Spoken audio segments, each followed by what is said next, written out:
Oh. We back. I don't know. Maybe it's just, so we're able to stream here. Internet is not going out. For some reason, if I try to stream that fucking the poop killer, whatever, yeah, my internet goes off. I don't know. Like I was trying like every single time, but yeah. Apparently, I'm good to stream WoW, which uses internet. That confuses me. Huh. Machinima, a combination of words machine and cinema, used to describe the method of making animated film using software similar to that designed for making video and computer games. This style of video production was pioneered by dedicated fans of the Quake series in what were originally called Quake movies. What was widely considered to be the first machinima ever created was the video Diary of a Camper in 1996 by a gaming clan called the Rangers. And although it was primitive, its creation inspired others to use video game engines as mediums for storytelling. The act of making machinima can be relatively simple and intuitive compared to other styles of filmmaking by reusing game assets, animations, and using a person's in-game avatar as an actor. Because of this, the machinima genre has become a popular avenue of self-expression across video game titles like Halo, Garry's Mod, Grand Theft Auto, and The Sims. All of these games and many others had bustling communities of filmmakers, but one stood out as being utterly unique.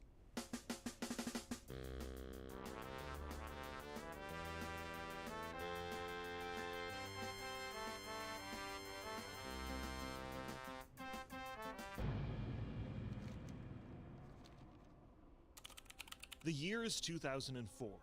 World of Warcraft was at the forefront of innovation not only in the gaming space, but for our entire modern culture as a whole.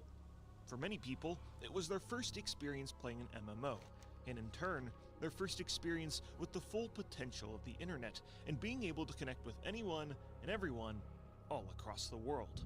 World of Warcraft was a trailblazer into our current internet-dominated culture. It was an adventure, a social platform, an addiction, and an unforgettable experience mixed all into one. I am addicted to the game, but I'm not fully addicted. Like, I can quit whenever I want. This really kicks ass, doesn't it?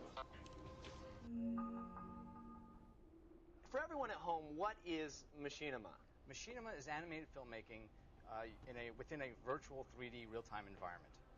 Basically using computer games to record scenes as if you would with a camcorder. You would actually set up, rather than playing the game and fighting and killing, you kind of set up the characters and record what they're doing, edit together, and create a movie around it? Exactly. It's like setting up to use a term, a puppet show to a certain degree. Only you're using this really elaborate and engaging environment, this really visually rich environment to use to create a whole scene. And because it's using the game technology, you get the benefit from all the things that you can do with the game, which is create new characters, create whole new worlds and things like that. It's really amazing stuff. At the same time, people across the internet were discovering the filmmaking potential in virtual spaces like video games. And a game like World of Warcraft was the perfect space for machinima creation. It was a massive world with countless locations for filming, hundreds of character customization options, and an open world environment that allowed players to collaborate with like-minded artists. Because World of Warcraft is a video game first and foremost, there are some challenges players must work around in order to make a film within the game. Like other players standing in your shot or not being a high enough level to film in certain zones. Regardless, using the world of Azeroth to tell stories was an effective tool, and the rise of World of Warcraft's popularity coincided with the rise of the internet and popular video sharing websites. Before YouTube, there was a site called Warcraft Movies, which was created in 2004. According to the website's timeline, the first Warcraft movie uploaded to the site is a PvP montage from WoW's beta, set to the insane lineup of songs from the Braveheart soundtrack, Stone Sour, Marilyn Manson, and The Offspring. But I wouldn't consider it a machinima, as there really isn't any story being told here. The next video would be in December of 2004, called I Surrender, which is a music video love story set to Celine Dion's song of the same name. This pixelated masterpiece seemed to have touched the hearts of many, with comments on the site saying things like, Aw, nice. Nice, nice, nice, nice, nice. This is my first rating and comment ever. That was a nice movie thing, man. Hey, how do you hide the chat bar thing and the thing with the skills on it? You did everything. How? Not entirely clear how the guy died indeed, but still, the part where you saw her first and did the same picture without her later just made me feel sad. OMFG, I don't know either to throw up because of all the spinning or cry laughing. GG, fuck that music sucks! I watched it again and I finally understand the part where he's in the water.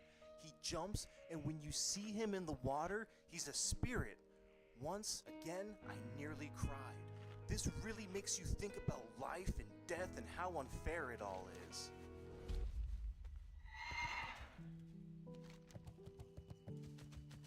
World of Warcraft and video sharing websites like Warcraft Movies and eventually YouTube grew parallel with the game. This is one of the many reasons why machinima became a significant part of the game's culture, and players used the game as a canvas to make narrative series, music videos, dramas, sketches, and really anything else that could come to mind. Also, during these early days of the internet, where the quality of content wasn't particularly high, one of the advantages machinima had is its relative high quality, and it was far easier to create and less of a time investment. Furthermore, many people formed a deep connection with these videos, not just because they were funny videos online. They were relatable because they were created in Azeroth, and viewers were living the experience of being in that world. Hey, this guy's got a certain appeal, so I'll tell you what, noob, I'll make you a deal. You beat me, and I'll give you all my gear. Yeah, it's nice stuff, too.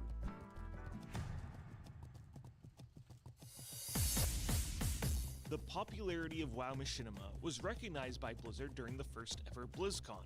In this very first iteration of the convention, attendees could enjoy lots and lots of alcohol, play StarCraft Ghost, which would later be cancelled, play the newly announced Burning Crusade expansion, where one could play the new horde race, the Blood Elves. Guess that means more guys playing girls, yeah? And during the initial announcement, the Alliance race, the Draenei, was not made known to the public. 2 new races, the Blood Elves of Quel'Thalas. And the second race? Well, the second race, that was close. That was good. That was good. It was? You almost got it out. Pandarians? There was also a climbing wall, a jousting area, ping pong, and a Q&A with developers and writers. This question's kind of inevitable. I know you probably don't want to address it, but why are there 2 Hakars in Warcraft lore? Did Richard Knack ask you to ask that? Did he roll me on that? Damn it. I'll roll that out. I'll let the guys off the hook.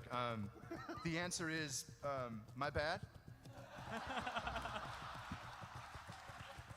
Battlegrounds, a Dota tournament where you could win an MP3 player, voice impressions, What ho?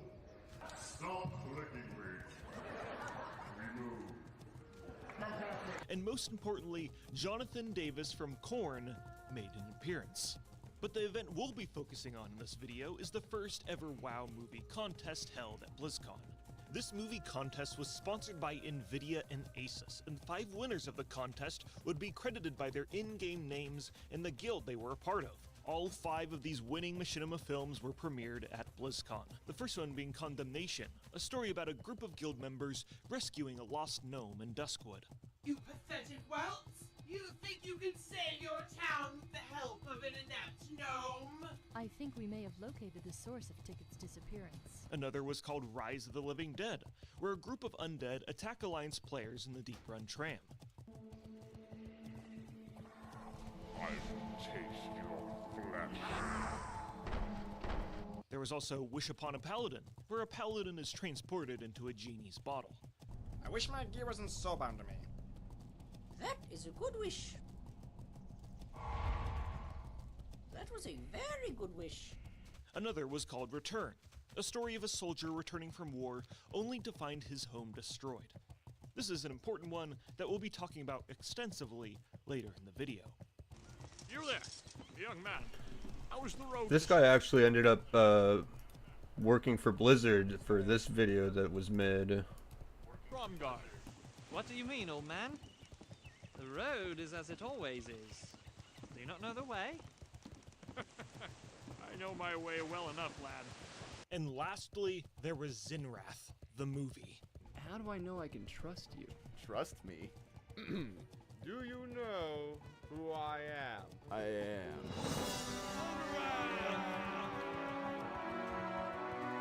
Zinrath the movie was created by Clint Hackelman, online name Mindflame, and his brother and guildmates. Clint helped write the script, voice act, and made the original score for the film, and his brother did the editing. Out of the 5 winners of the BlizzCon 2005 movie contest, this one was definitely the most technically impressive and filled with clever shots. Gotta think of something fast. What is these? You're getting an ass kicking. Hey, how's it going? Out of the way! Coming through. Hey, dragon! Tell your mother brains were delicious.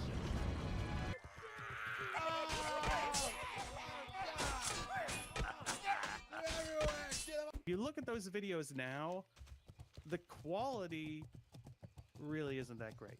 In some of the shots anyway, you know, it's like we were using a blue sky to composite things. You know, you point the camera at the sky so that you could composite something in. And there were some really basic techniques before Model Viewer came into existence.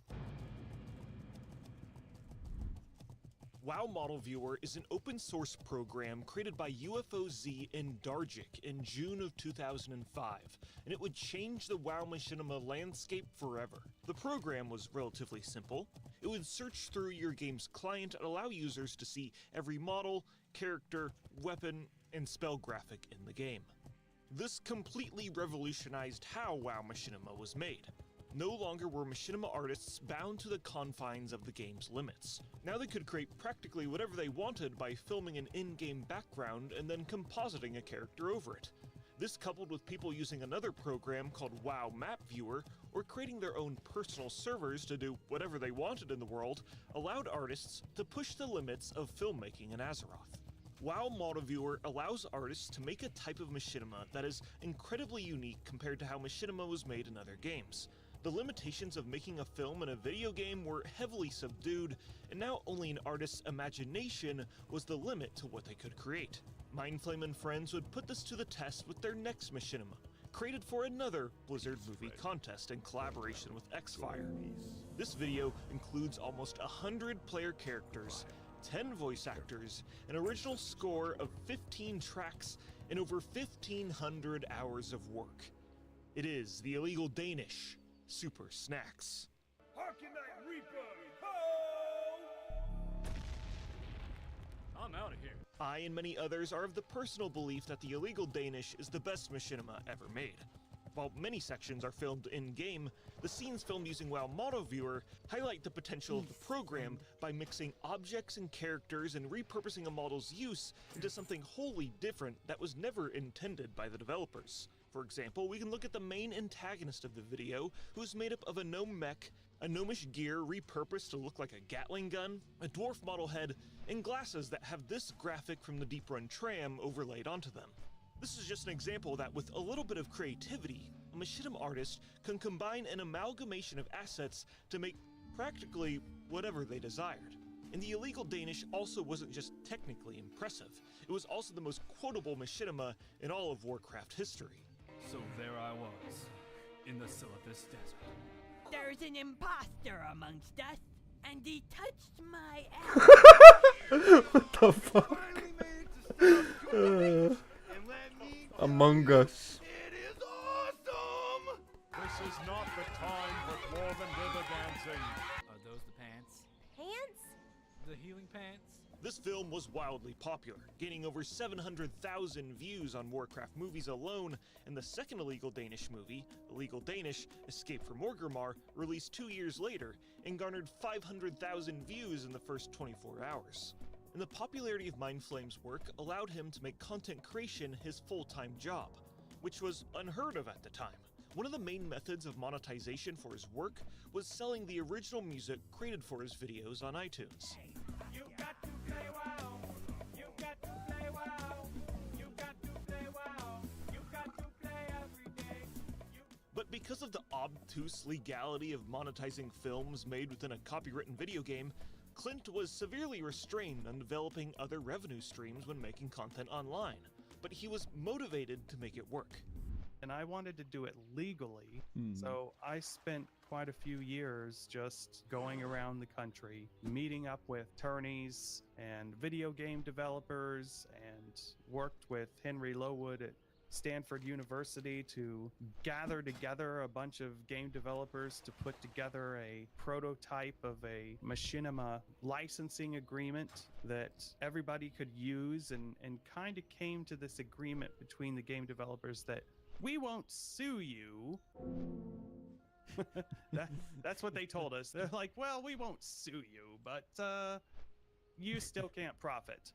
There were times to where we had opportunities to work with major networks to produce machinima for cable television. They would tell me, oh yeah, we'll take care of the licensing. Well, when it came down to starting production, no one could get the licensing. So, you know, Cartoon Network, MTV, they just couldn't do it. They could not get any of these game developers to allow them to create a show based on their video games.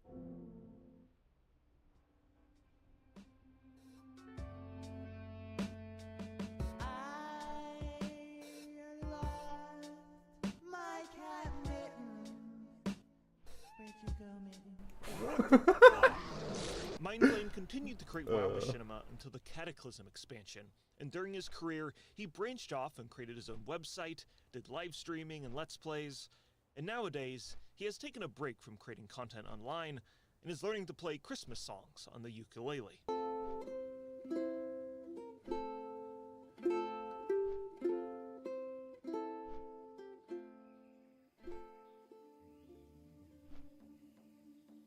Let's talk about WoW movie contests again. There were a lot of these movie contests over the years, and were the reason why a lot of the most beloved machinima productions were ever even created. During this time, WoW Machinima was seen as an emerging technology and a new frontier of filmmaking for your average person, and there was a buzz in the air to support and pursue this new medium.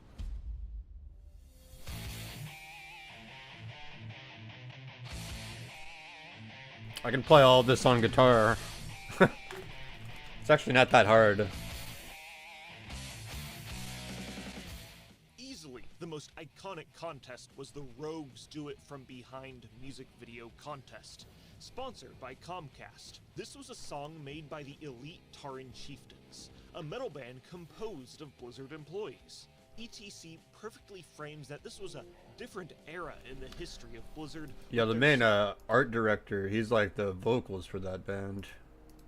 Song Rogues Do It From Behind, which has iconic lines like, "Rogues do it where the sun don't shine. Rogues do it where the sun don't shine. Gonna creep inside your back door. Gonna creep inside your back door. And call me Ice-T, original gangster."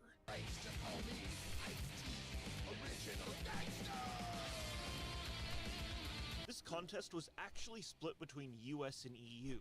For the US, there were 3 winners, all of them winning an iPod with 8 gigabytes of storage. The EU winner was a 15-year-old boy who won a surround sound audio system.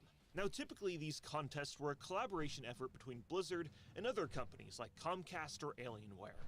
In 2006, they collaborated with Xfire to make a film contest with $26,000 worth of prizes. The winners of the contest had their films premiered at Stanford University. Winners won things like a GeForce 7900 graphics card and an Athlon VX processor. The person that won first place got a $5,000 PC. That film in particular was Edge of Remorse. But not all iconic machinimas were made for movie contests. Others were simply works of pure passion. This guy's gotta bring up WoW Crunter at some point.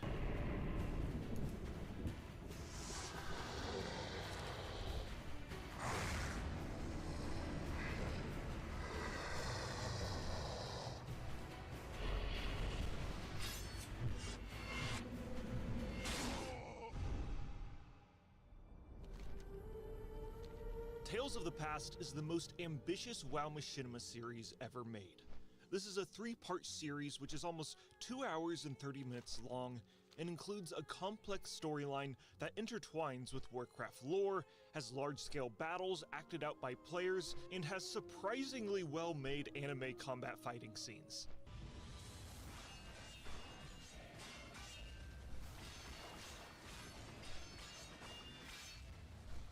These 3 films are created on the Dune Mall EU server and involved coordination of over 1,000 players and more than 20 voice actors, some better than others.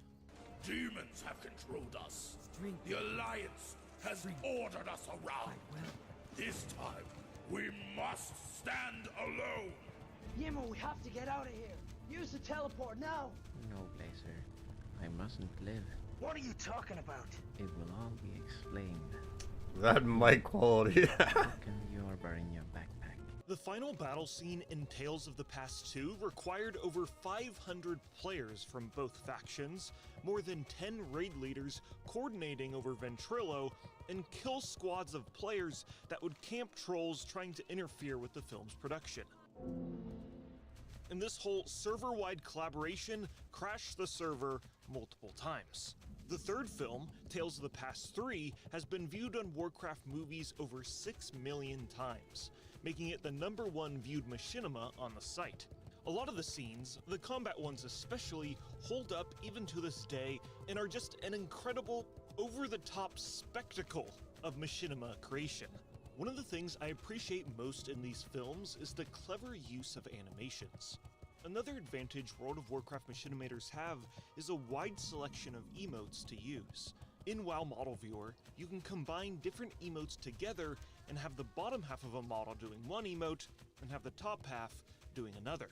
In Tales of the Past, they use this to their advantage by combining multiple emotes together to create something totally unintended, which I think is super creative and requires a lot of out-of-the-box thinking. You can tell these films were made with a passion, first because of the sheer amount of effort put into it, and second because of all the copyrighted music added to plenty of the scenes. Like, we have almost all of Hans Zimmer's entire discography, the Naruto soundtrack, Nightwish, the Metal Gear Solid 3 soundtrack, and the final battle scene ends with Trust Company's downfall.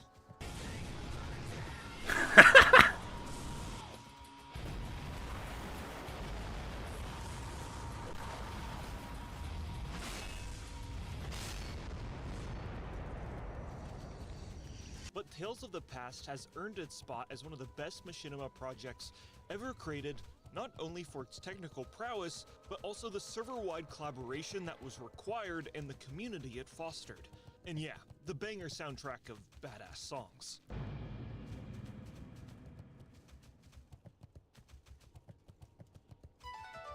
一定要为广大玩家造天量。晓得，为了早日开放巫妖王，本玩家支持你。开服就送4周年熊宝宝，30个威武，保证没有外挂，30个荡漾，3通线路，30个求交往。Meanwhile in China, a machinima was released that would transcend its World of Warcraft audience.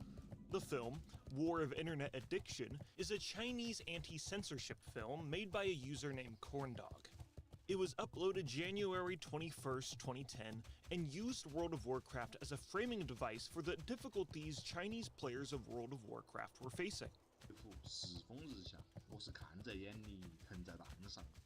小号代练，装备代打，荣誉代刷，当老板号都不用自己上。结果呢？ Yeah, what do you want? Hurry back. 海尔萨斯那个红色那个宝，喊看你妹去头水产之所回来开巫妖王。 都几个月了，屁都没得一个。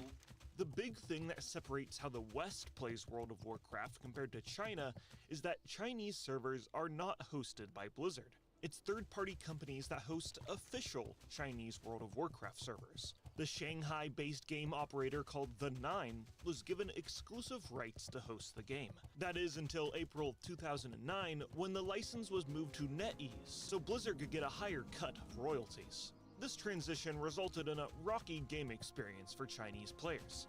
Additionally, the government organizations, the General Administration of Press and Publication and the Ministry of Culture play an important role in the monetization and the censorship of the game.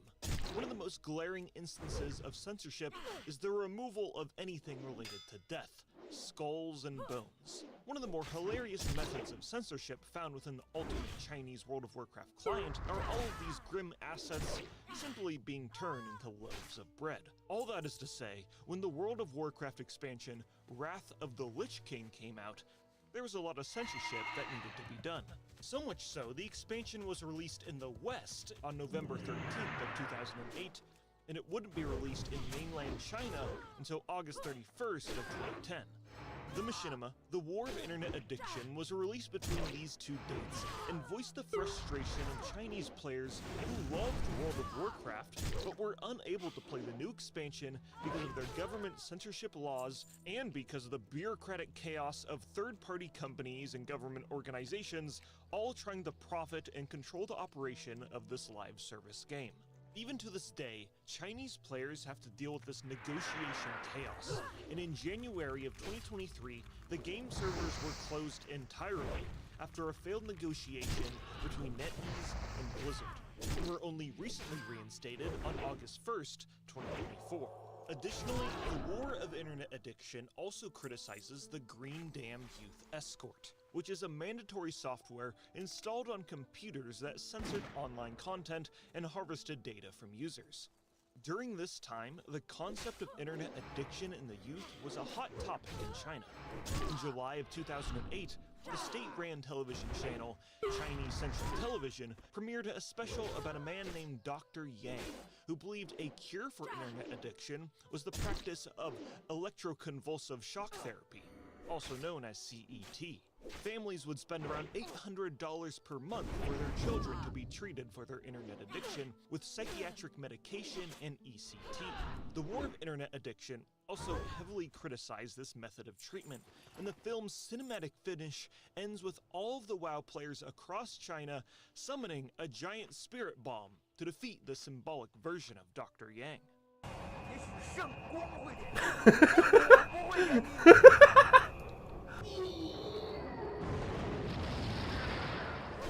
The War of Internet Addiction was a wildly popular machinima in China that reached an audience who were not even familiar with World of Warcraft, but Chinese internet users at large could connect with the criticisms the film provided. 被封号的危险区美服、欧服，他们骂我们是金币农民，我们顶着上万的延迟去台服，他们说我们是大陆蝗虫，这些何其贬低的称谓，我们都在默默的承受。我们凭什么就不能拥有每小时4毛钱的廉价娱乐？就凭我在国服，凭我是国服的模式玩家吗？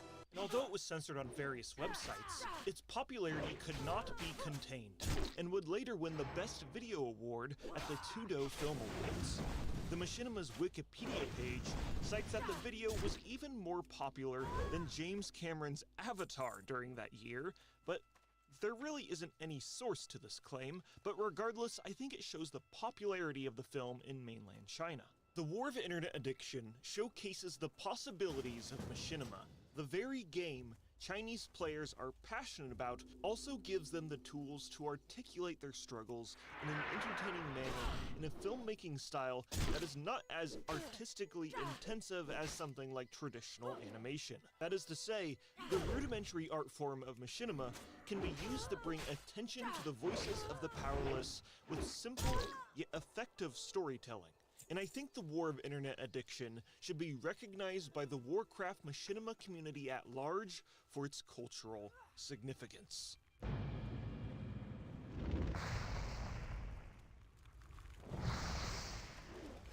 A college student studying history is playing World of Warcraft into the wee hours of the night. In his free time, he participates in his school's choir and has a passion for storytelling. A passion that he explores by making short films within his favorite game. His name is Brandon Dennis, online name Oxhorn, and creates multiple films for machinima movie contests and simply for his own personal enjoyment. Some of his films would win awards at these contests and were relatively popular at the time. But in 2007, he would upload an innocuous little short music video parody, think nothing of it, and go to bed. not knowing that he had just created one of the most popular machinimas to ever be uploaded on YouTube.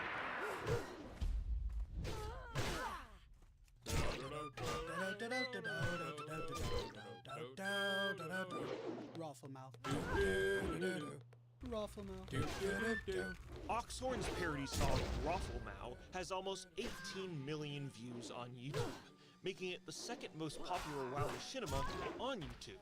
And while I love the video and find it very nostalgic, I'm not really sure why it's so popular.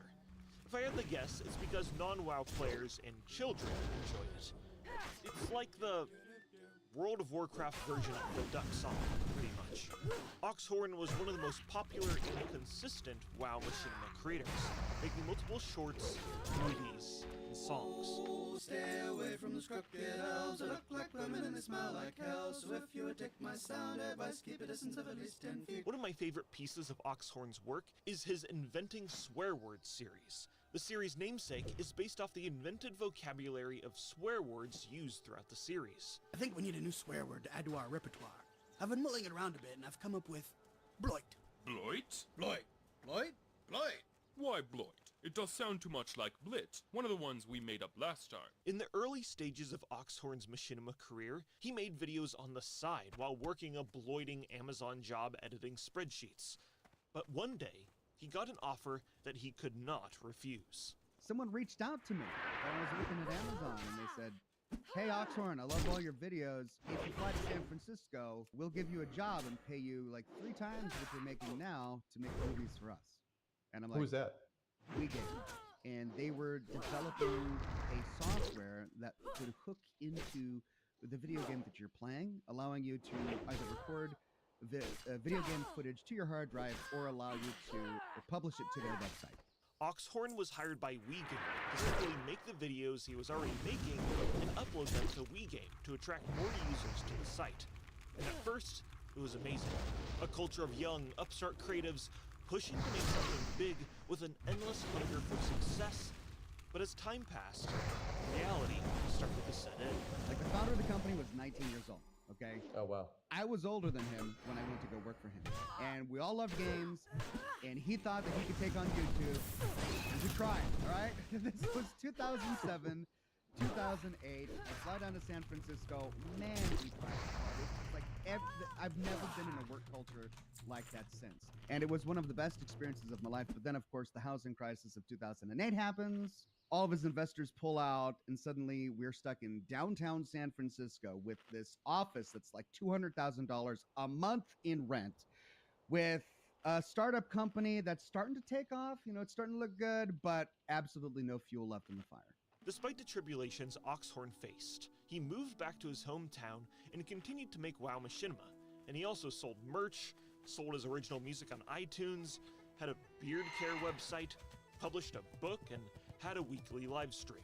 But at the end of the day, Oxhorn needed to support his family, and World of Warcraft machinima just wasn't paying the bills. On July 17th, 2013, Oxhorn uploaded his last WoW machinima, called Into the Tin. But that isn't the end of Oxhorn's content creation online. As of now, he has a wildly popular Fallout lore YouTube channel.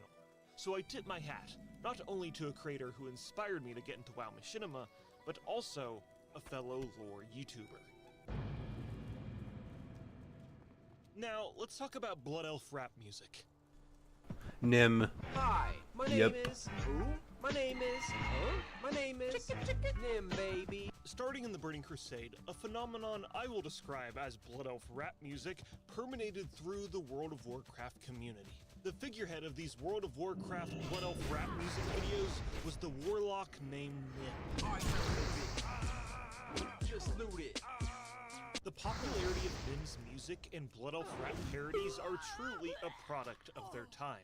This is when World of Warcraft was at its peak cultural relevance, and the only time in our universe where WoW rap music videos are instantly dismissed as being cringe. And let me be clear, they are a bit cringe, but these videos have such blatant campiness that it just puts a smile on my face. So the Blood Elf rap warlock named Nim was a cornerstone to this subculture and kept releasing hit after hit.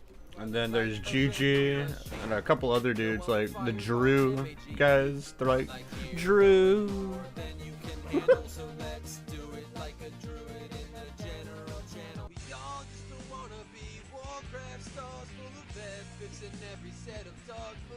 Probably my favorite Nim song is Death Knight Spree, a parody of Eminem's Without Me.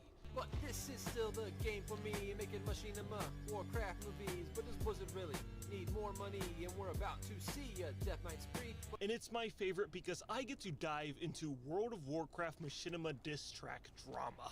And first, we'll review the bar that is dissing a notorious user on Warcraft movies. Warcraft movies. See something that's scary. Someone claiming he's a shaman and killing my brainwaves. Horrible. Looks like he smells like he needs a bath. Just that fact is enough cause for me to harass. This is about the Warcraft movie user named Dimmers, and he is the most underrated troll in the history of the World of Warcraft community. This disaster, movie catastrophe. Then he made about 7 more vids for the world to see. I am a shaman. Conjuring movie. Conjuring movie. Double platinum. He made a series of videos called I'm a insert class name here, and they're the most low effort shit posts that seem to be lost to time. I'm a rogue. I'm a mage. Conjuring bread. I'm a warlock and I'm gonna summon someone. Channeling demonic powers in my pants. Channeling. Mom, what are you doing here? I didn't summon you. What am I doing here? I was busy shopping. Can you stop pretending to be a warlock and get off that computer? The video referenced in this diss track is Dimmer's most popular video, I'm a Shaman, which achieved double platinum status on Warcraft movies, meaning it had 200,000 downloads. I'm a shaman. A shaman. Oh, electricity. Boom. Boom. Despite this video's popularity, people hated this guy. You suck. I lolled my ass off with your gayness. My eyes bleed, my ears bleed. Yes, you're gay. Damn, kill yourself. Not funny nor entertaining. You need to die in a fire. The most creepy movie I've ever seen. OMG, YouTube emos are invading Warcraft movies, run! The next creator's Nim disses goes as follows. But Nim's back. Fixes to ensure that movie's never seen again and then again. It's better than How to Paladin Win. You kick it up to warp speed and just jump and spin. What's interesting in this movie in the contest thing was funny but infringing on the Professor Plum ring. The latter reference is to Jimmy, the World of Warcraft story, a popular machinima where he describes epics as Professor Plums. Epic mage ring. And hell yes, baby, I'm all over the Professor Plums. That's a clue reference to The other reference is to a popular series at the time called How to Paladin, which all it was sped up PvP clips with migraine-inducing music.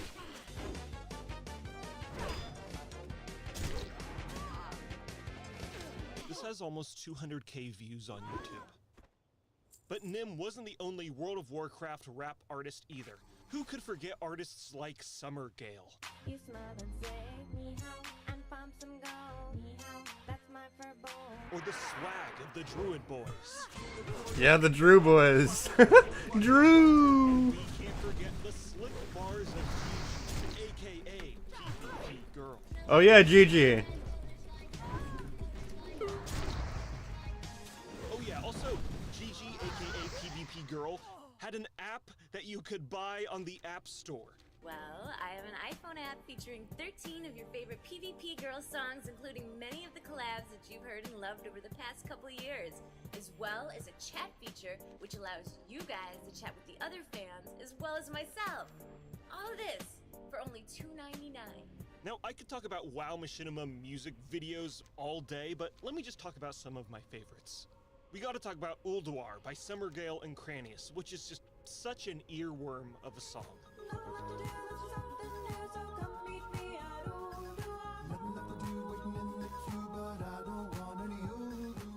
The thing I love most about this video is the editing and the effects. It's just so incredibly 2009 with its style. It's like a Lady Gaga music video with a Warcraft sheen over it. And the actual subject matter of the song is about, well, let me just read you the description.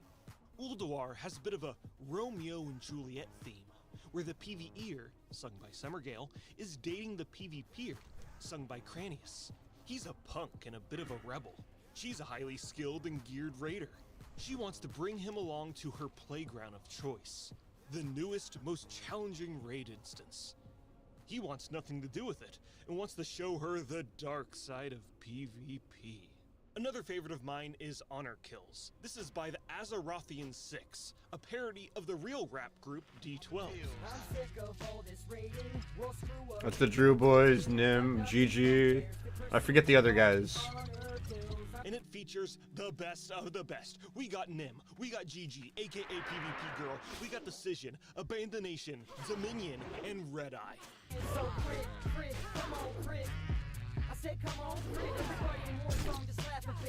And the reason why I love this song is not only because it's a guilty pleasure track, but it's also like really well edited while simultaneously being utterly ridiculous and a thing that could only exist in 2009. With its World of Warcraft characters superimposed into like these badass gangster graffiti filled subway stations, walking through Grand Theft Auto 4 skylines and futuristic bathroom peep shows. It's beautiful work. And lastly, I just gotta mention Jace Hall's I Play WoW. Another just epic WoW parody, with scenes that cannot be shown on modern YouTube. Jace Hall's just wearing a shirt that says gamer, and the best line ever uttered in a WoW parody song.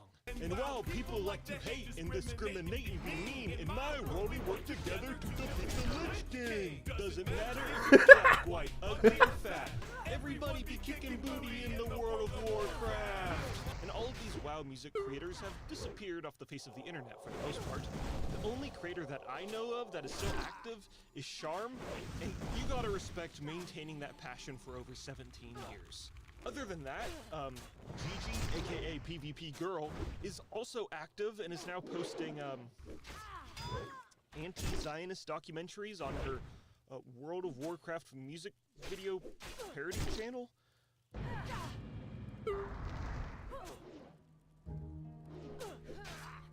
Let's jump all the way back to the first ever BlizzCon movie contest. One of the winners of the contest was the movie called Return, created by Taryn Gregory and Ezra Ferguson. Taryn Gregory was studying video production and film at the University of Washington at the time, and it clearly shows, as one of the things that this movie excels at compared to the other winners of the competition is its use of visual language in shot composition. In fact, it was so apparent that at E3 2006, he met with Blizzard employees who asked him if he wanted to work for Blizzard as an associate video editor. He said yes, and his first project was for patch 1.12, which featured the PvP towers in the Eastern Plaguelands.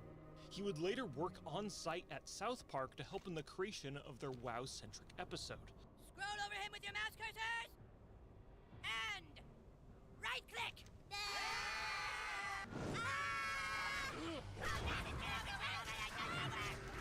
And Taryn's first big project was the Black Temple patch trailer. And if the unique process of WoW Machinima interests you, I highly recommend checking out the Building Azeroth episode on the Warcraft channel because it's filled with fascinating stuff. I remember when we were putting this shot together, just how tricky it was, because there were a lot of different layers and characters and effects going on with his wings and transparency and shadow. But we didn't have a lot of advanced tools. And I actually taped cellophane onto my monitor, and I would draw kind of an outline around where ELDEN was when he started and where he ended, so I could frame up the shot again and shoot it again with Kael'thas, again with Lady Vaj, and then the environment, and then the character, and then hope it all comes together, and it did. It did. While working at Blizzard, Taryn kept in contact with the Machinima community and traveled to Machinima events and helped organize a Machinima creator meeting at BlizzCon. I think Terran's most iconic work is the Wrathgate cinematic, which is not only a highlight for the Wrath of the Lich King expansion, but for the entire Warcraft universe. Big scene with the dragons as they're laying down the red dragon fire. We needed dragon breath. Instead of doing it traditional composite methods, we ended up making a vehicle out of the fire on the ground.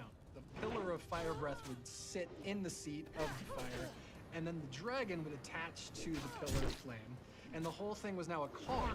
We would just drive around the battlefield, and it looked like a dragon strafing, when really it was just this vehicle being piloted around. Terran would continue to work on countless projects, some of my personal favorites being the Gilneas cinematic, the Siege of Orgrimmar cinematic, the Black Hand vs. Yrel scene, and the Junkertown cinematic for Overwatch. Terran is now the cinematic narrative director for World of Warcraft, and I couldn't think of anyone more deserving of the role, and has left a legacy within the World of Warcraft universe that started with a simple machinimated film that changed the direction of his life and the world of Azeroth as we know it.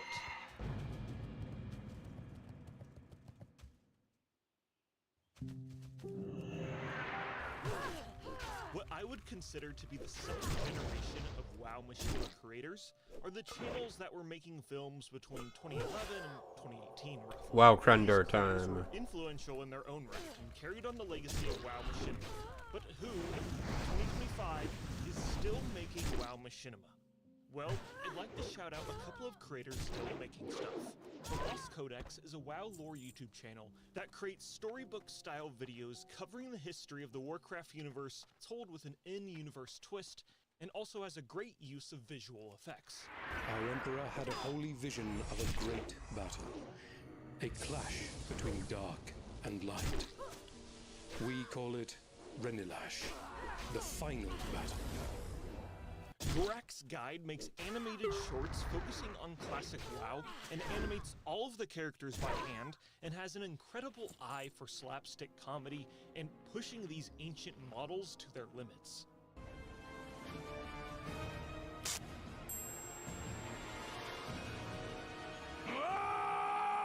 Sixten is a creator who recently started making video essays, getting into the weeds discussing the methods of storytelling within World of Warcraft and the game's unique history, and has a great way of articulating complex ideas. Because World of Warcraft isn't just a scrapbook of your best hits, it's a living, breathing world, with its own special way of remembering its players. Let's explore all the weird nooks and crannies that a long-lived game like World of Warcraft creates. Weed Elf is a machinimator and songwriter who recently has been involved with the hardcore guild OnlyFangs and is keeping the genre of World of Warcraft rap alive. We're just trying to find some purple lotus. Shining with the fire, we got totems. And he also has this wonderfully made machinima called Weed Quest, the Ancient Blunt. And it's exactly what you'd expect. What have you come? We're looking for an ancient magical blunt. Could you help us find it? Yeah, I haven't had kush like this since Medivh's tower party. And of course, we gotta mention Captain Grimm, another master of WoW Machinima production. Oh yeah, anime Captain animations, Grimm. And a keen eye for physical comedy.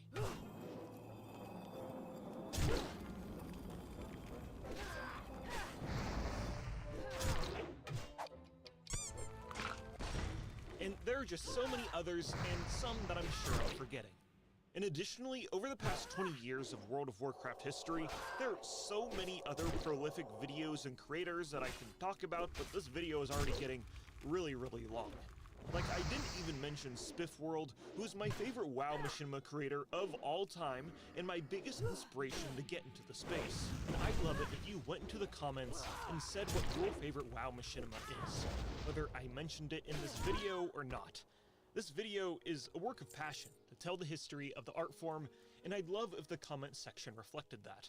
And what if you, dear viewer, wanted to get into making WoW Machinima? Well, I can recommend a couple resources to you. There's currently a version of WoW Model Viewer compatible with the War Within, but the Battle for Azeroth version is far more stable. You can join the WoW Model Viewer Discord, and there will be some very helpful people that can help you get started. There's also an add-on called Narcissus that you can use the green screen WoW characters, And there's this other add-on called Scene Machine that is some crazy black magic that allows you to make scenes in 3D spaces and animate the camera, and it's actually unbelievable. And of course, OBS is the simplest way to record and capture your gameplay. Yep. All of the tools are here for you to get started. In fact, I couldn't think of a better time to get started because you have 10 expansions worth of assets that you can use. You want a scene in a swamp? Boom, swamp. We have so many different types of swamps that you can go to.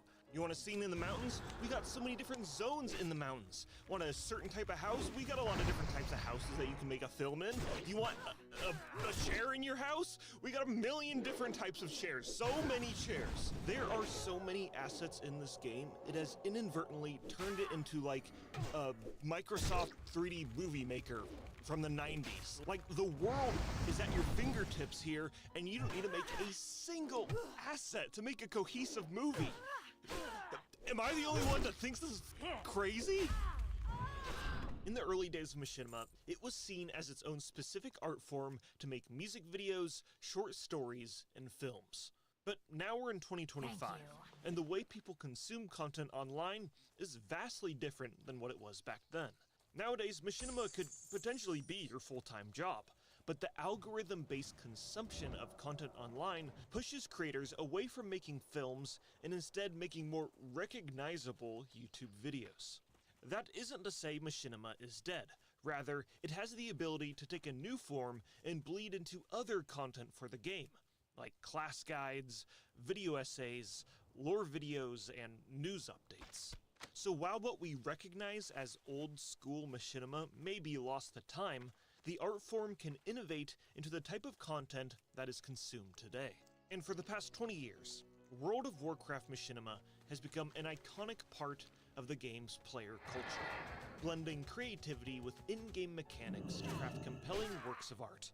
And it's through this creativity, players have fundamentally changed the legacy of World of Warcraft. Not only this, WoW Machinima has made a lasting impact, leaving a notable mark on the early days of video sharing websites on the internet as a whole, and even to this day, there is still a community of Azerothian filmmakers, turning the world into a canvas for their creativity. And I think that's pretty neat.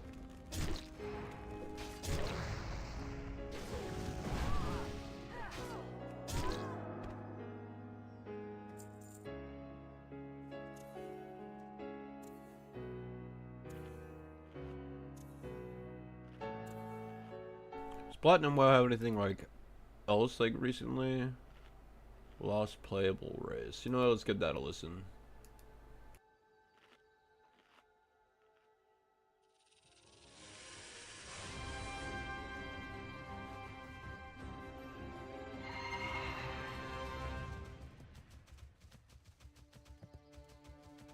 Long ago, the desert of Vol'dun was not a desert. In fact, it was a lush jungle.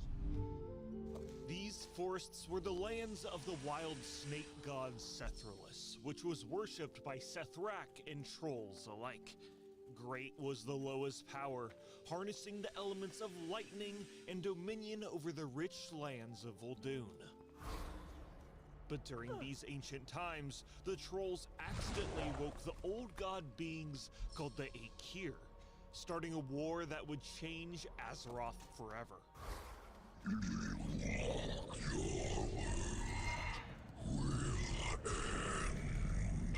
The Cathraxi creature known as Mithrax attacked the holy lands of Vol'dun.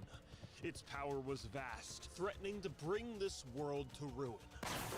Defilers! But Sethralus safeguarded her lands, sacrificing herself to defeat the abomination of evil. This moment in history was one of the most intense raids on Azeroth, and you know what? It actually reminds me of my favorite turn-based fantasy game, which is the supporter of today's video. And there are some cool rewards being added to the game's 6-year anniversary, so listen up. You know Raid, you love Raid, it's a turn-based fantasy strategy game, and it's gone through some massive changes that cut out the grind so you can jump right into the endgame action as fast as possible, so you can participate in the high-level dungeons and the PvP arena. And I'm a big fan of this. You know, they've increased the pace of the game so we can get right into the end game of killing giant dragons and monsters and all the cool stuff.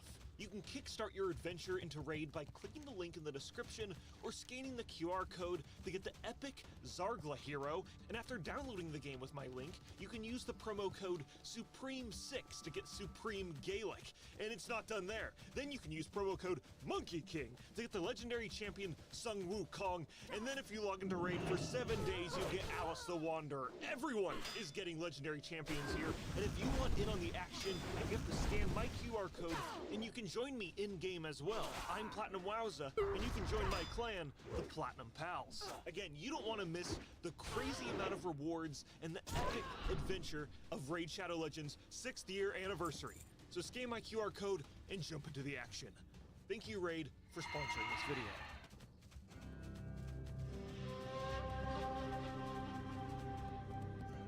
Ever since Sethralus' death, the sands of Uldun have spread and altered the zone into a barren desert.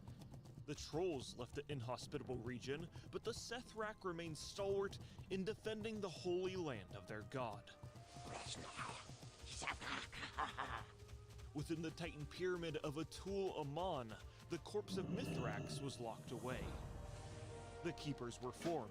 3 of the most powerful Sethrak. I was almost gonna jump down there. Good thing I checked. To keep the evil contained and never be released again.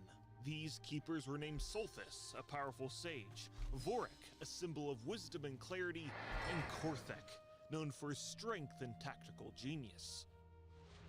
For many years, the Sethrak lived in harmony within the Temple of Sethralus. Within the twisting corridors of the temple, the remains of Sethralus are protected, and her devoted followers pray for the day that she is reborn.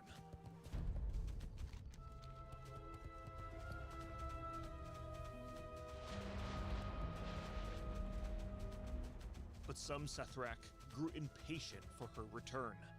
As the sands of Uldun continued to spread, the keeper Korthek grew hungry for conquest. It had been thousands of years since Sethralus' sacrifice, and one could build only so many sandcastles before they grew bored of it all. Korthek came to the conclusion that the Sethrak's strength was not through Sethralus, but themselves. Korthek and his followers would reject the worship of their god, instead focusing on their own. Let's do a little bit of AV, just to get a little bit of ranking on this character. I know I'm gonna do it on this character for sure. Each of the keepers' keystones to reawaken Mithrax and overthrow their troll allies. But Korthek's fellow keeper, Solthis, discovered this treachery. But Korthek would stop at nothing to achieve his domination. And the true power of the Sethrak. Actually, let's go get all the AV quests. How about that? How about them apples? The city has fallen. There is talk within the temple. Korthek is eager to attack the trolls. They are a formidable race that will not fall easily. We've lived in peace for so long. Why would he now desire to start a fight he cannot win? I shall inform Vorik of my concerns, but first, I must safeguard my key. I have a feeling something bad will happen very soon. Vorik, if you are receiving this message, then I fear I was too late. Korthek has betrayed our people and plans to break the barrier we placed on the tomb long ago. I can only hope I've hidden my key well enough so that you are the only one to find it.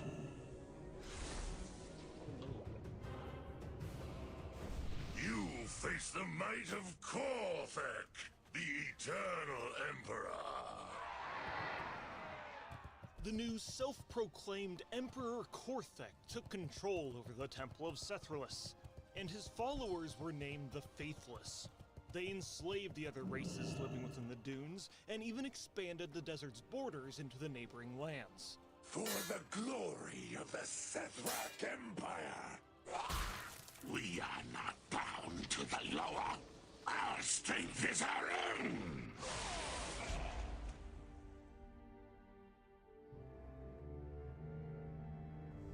Time to leech some Those faithful battlegrounds. to their Hell god yeah. were called the Devoted, and were forced into hiding, residing within the sanctuary of the Devoted, and biding their time for a moment to strike and dethrone this self-proclaimed emperor. Korthek brought this war upon us. We must stay strong. When Horde players arrived to Vol'dun, they discovered that the Sand Fury troll, General Jack Rosette and his tribe, are working with the Faithless to retrieve the Keystones to unleash Mithrax. Jack Rosette has an intense hatred for the Horde. I mean, I bet you would too if they massacred your tribe in Tanaris way back in Classic WoW, and now he's gonna stop at nothing to get his revenge. We need to speed things up. The king has nosy visitors. That could pose a problem. You do your part, General, and I will do mine. Trespassers! You will die in these dunes! During the main quest line of the zone, Horde players crash land into Vol'dun, find Solthis' keystone, and then later free Vorik after he was captured by the Faithless soldiers. Must you pick at every corpse for treasure? Sethralis is our true goal. Throughout the story of the zone, players fight alongside the Devoted and the other Vol'dun race, the Volpera. Vorik and his rebels go on the offensive and assault the Temple of Sethralis. Players fly around on a Paradox, kill a lot of Sethrak, and attract the ire of the Emperor himself.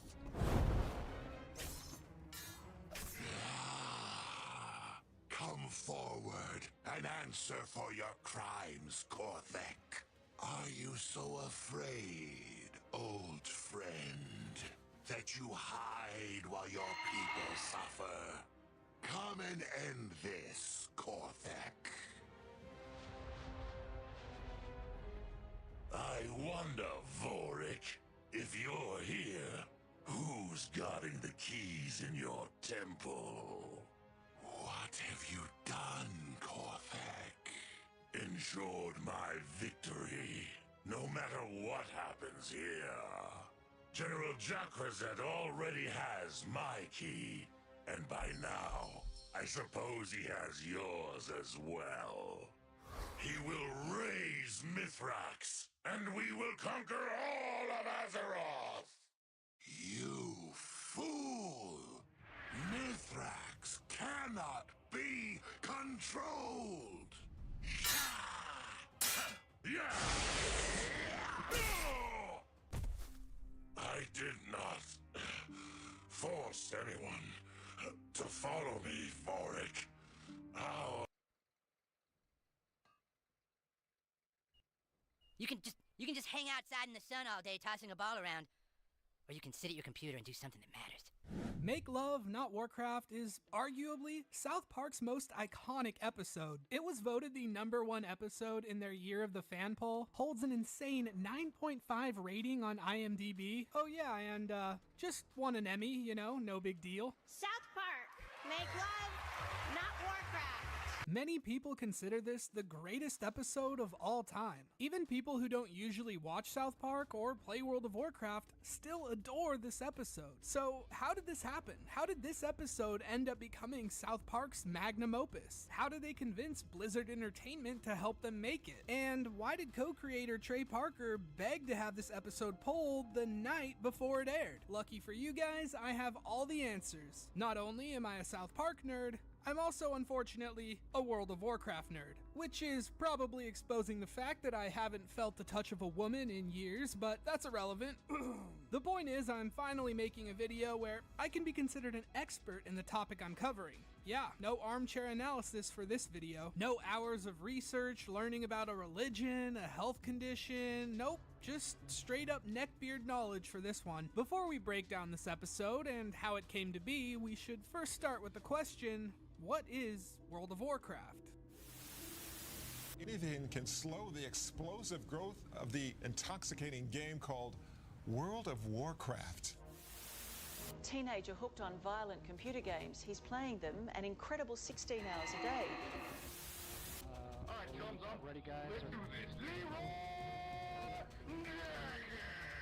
Released by Blizzard Entertainment in 2004, World of Warcraft is a massively multiplayer online role-playing game, otherwise known as an MMORPG. Within a couple months after its release, it became a commercial success, quickly becoming the most popular MMORPG of all time. It wasn't the first MMORPG. You had games like EverQuest, Ultima Online, and RuneScape, but WoW was the first of its kind to make a splash into the mainstream world. Let's just say that I had to quit the game for a good going on a year now. Which one?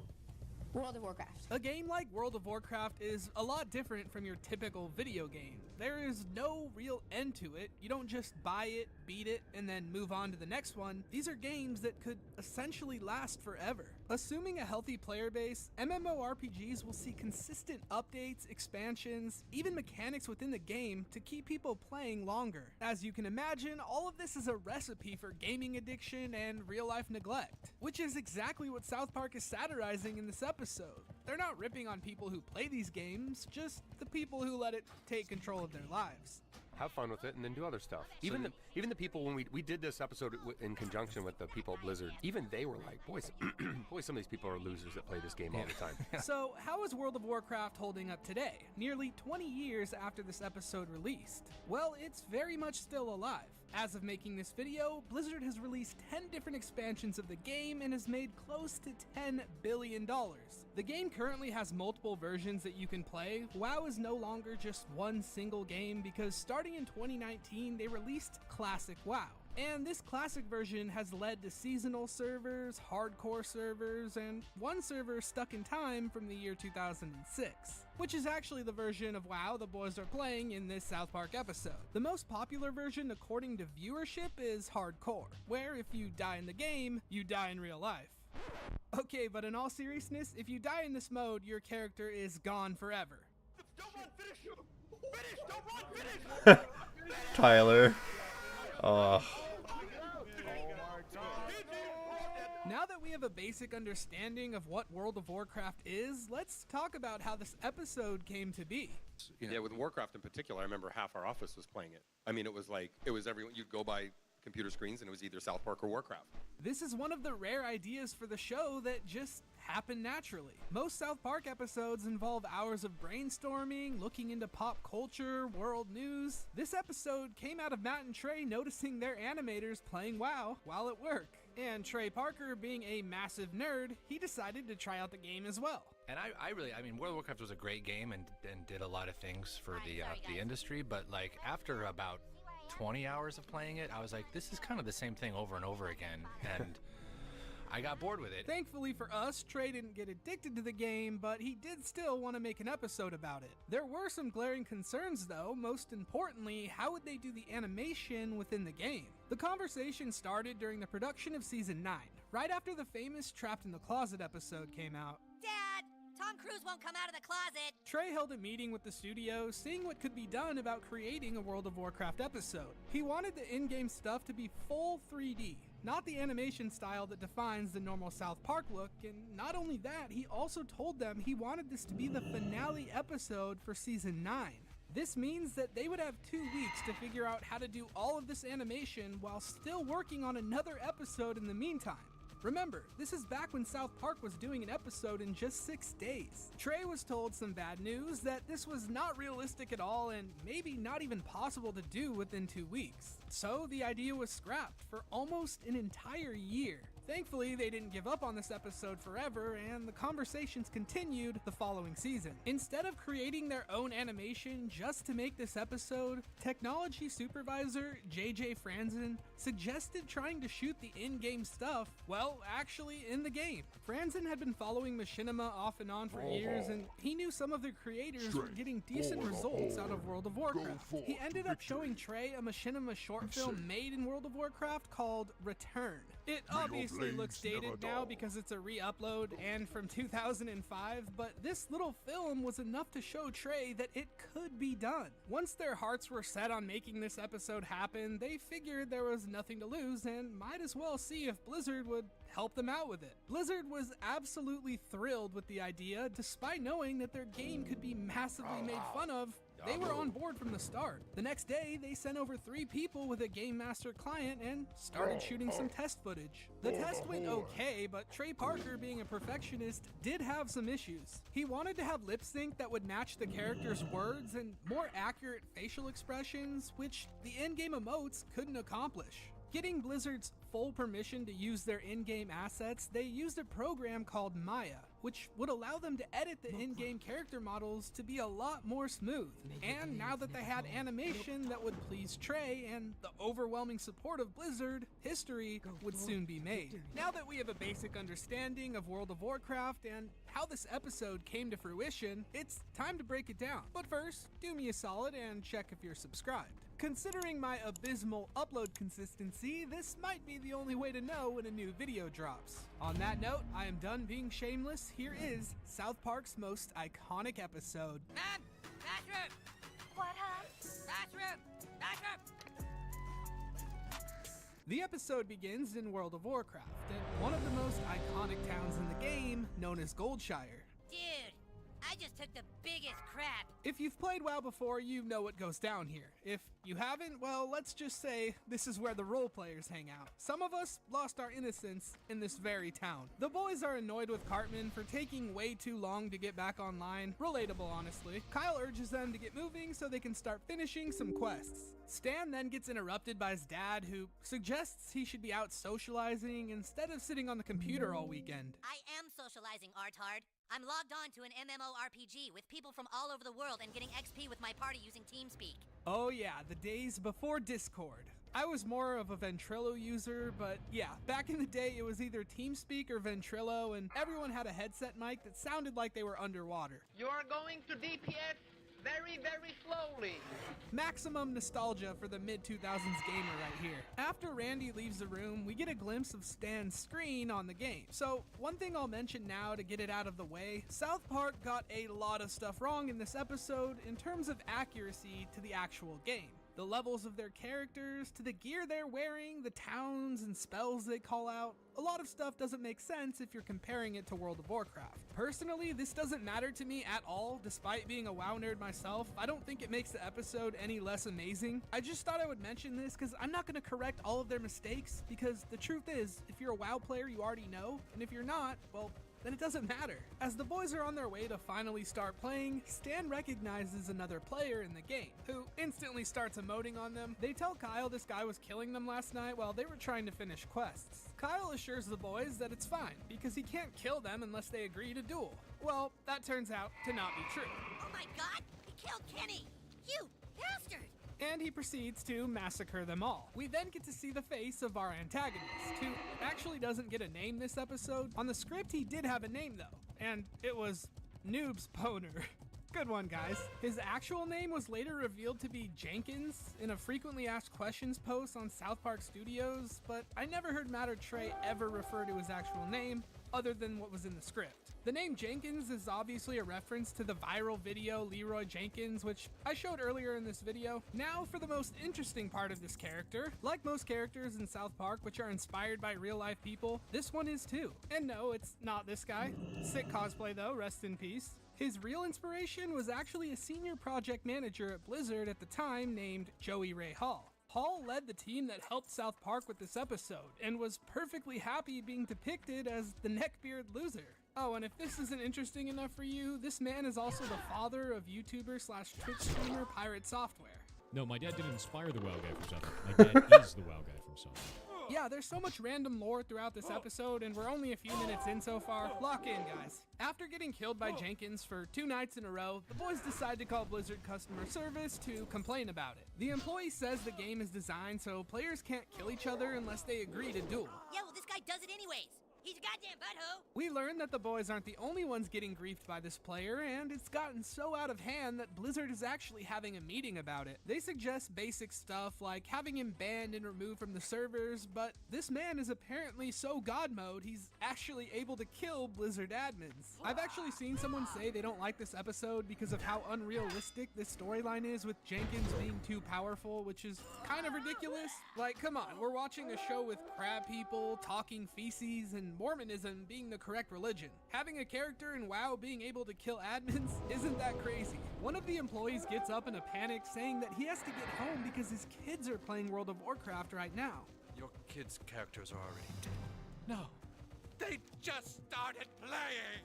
I love this line. Hardcore so, WoW. If you don't know, dying in World of Warcraft is really no big deal. You pretty much just have to run back to your corpse and your armor gets slightly damaged. So the way they make death seem so serious in this episode is pretty funny to any WoW player. One of the Blizzard employees asks what kind of person they're dealing with here. And we get one of the most iconic lines in the entire episode.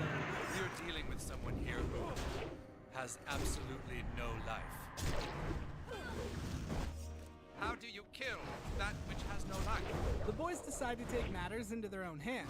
Cartman holds a meeting for all the boys in class that play WoW. He proposes an idea that if they all log on together, they might actually stand a chance of beating this guy. Most of them get really fired up about the idea, except for Clyde, who says it's a waste of time. Clyde, if you had a chance right now to go back in time and stop Hitler, wouldn't you do it?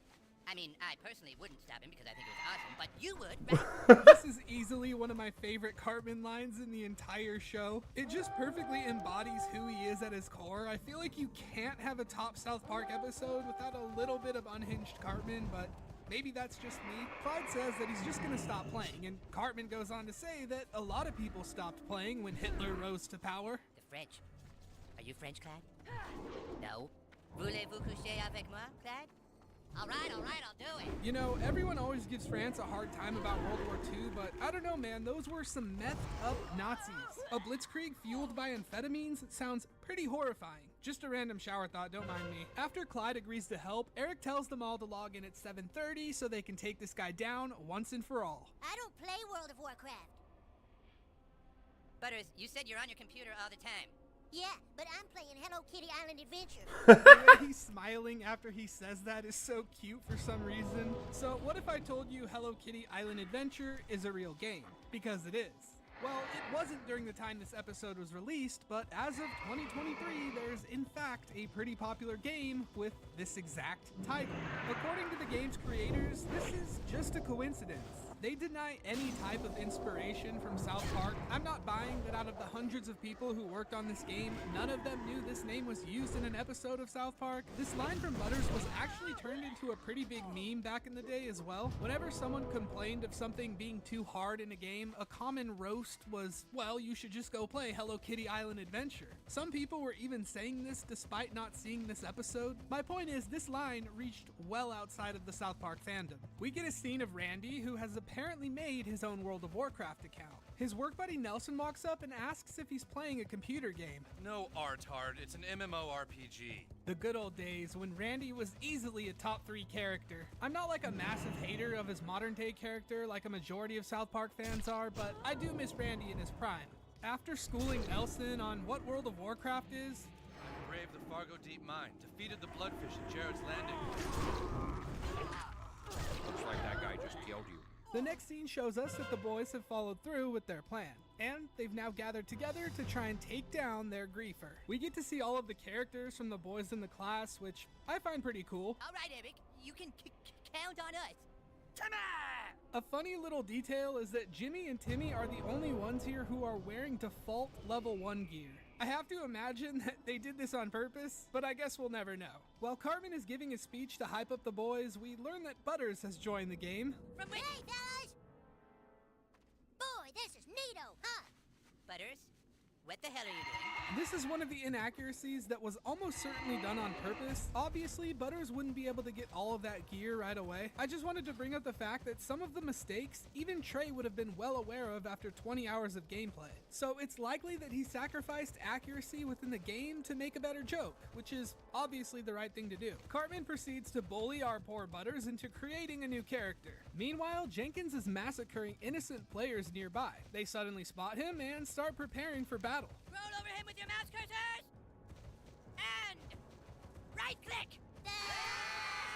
The battle begins and we get some epic gameplay footage. Something really cool about all of this in-game footage that we get is every single character you see on the screen is controlled by a real-life person. Whether it's people who work for South Park Studios or people that Blizzard sent over, everyone is working together and playing the game at the same time to make this all happen. It's not just added animation or anything like that. I'm gonna poop on my pants. Ike, look out!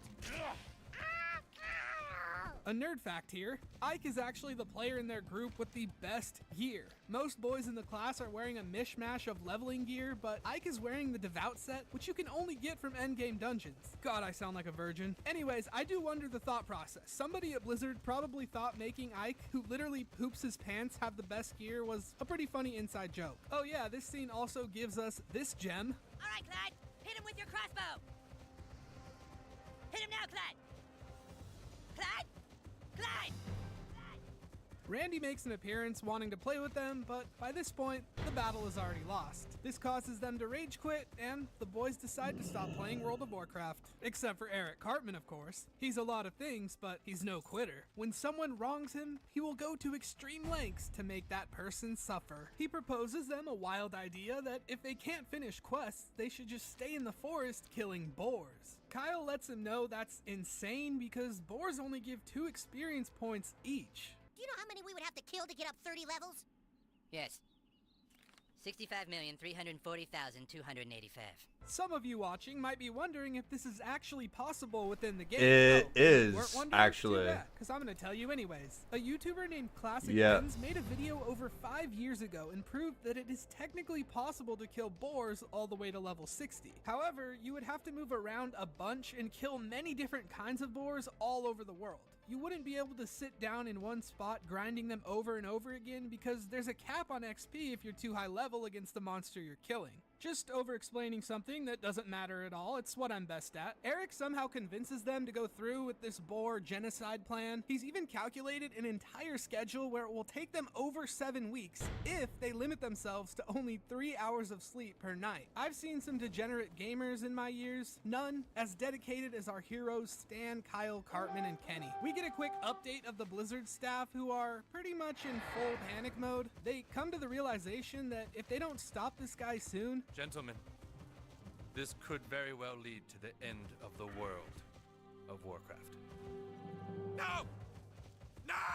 we then get one of the most inspirational training montages in history. I mean, seriously, not even Rocky IV could compare to this legendary piece of media right here. It actually physically hurts me that I can't play any audio for this part due to the music, but it's Live to Win by Paul Stanley. Let me just say that this part hyped up every gamer in existence when they saw it. There's literally a 10-hour version on YouTube with 1.4 million views where all the comments are talking about this episode and how they're grinding a game to it. Just brings a tear to my eye. Turns out playing World of Warcraft every waking minute has some consequences. The boys start getting as fat as Cartman, and Cartman turns into Jabba the Hutt. You know, it's funny how a lot of people imagine gaming addicts who play this much to all be fat. I feel like the true degen gamers are all skin and bones because food is technically XP waste after all. Meanwhile, the Blizzard staff gets notified how the boys are leveling very quickly and they now have some hope, or a chance, for World of Warcraft to be saved. The staff looks into their characters and comes to the realization they're still not powerful enough to defeat Jenkins. So they try to come up with a way to help the boys when one of them suggests,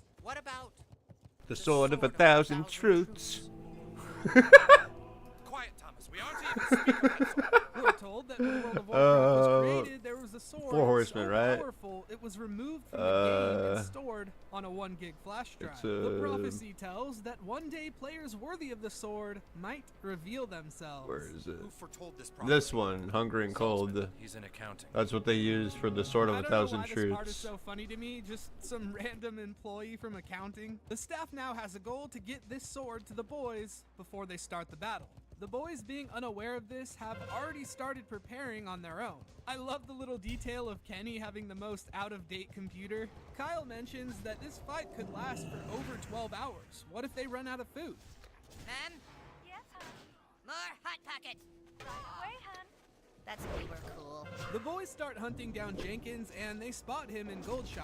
You might not like it, but this is what peak performance looks like. They approach him and get ready for battle. We then see for the first time, Jenkins is actually taking this very seriously. He has now entered gremlin posture. Meanwhile, the Blizzard employees show up to Stan's house to try and deliver him the sword. We are looking for a great knight by the name of Loves to Spooge. His character's name earlier in the episode was actually Stan is Cool, so this is a little goof they forgot about. I mean, I don't know about you guys, but I prefer Loves to Spooge anyways. They ask Randy where his son is and tell him that it's urgent. If they can't find Stan, then his character will die.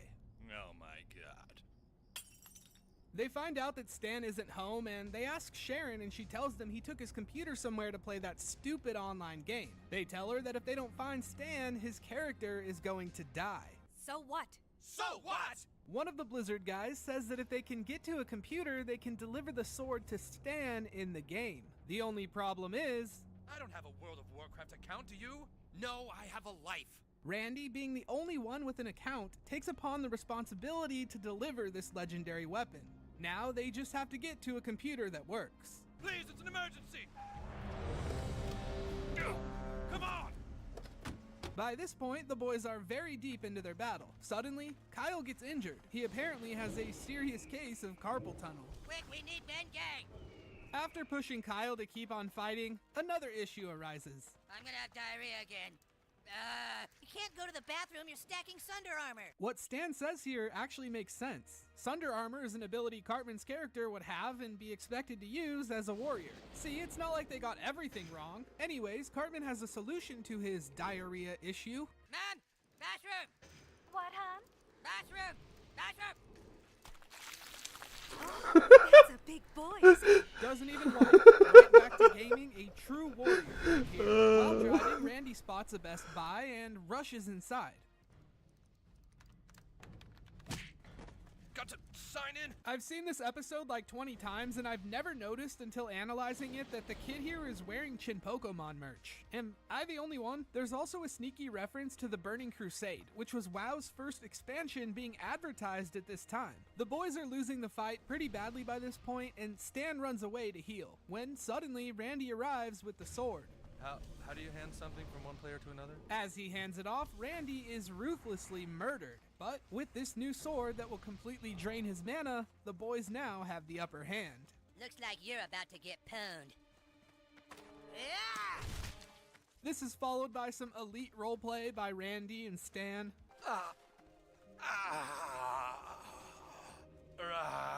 Most importantly, World of Warcraft has been saved. What do we do now? What do you mean? Now we can finally play the game.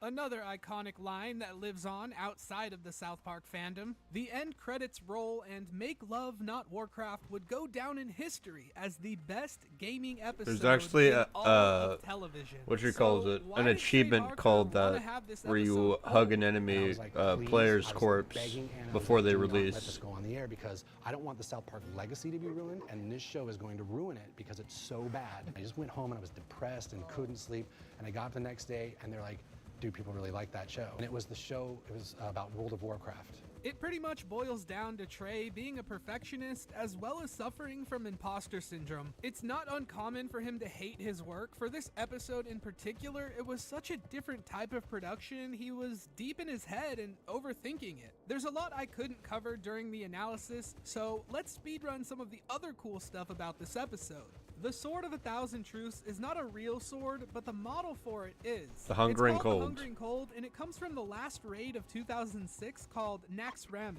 Later on, this raid was updated in the Wrath of the Lich King expansion, and another sword with the same model was released. This time it was called Slayer of the Lifeless. Do you guys get it? That which has no life?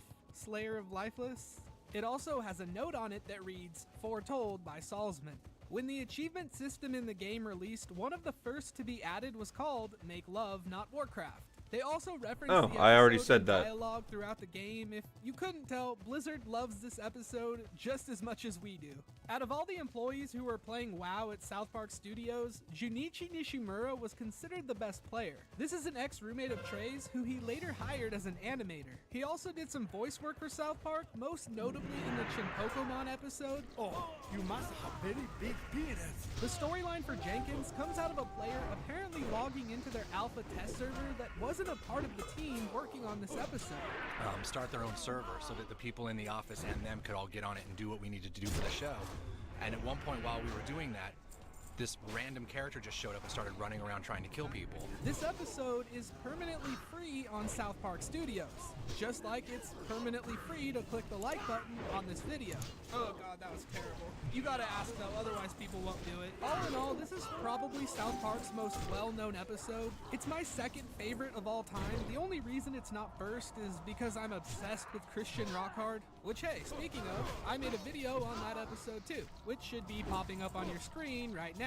If you guys are interested, give it a watch. If not, I hope you enjoyed this video, and as always, thank you for watching.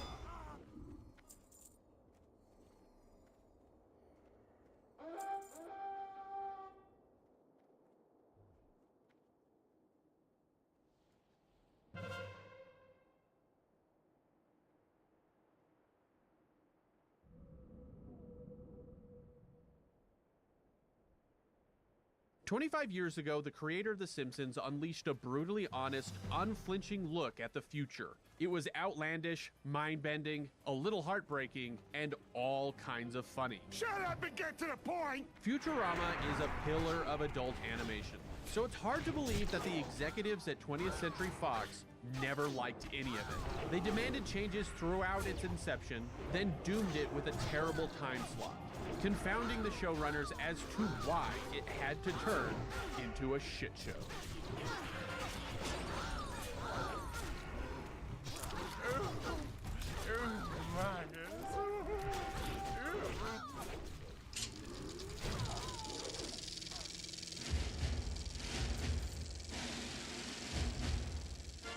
In 1989, the Fox Television Network was a fledgling and floundering broadcast channel with very few claims to fame.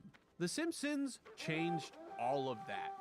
Created by cartoonist Matt Groening, with the help of producer James L. Brooks and showrunner Sam Simon, The Simpsons' rebellious mindset, subversion of family sitcoms, self-aware meta-ness, and its all-around hysterical range of humor, from the highbrow to the slapstick, created an instant hit for Fox. The next decade belonged to Matt Groening's animated sitcom. Ay, caramba! Idly hope. Excellent. Millions tuned in each week, and that rabid fan base spent billions on merchandising. Its boundary pushing, for the time, and pointed social satire offended parents, religious leaders, and U.S. presidents. To make American families a lot more like the Waltons and a lot less like the Simpsons. It won dozens of awards and was inarguably one of the greatest TV shows ever made during its heyday. It directly led to the 90s boom of adult animation, like Beavis and Butthead, Family Guy, and South Park, and inspired countless others, from The Office to The Daily Show. And being animated, it was also easily dubbed for overseas markets, making it a global phenomenon. Simpsons Mania was everywhere. While today it's nowhere near the behemoth it once was, it's hard not to overemphasize how much influence The Simpsons has made on pop culture and really the world at large. Needless to say, Fox would do anything to get another Matt Groening show on the air, and they hassled him for years. Not long ago, the Fox network approached the producers of The Simpsons with a simple request. 35 new shows to fill a few holes in their programming lineup. By 1995, Groening started considering it in earnest. Fueled by his apparent fear of robots, Groening wanted to combine comedy with science fiction. I'm gonna do what I've always dreamed of. I'm gonna write that sitcom about the sassy robot. Staying in the same lane as The Simpsons, he envisioned a future that wasn't an optimistic utopia nor a dystopian nightmare, but one where everything is just as stupid and polarizing as today. If I were registered to vote, I'd send these clowns a message by staying home on election day and dressing up like a clown. You're not registered? Nope, not vaccinated either. He eventually landed on the idea of Futurama, about a well-meaning simpleton, Philip J. Fry, who gets accidentally cryogenically frozen, waking up in the year 3000, and is taken in by his extremely distant nephew, Professor Farnsworth, a 160-year-old mad scientist. This is a chance for Fry to test out my experimental anti-pressure pill. I can't swallow that. Well then, good news. It's a suppository. About a year into the project, he decided he needed help fleshing out all these concepts. In 1997, he recruited David X. Cohen. The X means nothing, by the way. He had to differentiate himself from another David Cohen in order to stay in the Writers Guild. Cohen went through the usual comedy writer's path, by earning a physics degree at Harvard, followed by a master's in computer science at Berkeley, which naturally got him his first gig, writing for Beavis and Butthead. And that led to him joining The Simpsons in '93. You call this writing? If I puked in a fountain pen and mailed it to the monkey house, I'd get better scripts. But sir, at Harvard, they at Harvard they taught you? Hit the streets, egghead. Cohen wrote multiple episodes and segments and constructed probably the greatest sci-fi moment in the series' history. I have to go now. My planet needs me. Wow, Poochie came from another planet? I guess. He was also the guy responsible for throwing overly complicated math jokes in the background, inadvertently creating a dedicated fan base primed for a nerdy sci-fi cartoon. And they said, you know, we want to make this look sciencey, stick some equations in the background. So that's where I thought, oh, instead of just making it mumbo jumbo, I might as well make some jokes that 3 of my friends from graduate school will get at least, and no one else will ever care about or be talking about in the theater 20 years later. Groening saw Cohen as the perfect match to help him develop Futurama. And Cohen knew he had to say yes because no other offer in Hollywood could be more suited for his skills and interests. Seeing as how science fiction comedies didn't really exist at the time, Groening and Cohen were mostly inspired by the low-budget productions of old sci-fi television, like Doctor Who and Lost in Space. The two spent a year detailing every aspect of Futurama, like picking which scientific concepts to parody and discussing how robots had integrated into society. While Groening already had Taranga Leela, Zap Brannigan, and Kif Kroker, with Cohen they created the more sci-fi-ish characters like the talking crustacean Dr. Zoidberg. Look at me! I'm Dr. Zoidberg, homeowner! The dark matter pooping pet Nibbler, and the impulsive, selfish, hard-drinking robot Bender. Bender, honey, we love you. Shut up, baby, I know it. Bender was very deliberately meant to be Futurama's Homer Simpson, but this time he couldn't be accused of being a bad role model by pearl-clutching parents because he's a fictional robot. Try this, kids at home. Is television sensation Bender a bad role model for Earth's children? That's crazy. They also created a robot called Pocket Pal that would periodically appear to explain the future to Fry, but tossed the idea, figuring that not explaining the insanity of the year 3000 was far funnier. In the end, the two men had an enormous binder representing 2 years of work. In April of 1998, they were ready to pitch Futurama to Fox. Groening and Cohen spent 2 hours describing a myriad of characters, locations, themes, and plot lines to the eager executives. Groening finished by saying, "What I've done to the American family with The Simpsons, we're going to do to science fiction with Futurama." They jumped up and down and ordered 13 episodes on the spot. And then, that's when the honeymoon was over. The second they ordered it, they completely freaked out, and were afraid the show was too dark and mean-spirited, and thought they had made a huge mistake, and that the only way they could address their anxieties was to try to make me as crazy as possible with their frustrations. When James L. Brooks brought The Simpsons to Fox, they were so desperate for content, they made a deal with Brooks and Groening that they would never creatively interfere with the series. But in the years since, the execubots at Fox had become increasingly corporate and excessive meddlers in all their other shows. Executive Alpha, programmed to like things it has seen before. Hey, hey, hey. Executive Beta, programmed to roll dice to determine the fall schedule. More reality shows? Groening soon realized how spoiled he was on The Simpsons. He spent countless meetings with Fox constantly telling them no because they wanted to change every aspect of the series. They questioned aliens having Italian accents, futuristic products with identifiable brands, prostitutes being coin-operated robots, and they didn't get why the plots kept happening off of Earth. Why not? It's clever, it's unexpected. But that's not why people watch TV.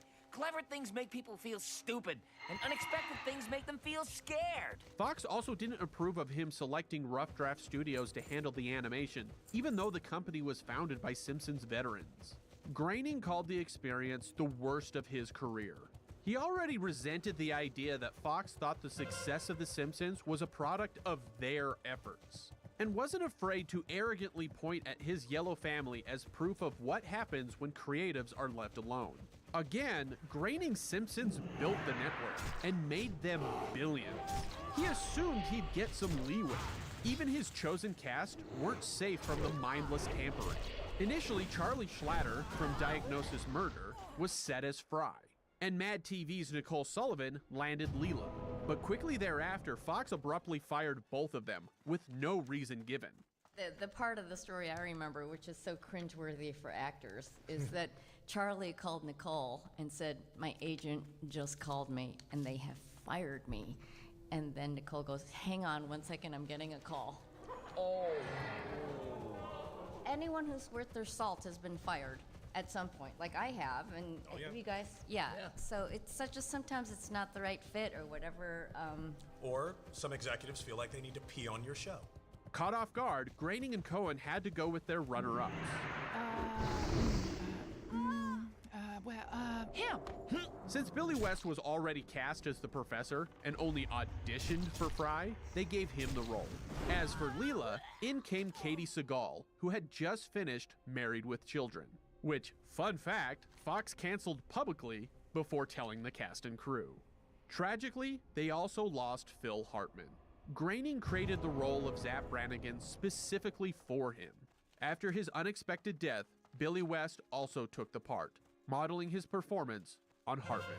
If you so much as glance at another woman, I'll be all over Leela like a fly on a pile of very seductive manure. Like The Simpsons, Groening mostly stepped back from day-to-day operations, becoming more of a consultant. He would attend table reads when the actors first get to read a new script together, occasionally pop into the writer's room, and would give notes throughout the whole process.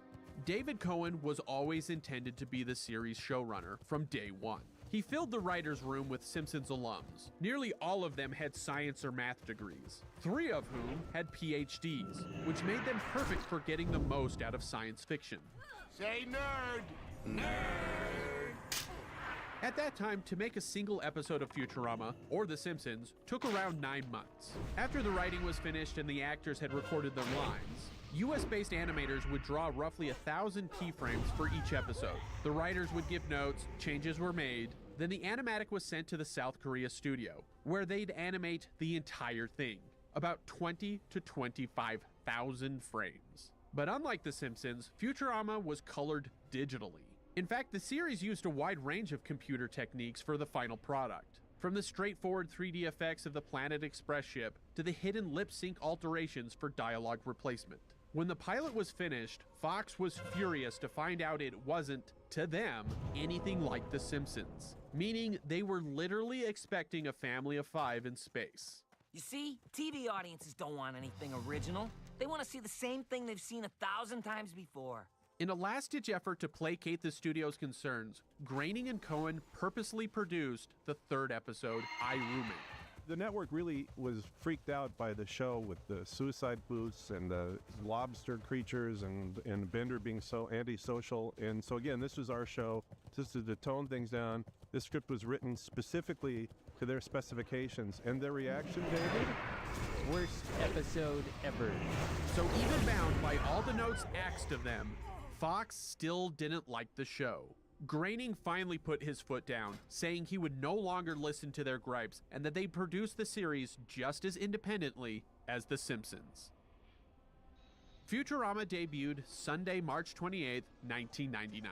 19 million Earthicans tuned in, even beating their lead-in, The Simpsons. Reviewers were lukewarm with the new series, thinking it wasn't as sharp as The Simpsons, but its originality and inventiveness showed great promise. Groening wanted Futurama to be aired in the rating sweet spot of 8:30 p.m. on Sunday nights, sandwiched between the powerhouses of The Simpsons at 8 and The X-Files at 9. Fox only let it air there for 2 episodes, before moving it to their lower-rated animation Tuesday nights, alongside King of the Hill, Family Guy, and the PJs. Due to technical difficulties, we now bring you 8 animated shows in a row. Futurama lost nearly 50% of its audience with the change. Groening called the move a historic blunder and assumed it was a reprisal from Fox because he wouldn't listen to their notes. Throughout the rest of the year, Groening did not play nice when speaking to the press. He fumed that Fox no longer fostered original series, that they operated permanently in damage control mode for their past failures, and frankly, that they clearly had no idea what they were doing. Groening was willing to take all that blame if the series tanked, but it needed to be on his terms. Overall, though, he was optimistic that the quality of the show would grow an audience regardless of its time slot. And sure enough, it did. By the end of its first season, viewership was steadily climbing. At the beginning of the second season, Fox put Futurama back in that prime Sunday 8:30 p.m. spot for only 4 episodes. That's all? But Now, there'll be plenty of time to discuss your objections when and if you return. Whether they were truly punishing him for their lack of control, or perhaps furious that he kept dragging their name through the mud, Fox gave their new series Malcolm in the Middle the spot and moved Futurama up an hour and a half earlier. 7 p.m. on Sundays was considered a death sentence on Fox, as it often competed against the sports ball games and post-game talk shows. If the games ran over, any series caught in that time slot would simply not air that day, and the episode would be put on a shelf. Because of this, Futurama's 4 seasons of episodes aired inconsistently, becoming 5 seasons of broadcast television, and they were completely out of order, which normally wouldn't be a problem for most sitcoms, like The Simpsons, but Futurama leaned into its continuity, especially with its Fry and Leela romance and the ever-evolving mythology of Fry's importance in the universe. When streaming Futurama, it's placed in that broadcast order, not chronological. Sunday at 7 p.m. is where Futurama remained for the rest of its run. Over time, Fox basically forgot the show even existed. When it won the Outstanding Animated Program Emmy for Roswell That Ends Well, Fox never bothered to call Groening or Cohen to congratulate them. Hey, don't cut that. I need that to speak. And Fox couldn't be mad at the show for offending anyone because all the controversies they feared would crop up never came to be. Though the Nixon estate did ask them to stop making fun of him. In our darkest hour, we can stand erect with proud, upthrust bosoms. Anyone who laughs is a communist. All Fox saw was declining viewership, thanks to that erratic schedule. Sometimes it meant only 1 new episode a month, and that made building an audience nearly impossible. Globiously, ratings slowly cratered. Lasting 72 episodes, Fox technically never canceled Futurama, they simply didn't order another season. But really, what's the difference? Another classic science fiction show canceled before its time. For fans, it was a bitter outcome, because the series was genuinely flourishing creatively and critically. Perhaps the first season wasn't as strong as some were expecting, but critics and meatbags alike agree the show only got better. By season 5, or the last half of season 4, depending on how you look at it, Futurama was firing on all cylinders and is widely considered, to this day, the best the show ever got. This was the result of 2 decisions made by David Cohen. The first was fully embracing their science fiction roots. as they were able to explore insane concepts like no other television series in history. We noticed that the fans were responding really well to the episodes that had more sci-fi in them, and you'll see we do go for more serious sci-fi stories as it goes along.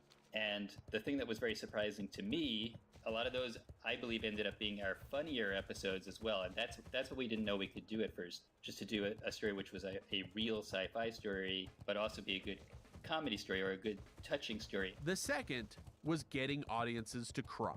Groening always had the idea that the show could tackle heavier topics as long as Cohen made sure the characters reacted to their crazy circumstances in relatable, sympathetic ways. During the third season, the writers tested the waters with the episode The Luck of the Fryrish, where an angry Fry believes his brother Yancey stole his name, his luck, and his dreams, only to discover that Yancey had actually named his son after the younger brother he lost.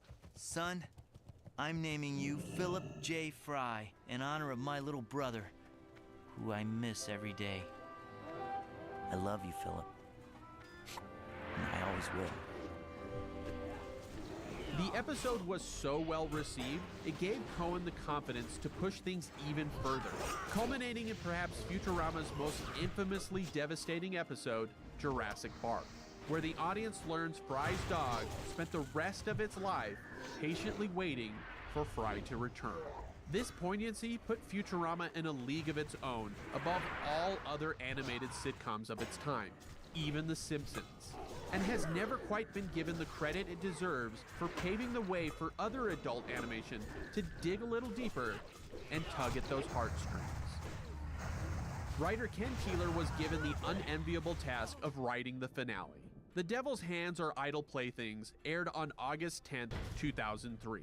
Cohen and Groening consciously didn't want the episode to have a sense of finality, so Keeler focused on the emotional core of the series, Fry's unrequited love for Leela. A man writing an opera about a woman? Oh, Sarah, how deliciously absurd. And instead of having them finally come together or saying goodbye, he simply ended Futurama on a positive note. Please don't stop playing, Fry. I want to hear how it ends.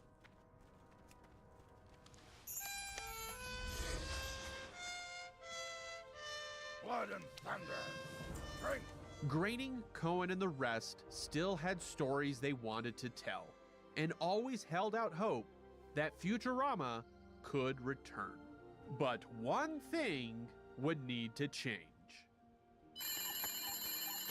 Yes, I see.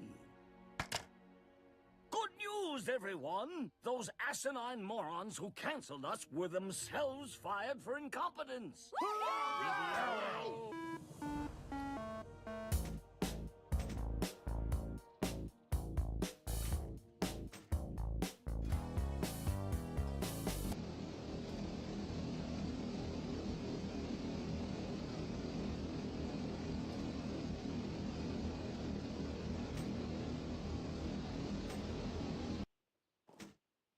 That's kind of disappointing that I immediately, well, not super immediately, but I replaced the axe.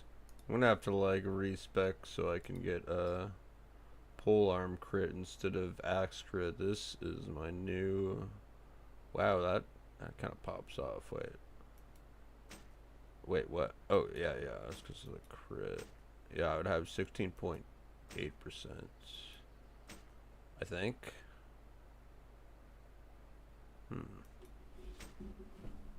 I know I'd have more crit for sure with the ice barb spear.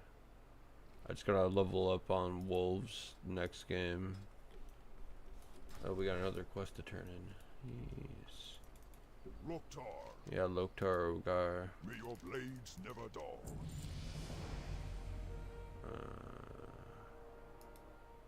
Be safe. Okay. Strength. And once I'm like friendly, I can get a like 1% dodge trinket to interchange with carrot on a stick. Rick's entire story. Sure, why not? The story of Rick Sanchez is incredibly complicated. Therefore, so you can understand him better, I'm gonna go over every important event which shaped him into the man he is, and cover how trauma can cause even the brightest minds to become deeply flawed. So get ready, sit back, grab a snack if you want, and enjoy. Even from a young age, it is clear that Rick is rather intelligent and has always had a thing for building and inventing. This is something we get to visually see in Season 5, Episode 8, titled Returnal Friendshine of the Spotless Mort, during a flashback sequence. But what if I told you that this intelligence maybe isn't as great as you may think, and actually led to Rick having a rather traumatizing life? The Rick which we get to see throughout the show is from Dimension C-137, so he is often known as Rick C-137, and during the series, we get to see events of his past traumas which happened before the series itself even takes place. Season 3, Episode 1, titled The Rick Shank Redemption, is the first major time in the series we get some deep insights regarding these traumas. In this episode, Rick is being interrogated by the Galactic Federation, and they are doing so by speaking to him within his own subconscious mind. During this interrogation, we get to see a memory which Rick has before he made a breakthrough in portal travel technology. In this memory, while working in his garage trying to figure out portal travel, an alternate version of himself comes and speaks with him. This alternate version of Rick is known as Rick Prime. Rick Prime lets our Rick know that once he has access to portal travel technology, anything becomes possible, and that our Rick will essentially become a god with it. Upon hearing Rick Prime's explanation of what happens once getting portal travel technology, our Rick decides to pass on being handed the technology by Rick Prime, because he views himself as a different kind of Rick. And this causes Rick Prime to leave Rick's garage, while letting him know that no versions of Rick pass on getting portal technology. Bro, Ricks don't pass on this. Who do you think you are? A different kind of Rick, I guess. Well, we'll see how long that lasts. After Rick Prime leaves, Rick decides that he should give up on science and live a more humble life rather than becoming a god with no consequences. Then shortly after this, while going to get ice cream with his daughter Beth and his wife Diane, a portal opens up in the garage, and a bomb falls through it, which kills both Beth and Diane. And this then causes Rick to immediately begin figuring out the math required to invent portal travel while in his blown up garage. Although, keep in mind, all of this takes place in Rick's subconscious mind while he is being interrogated, and after the audience gets to see these events of Rick's past, Rick lets the interrogator know that he fabricated this backstory. So, is any of it actually real? Well, if we go forward in the series to Season 5, Episode 10, titled Rick Mirai Jack, we can answer that question. In this episode, Morty gets to see a scan of Rick's brain and is made aware of the truths to his backstory. It turns out that even though Rick claimed the backstory was fabricated while being interrogated, most of it actually wasn't. Morty gets to see the events where Rick Prime talks to our Rick and then proceeds to kill his family. But rather than immediately inventing portal travel, Rick dealt with depression for a while living alone. Then later on he decided to follow through with inventing portal travel and essentially becoming a god, just like Rick Prime predicted. Well, we'll see how long that lasts. And he did so, all so he could get revenge on Rick Prime. Using the portal technology which he was forced to invent because of his want for revenge, our Rick travels to multiple technology. Our Rick decides to pass on being some deep insights regarding these traumas.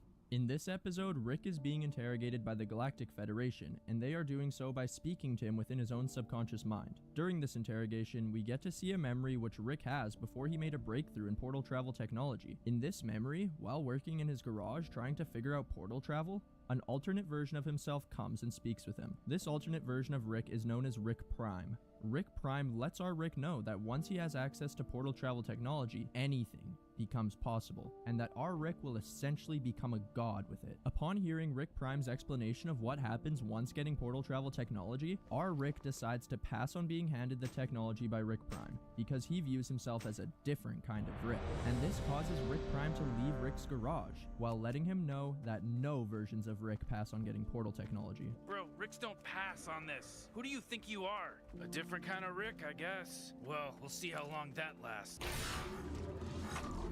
After Rick Prime leaves, Rick decides that he should give up on science and live a more humble life rather than becoming a god with no consequences. Then shortly after this, while going to get ice cream with his daughter Beth and his wife Diane, a portal opens up in the garage, and a bomb falls through it, which kills both Beth and Diane.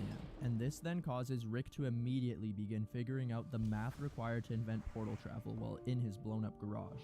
Although, keep in mind, all of this takes place in Rick's subconscious mind while he is being interrogated, and after the audience gets to see these events of Rick's past, Rick lets the interrogator know that he fabricated this backstory. So, is any of it actually real? Well, if we go forward in the series to Season 5, Episode 10, titled Rick Mirai Jack, we can answer that question. In this episode, Morty gets to see a scan of Rick's brain and is made aware of the truths to his backstory. It turns out that even though Rick claimed the backstory was fabricated while being interrogated, most of it actually wasn't. Morty gets to see the events where Rick Prime talks to our Rick and then proceeds to kill his family. But rather than immediately inventing portal travel, Rick dealt with depression for a while living alone. Then later on he decided to follow through with inventing portal travel and essentially becoming a god, just like Rick Prime predicted.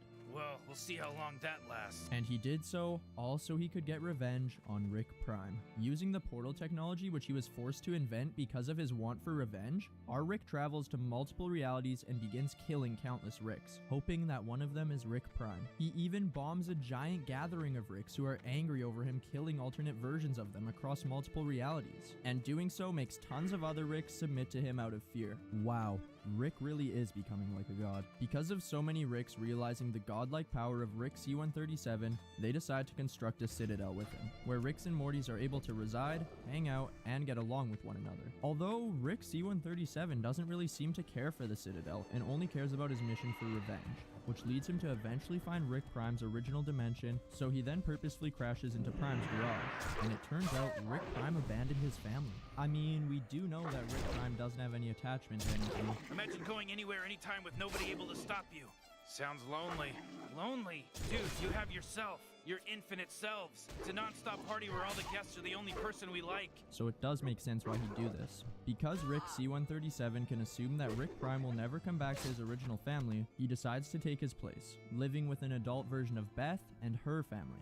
From Beth and the family's perspective, they just think that Rick Prime finally came back after a long time, but in reality, it's just an alternate version of him from another dimension who wanted to fill the hole of loneliness in his life that was caused by the murder of his wife and daughter. On top of this, Rick C-137 essentially adopts Rick Prime's grandson Morty as his own, without him ever knowing. And this gives Rick a whole new kind of relationship in his life, as he himself never had a grandson before, because his original daughter never grew old enough to have kids. After all this trauma, it seems Rick has found his place and is happy with his new grandson and family. And then from that point, the series itself begins. And Rick's adoption of this new family, as well as him killing countless other Ricks, has made it clear that his access to portal travel technology has begun to cause him to start having little care for individual realities and people, because he knows that his actions practically have no consequences now. A good first example of this during the series is in Season 1, Episode 6, titled Rick Potion Number 9. We'll get into that in just a minute, but before we do, if you're enjoying the video so far, be sure to like it, as well as subscribe to the channel for more content like it. Now back to the video.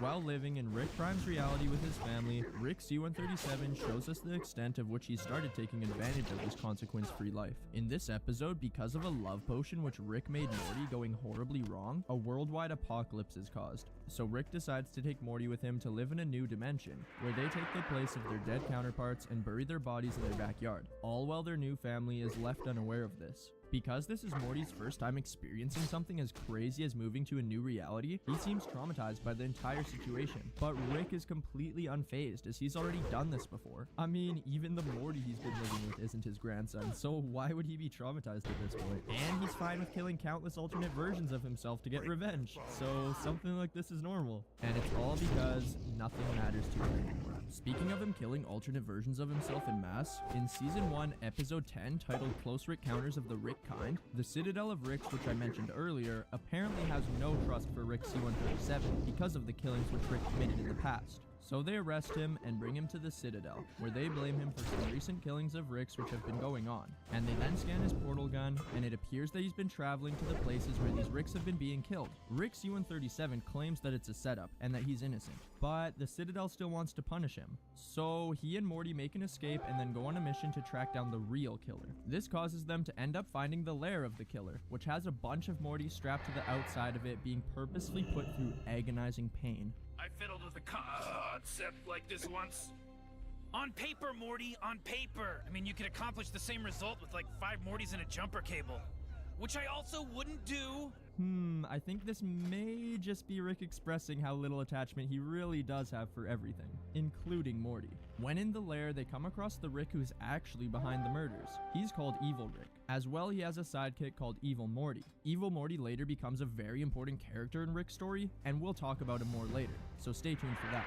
Evil Rick then captures both Rick and Morty, and he tells Rick how similar they actually are. Apparently, there's only one other Rick between them and how different they are. So maybe our Rick actually would do the whole thing with, Morty strapped to an evil lair? Who knows? Shortly after showing them how similar they are, Evil Rick reveals to Rick C-137 that he plans on downloading the contents of his brain and then killing him. While Rick's brain is being downloaded, the Mortys which were imprisoned in the lair escape and kill Evil Rick, which allows Rick C-137 and Morty to escape and go back to the Citadel. The council then apologizes for falsely accusing Rick, and as a gift for their mistake, they offer him a voucher for a free replacement Morty. And Rick acts like he doesn't want it while in front of Morty, but snags it on his way out. Yeah, as I was saying about having no attachment to anything or anyone. But what if I told you it's not just Rick who doesn't value Mortys, but that there's also a Morty who doesn't? Well, at the end of this episode, it's revealed that Evil Rick wasn't actually a real person, but rather a robot controlled by his supposed sidekick, Evil Morty. Crazy. This means it was a Morty putting all those Mortys in agonizing pain, and as well it was a Morty who infiltrated Rick's brain? But what could a Morty possibly want to accomplish with all that?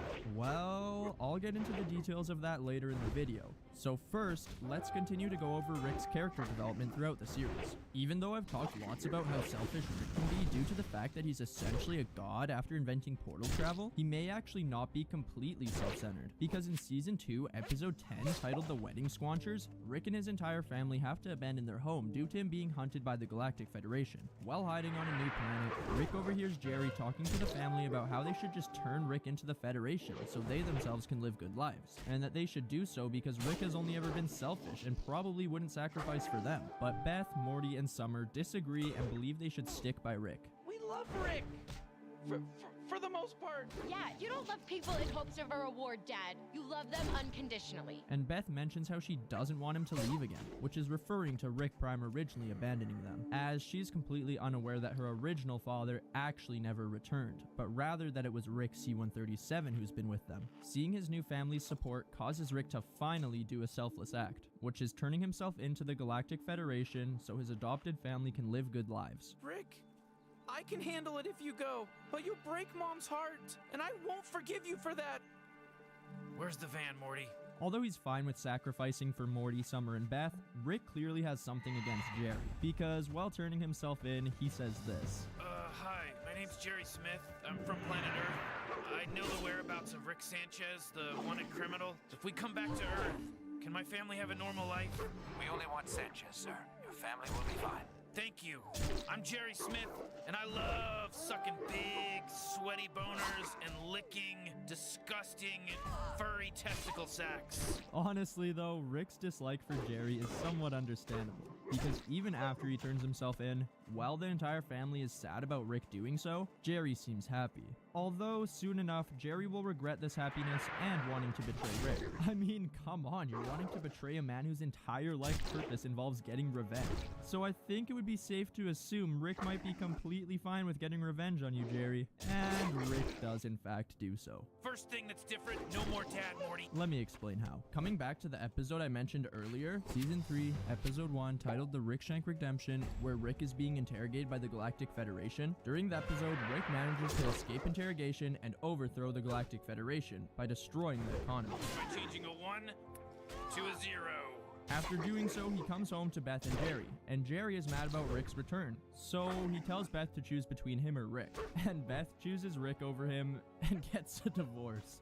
Jerry's going to spend some time divorced. Oh, I'm sorry to hear that, sweetie. I hope I had nothing to do with that. This causes Morty to feel sad about the divorce, but he doesn't get to feel sad for long, because Rick then goes on a rant to him about how he coordinated his parents' divorce by turning himself in and overthrowing the government, all because Jerry wanted to betray him. As well, all of this was so he could take over the family and force Morty to go on adventures with him. And on top of this, he even threatens Morty. No more Dad, Morty. He threatened to turn me into the government, so I made him and the government go away. I just took over the family, Morty, and if you tell your your mom or sister I said any of this, I'll deny it. And they'll take my side because I'm a hero, Morty. And now you're gonna go and do whatever I say, Morty.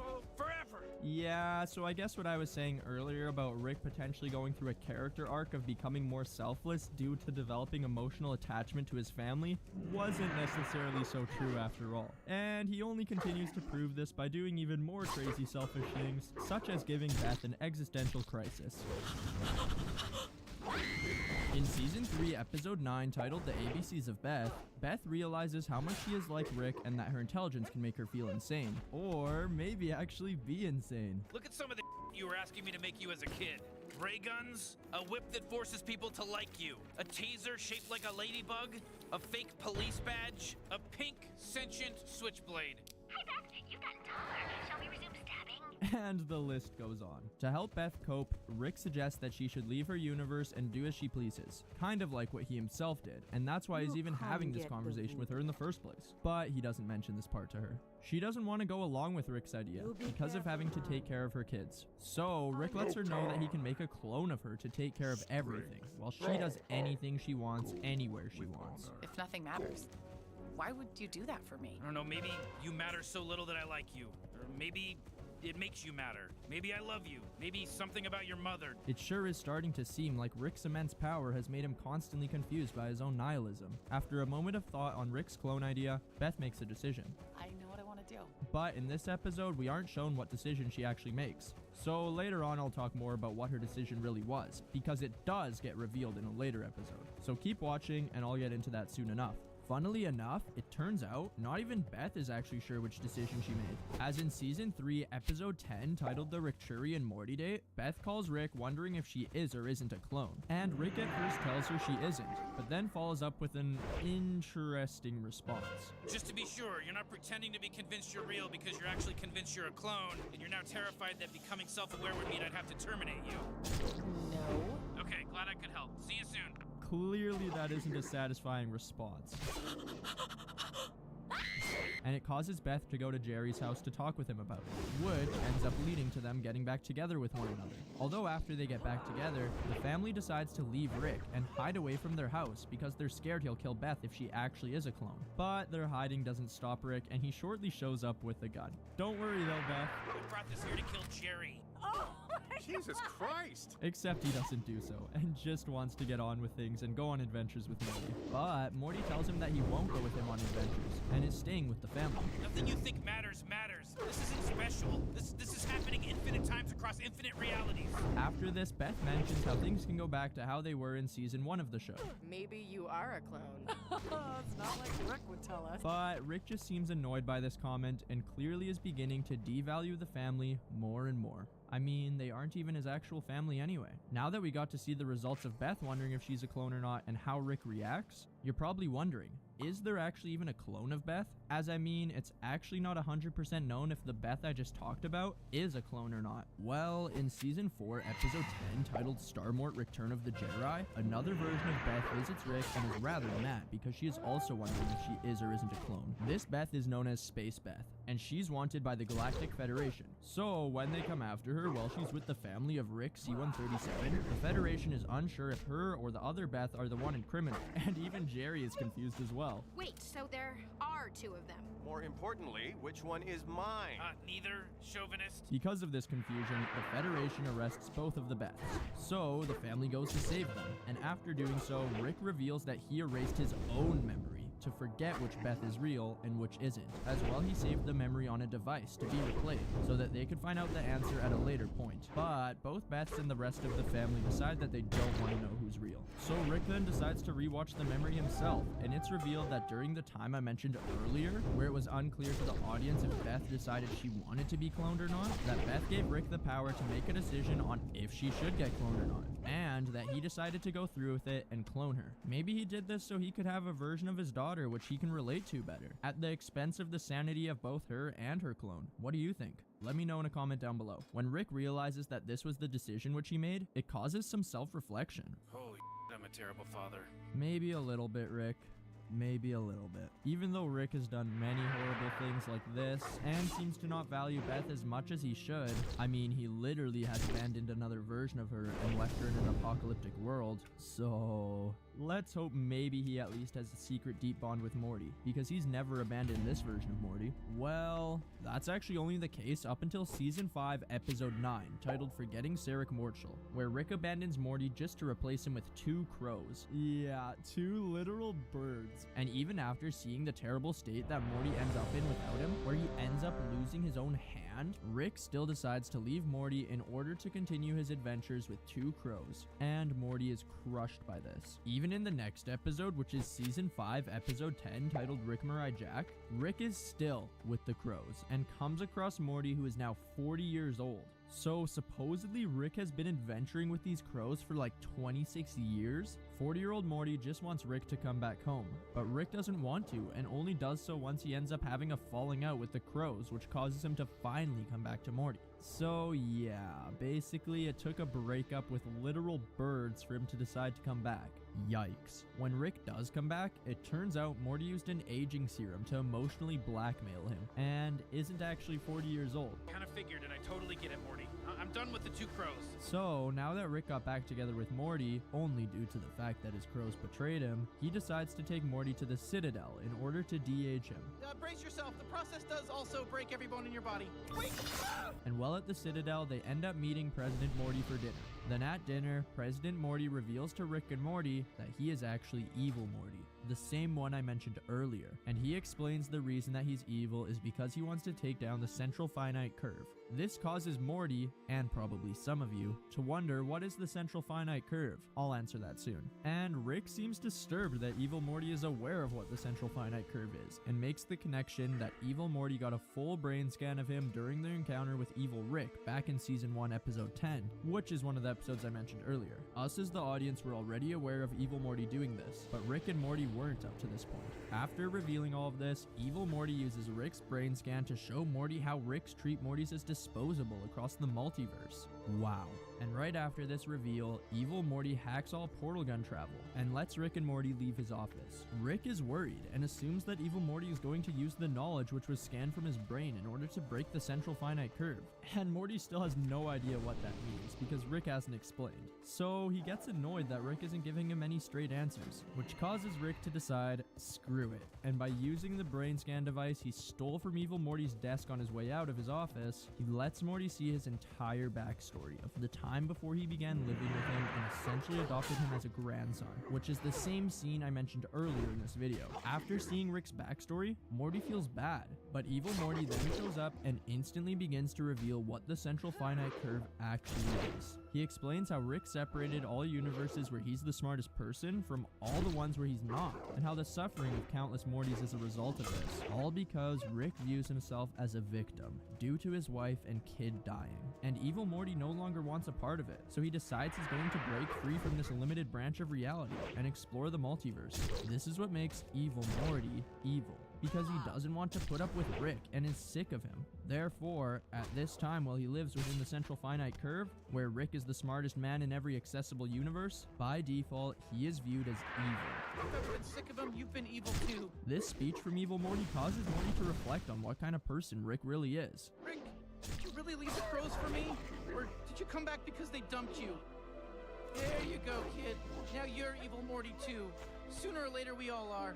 On this side of the curve. And then Evil Morty proceeds to breach the central finite curve and leaves to the vast multiverse, all while Rick and Morty narrowly escape death because of the chaos which this causes, and are left stranded with no portal fluid to make it home. But luckily, they're saved by Space Beth in the next episode, which is Season 6, Episode 1, titled Solarix. After being saved, Rick goes to reset the portal index, so that portal travel can work once again. But while doing so, he accidentally resets portal travelers instead, which causes him, Morty, and Jerry to get sent back to their original dimensions. Obviously, we already know Rick and Morty get reset, because they've been living in an alternate reality for a while now. And I'd assume Jerry probably gets reset because of him getting mixed up with another Jerry at a Jerry daycare in Season 2, Episode 2, titled Morty Night Run. When Rick gets reset and sent back to his original reality, it turns out that in this reality he made an AI ghost of his wife to haunt him. If I could be muted, I wouldn't be too good at haunting you, would I, you dirty bear? Yeah, forgot I wanted to be haunted. And that he was so depressed that he even trapped everyone in this reality's mind in a time loop to be stuck on the day which Beth and Diane died. But while doing so, he forgot about the problem of aging, which caused everyone to grow old, while their minds were stuck in this loop. I was wondering if you could help me make sense of a note I found this morning. It's written by someone claiming to be me. They say my mind is held captive in a time loop, trapped in the day of a traumatic event by the agony of a formidable intelligence. So, his fix is using a kill switch to end the lives of these people in his original reality without a second thought. Wow, yet again, treating life as disposable. Rick then leaves his original dimension through the hole in the central finite curve, which Evil Morty created, and goes to find Morty in his original dimension, which is the dimension where they caused an apocalypse and had to abandon in Season 1, Episode 6, titled Rick Cronenberg, which is also one of the episodes I mentioned earlier. Once Rick finds Morty, they continue to go on their regular adventures. Where are we going? To kill your grandpa, little buddy. Wait, what? Never mind, maybe it's not so regular of an adventure after all. Well, on this irregular adventure, they find a base of Rick Prime and are taunted by a pre-recording of him. Although, while this is going on, Beth, Space Beth, and Summer are in danger, so Rick and Morty leave the taunting of Rick Prime to help them. And after they all meet up, they decide to go get Jerry from his original dimension and all go back home together. Although another Jerry is at their home, this Jerry has a pet of Rick's called Mr. Frundles, and he releases Mr. Frundles, which causes a world-ending chain reaction. So, instantly upon fixing things and making it home, they have to find yet another new reality. So, now the entire family gets to bury their dead bodies in another reality and assimilate into it, instead of just Rick and Morty. Bit of a rush job, actually, so they do say Parmesan weird. How do they say Parmesan? But Rick isn't gonna let this little sidetrack stop him from his primary goal of getting revenge on Rick Prime. So, in Season 6, Episode 10, titled Rictional Mortpoon's Rickmas Mortcation, Rick does just that and continues his mission, but only after leaving the family with a robot version of himself called Rickbot. All because in Season 6, Episode 9, titled The Rick and King Mortar's Mort, Morty wanted to go on a stupid adventure which led him to being pressured into chopping his junk off for a religious cause. Now just cut off your and throw them into the sun. Okie dokie. And because of Morty calling Rick boring before that adventure even fully took place, Rick switched himself with a robot for the whole adventure and beyond that, all while he invested his time into hunting Rick Prime. After the family finds out about Rick having replaced himself with Rickbot, and after Rickbot dies, Rick invites Morty to help him track down Rick Prime, which may seem nice, but in reality, it's just Rick's selfish wants. I spent my life hunting this guy, Morty. This is the closest I've ever been to catching Rick Prime, but now we're gonna do it together. You and me. It's gonna take over your life, Morty. In Season 7, Episode 5, titled Unmort Rickin', there's then a major step of progress in Rick's mission for revenge. Gonna kill my nemesis! Rick out! The episode starts with a flashback of evil Morty killing Ricks from countless realities and stealing the knowledge from their brains, as well as kidnapping their Mortys. This is during the same time which he captured Rick C-137 and scanned his brain in Season 1, Episode 10. I guess this maybe means Rick C-137 isn't so special after all. As well, just the same as how many Ricks treat Mortys as disposable, evil Morty treats Mortys and Ricks as disposable. After this flashback, evil Morty is shown enjoying his time in the multiverse, which is not limited by the central finite curve, but this is ruined by Rick and Morty trying to track down Rick Prime. So evil Morty comes to them, and he gives them advice on ways of trying to find Rick Prime, ways that'll not disturb him in other parts of the multiverse. After getting this advice, they then find a Rick Prime which seems different from the decoys which they have been finding already. And upon killing this decoy of Rick Prime, it bursts into a black goo and brings them to a chamber, where they come across other Ricks who are also hunting Rick Prime. A pre-recording of Rick Prime then reveals that he killed the wives of all Ricks across infinity. Rick was already aware of this, but Morty wasn't. And then this automated recording lets them all know that the last Rick standing gets their wife back. But Rick C-137 believes he's lying. While Rick, Morty, and evil Morty escape, they manage to bring home some of the black goo from Rick Prime's trap. Using this goo, Rick finds Rick Prime's location and goes to kill him, while leaving evil Morty and Morty behind. But evil Morty takes Morty to Rick Prime's base, and they end up coming across Rick anyway. While fighting Rick Prime at his base, he says how he's going to start erasing Rick C-137's family from infinity, one by one, just as he did Diane. And he proves it by starting with killing Uncle Slow, who's also known as Slow Mobius. After fighting for a while, Rick and evil Morty end up defeated by Rick Prime, and just Morty is left. So while talking to his original grandson, Rick Prime lets his guard down and gets incapacitated by Morty. But here's the thing, it actually wasn't Morty who did this. It turns out evil Morty put an eye patch on Morty and switched shirts with him during the chaos of the fight, so he could confuse Rick Prime and incapacitate him. Because he's incapacitated, evil Morty then steals Rick Prime's knowledge from his brain and brings Rick C-137 into the same room and revives him. He then leaves them alone together, and Rick C-137 begins to punch Rick Prime to death, while Prime makes fun of Rick and mocks him about how he is the only one who gave his life purpose, and as well laughs at Rick C-137 for living with his family so long. I showed you infinity! And what did you do with it? Hang out with my grandson? What's your life without me? Let's find out. Eventually, Rick Prime dies from being punched repeatedly, and after finally completing his life's purpose, Rick C-137 is left with no purpose and can't even look at life the same anymore. His entire life goal as a man with infinite power has been achieved. How's it feel? Better? No? Exactly the same? Yeah, it always does. So where does he go from here now?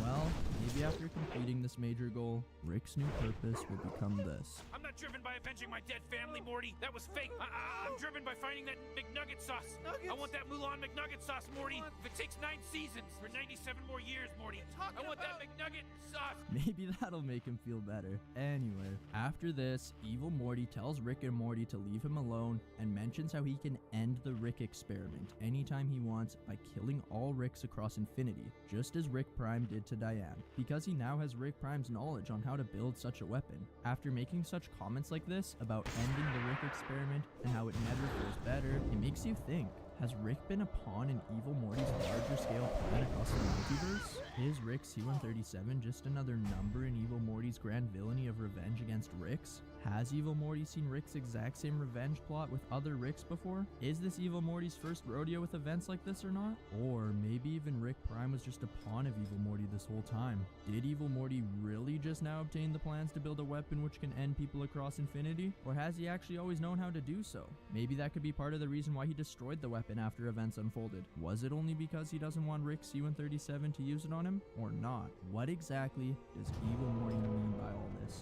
And who really is he? Let me know your thoughts in a comment down below. It's definitely crazy what extreme levels of power can do to people. But does absolute power corrupt absolutely? Or can those with immense power manage to be good people? What do you think? Well, in Rick C-137's case, he was just a humble and brilliant man who wanted to be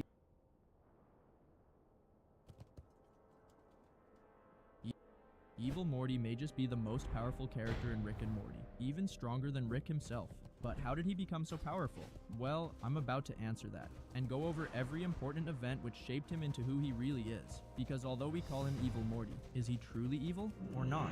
Well, let me tell you the story of a young boy who was forced to go to extreme lengths in order to obtain true freedom, and cover his journey of breaking free from the control of others. It's a story of desire for change, as well as one of revenge.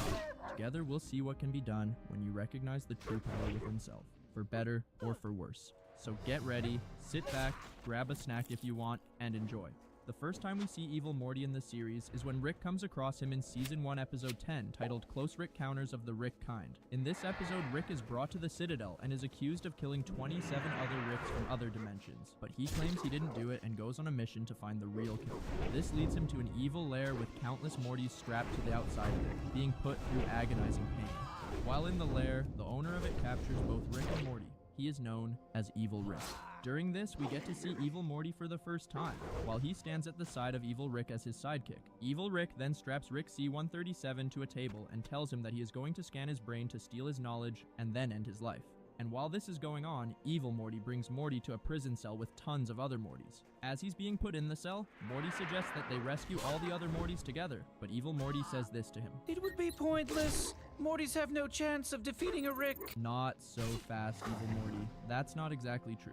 Because after a motivating speech from our Morty, all the Mortys in the prison decide to come together and overthrow Evil Rick by escaping the prison and then defeat him by piling on top of him. While this is happening, Evil Rick says this. Do your worst, you little f***ers! Kill me! Do it! Do it!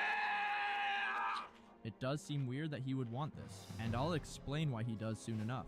So stay tuned for that. After Evil Rick is defeated, members of the Citadel come to take all of the Mortys away from the lair. Whoa, what's gonna happen to all these Mortys? They'll go back to their families, attend school regularly, play video games, date girls. Poor little Rickless bastards. And while investigating Evil Rick's body, 2 Ricks from the Citadel find out that he was being remotely controlled, and one mentions how he's seen the tech before. This Rick was being controlled remotely, puppeteered by somebody else. This is the receiver. Yeah, but where's the transmitter? It turns out that Evil Morty was the one behind it, and that he was doing it all from tech in his iPad. So I guess he did know that Ricks can be defeated, but had to keep his cover when speaking with Morty. He then destroys the eye patch so he can blend in with all the other Mortys boarding the spaceships to be brought back to where they belong. But why would Evil Morty do this? Why take control of a Rick and do all of these horrible things to these Mortys, as well as kill 27 Ricks? Well, if we dive into his backstory, which takes place before these events, it would seem the answer is because of a want for freedom, as well as revenge. In Season 7, Episode 5, titled Unmort Rickon, we get to see some events of Evil Morty's past, where he himself is complaining to his Rick about the fact that they just went on yet another adventure where he went up a butt. That being a regular type of adventure for them definitely doesn't sound fun. Evil Morty also brought back crystals from this same adventure. Maybe these crystals could be death crystals? Which are crystals that allow you to see future ways you'll die based off of the present moment. We see such crystals in Season 4, Episode 1, titled Edge of Tomorty Rick Die Rickpeat. If these are death crystals, maybe Evil Morty got to see countless deaths of his which were caused by Rick, but whether they are or aren't death crystals, this particular adventure really seemed to set Evil Morty off, and led him to get super mad at his Rick after it, and call him a giant 8-year-old. Then after he says this to his Rick, it causes an argument which makes him mad. Even though he may not show it, Evil Morty has become done with everything different Ricks have put him through at this point, and he's going to do something about it. So he responds to this argument by offering his Rick a drink and then heading to his room to work on making the eye patch from earlier. By the time he's done making the eye patch, his Rick has become drunk. So Evil Morty takes advantage of this and hijacks control of him, then installs the tech to remote control him into his brain. Rick's control over him tired him out, so he decided to be the one in control now. Right after this, we see him take Rick to a Morty adoption agency on the Citadel, but this Rick now has a scar on his mouth. Interesting. Because the Rick which he took control of didn't have this scar. Now you could say that the scar came from Evil Morty installing the device into him. But why would that cause a mouth scar, considering that the device was installed into his brain and not around his mouth? If anything, you'd expect him to have scarring on his head. Could this mean that he's controlled more than one Rick? And Evil Rick is a different Rick than the one we saw him get drunk? Potentially, and I'll get into that more very soon. While at the Morty adoption agency, the Rick at the front desk says this to Evil Morty. An eye patch. You know how we feel about pirates. This is a reference to Season 3, Episode 10, titled The Rick, Churi, and Morty Date, where Rick C-137 reveals that he's scared of pirates. Stand down. He's not afraid of pirates. Oh, run, Morty! That part was true! Wow, even the very device Evil Morty uses to take revenge on Rick is purposely trying to scare him. After ending the desk clerk's life, as well as a police officer Rick who comes to help, Evil Morty hacks into the computer system of the adoption agency and deletes his file from their records. This is a major step towards a more free life for himself, as he most likely does this so no more Ricks can keep adopting him and treating him poorly, because he's already had more than one Rick treat him poorly. As well, an interesting thing to take note of is that in the picture on his file, he appears to be sad and frowning, unlike the other Mortys who are smiling. He really is different from the rest, and he's definitely been sick of Rick for a while now. After deleting his file, he begins traveling to different dimensions and ending the lives of a bunch of Ricks, as well as stealing their Mortys. These Ricks are the same ones which the Citadel blamed Rick C-137 for killing. And this is also how he got some of the Mortys which were imprisoned at the Evil Lair in Season 1, Episode 10. While Evil Morty is back at the lair after this, Evil Rick tries to end himself because he has become trapped in his own body and is helpless to the power which Evil Morty has over him. But his efforts are worthless. So this is why he was happy when the rebelling Mortys ended him earlier. Wow. It's clear Evil Morty was very broken to go far enough to do all of this, but it would seem his killing of Ricks isn't necessarily completely just for revenge. As every Rick which he killed, he also scanned the brain of and stole their knowledge. But what would he even need all of this knowledge for? Well, he would need it for a grand plan of his, one that would shatter the very structure of reality itself, and provide him a life free from Rick's manipulation and mistreatment. The next steps of this grand plan begin while at the Citadel, after he leaves the Evil Lair with the multiple Mortys on spaceships. While undercover as a regular Morty, he sees a newspaper in the streets of the Citadel advertising the first ever Citadel election, so he decides to run for president. And in Season 3, Episode 7, titled The Ricklantis Mix-Up, we are brought back to his present story, and we get to see the results of this choice to run. It's clear Mortys are underdogs, as even the big news stations of the Citadel make fun of him for running. it's anyone's race among the Rick candidates. But a certain other candidate should be getting at least one vote for most adorable. Yeah, I think we actually have the audio for his speech here.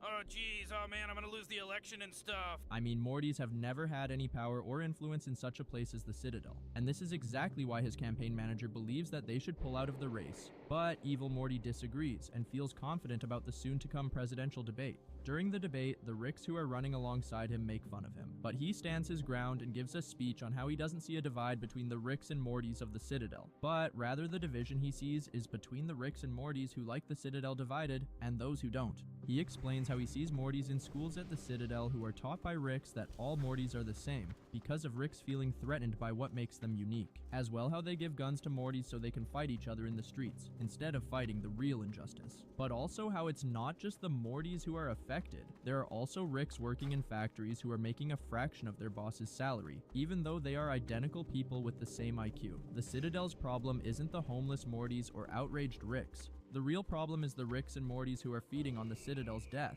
And then he concludes by saying this. A message from the Ricks and Mortys that believe in this Citadel to the Ricks and Mortys that don't.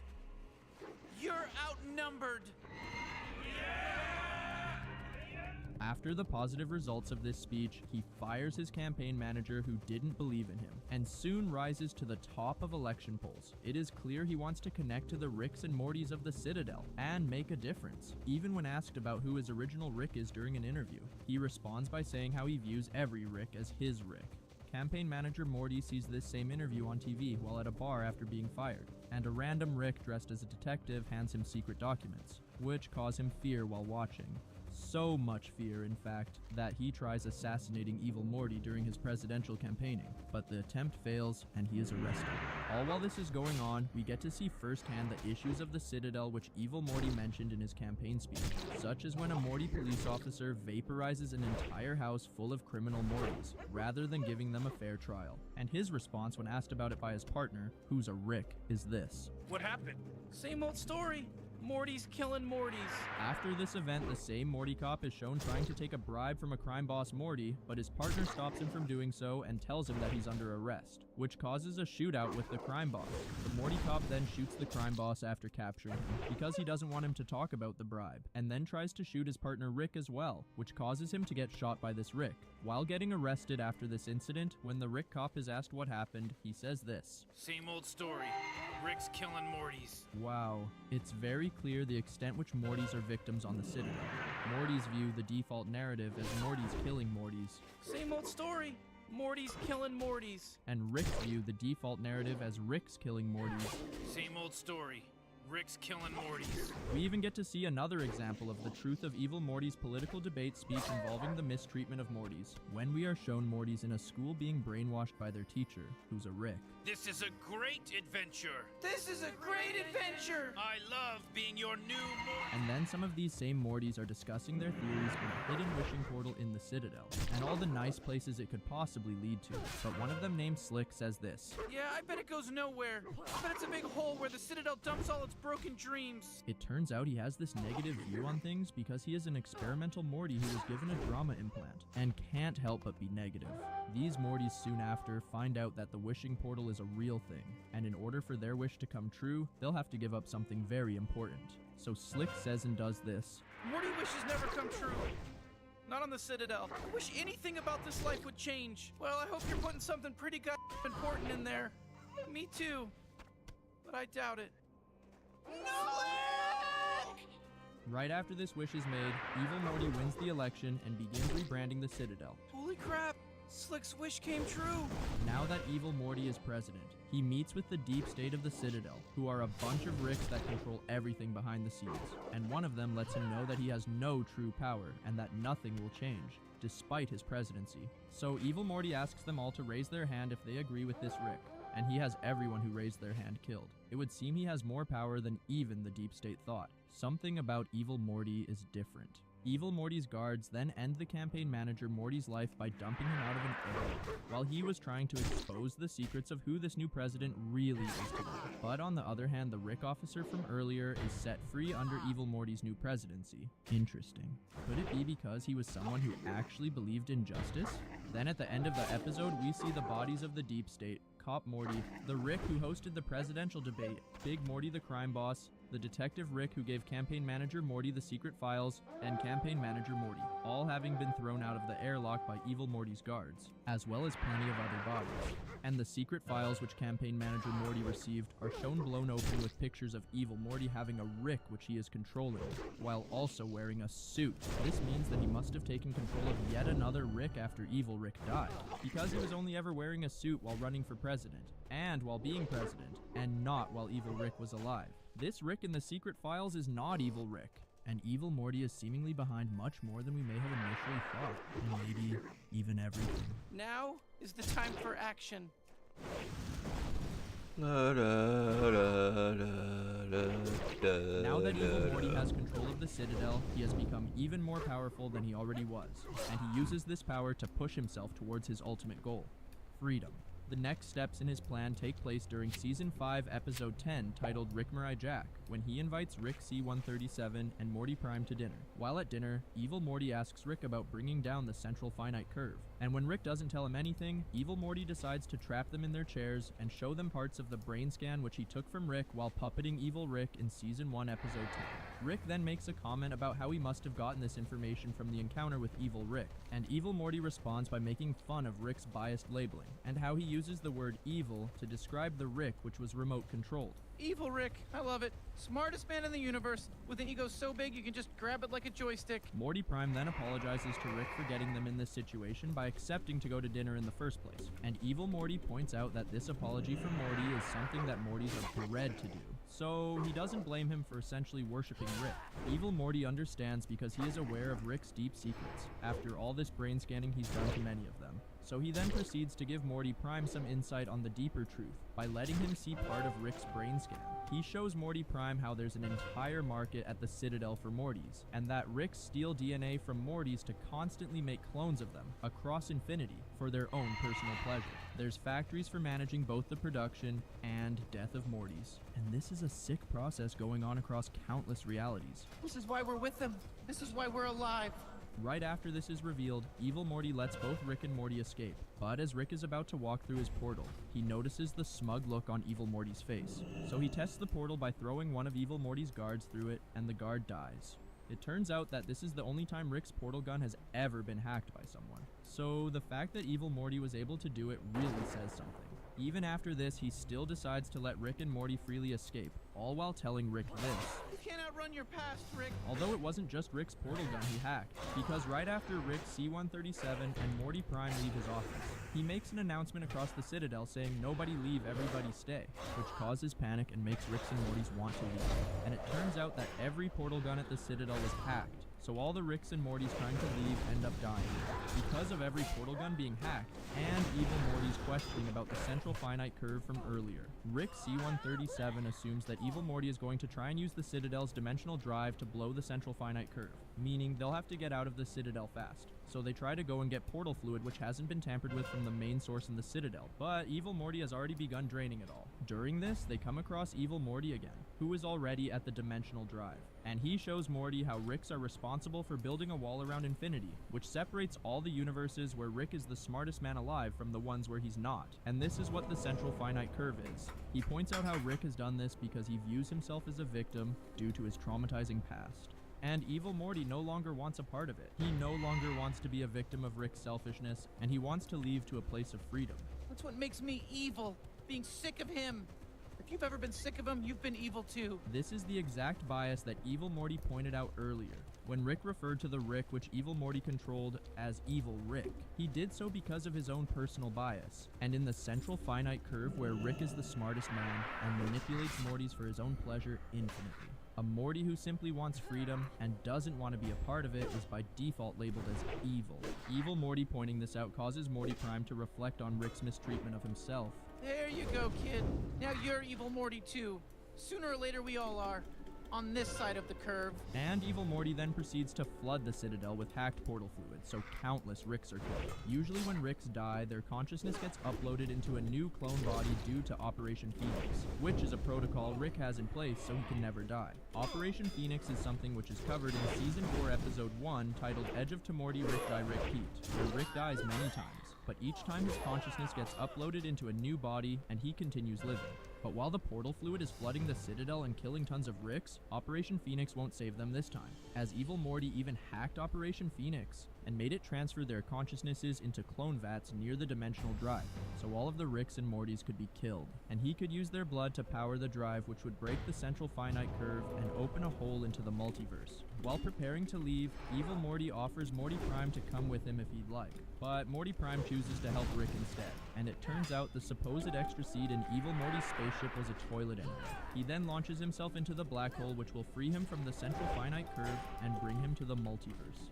Finally, he can stop frowning like the photo on his adoption file, and he begins smiling as he enters the beyond, leaving the Citadel in chaos behind him. Finally, he is free at last.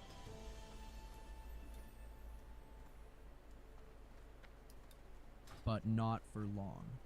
In Season 7, Episode 5, titled Unmort Rickon, Evil Morty finally gets to enjoy the freedom he's been chasing for so long, and is relaxing in a new home base he has, outside of the central finite curve. This is all good until randomly he is attacked by a monster because of the integrity of the central finite curve being compromised. And this compromise causes the branch of the multiverse which he's living in to be disturbed. It turns out that Rick C-137 and Morty Prime accidentally caused this to happen by messing with plenty of dimensions in order to try and find Rick C-137's enemy, Rick Prime. So Evil Morty decides to visit them and put a stop to this disturbance. Can't you for once let a Morty have some peace, Rick? That was kind of the whole reason he even left to the multiverse in the first place.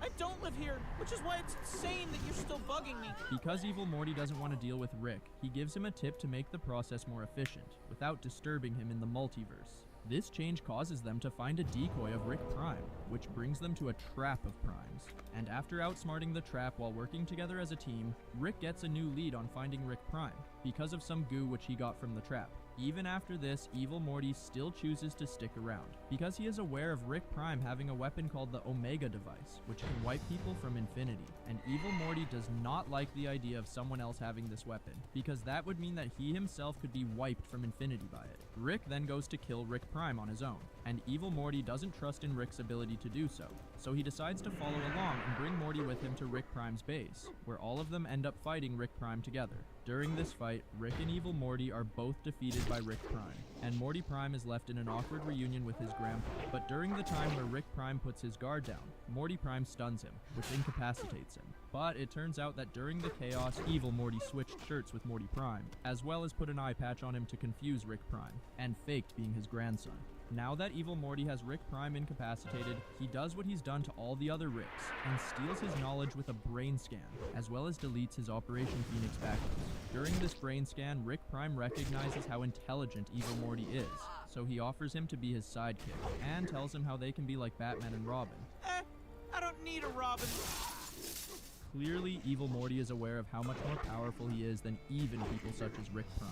And this time, instead of ending a brain scan by killing the Rick, Evil Morty drags Rick C-137 into the room and revives him, knowing that he'll finish the job for him anyway. And he then proceeds to destroy the Omega device. When Rick walks out of the room, having just killed Rick Prime, Evil Morty says this to him. How's it feel? Better? No? Exactly the same?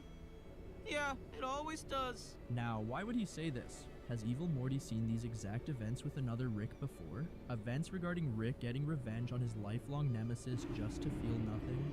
Why would he say that it always feels the same?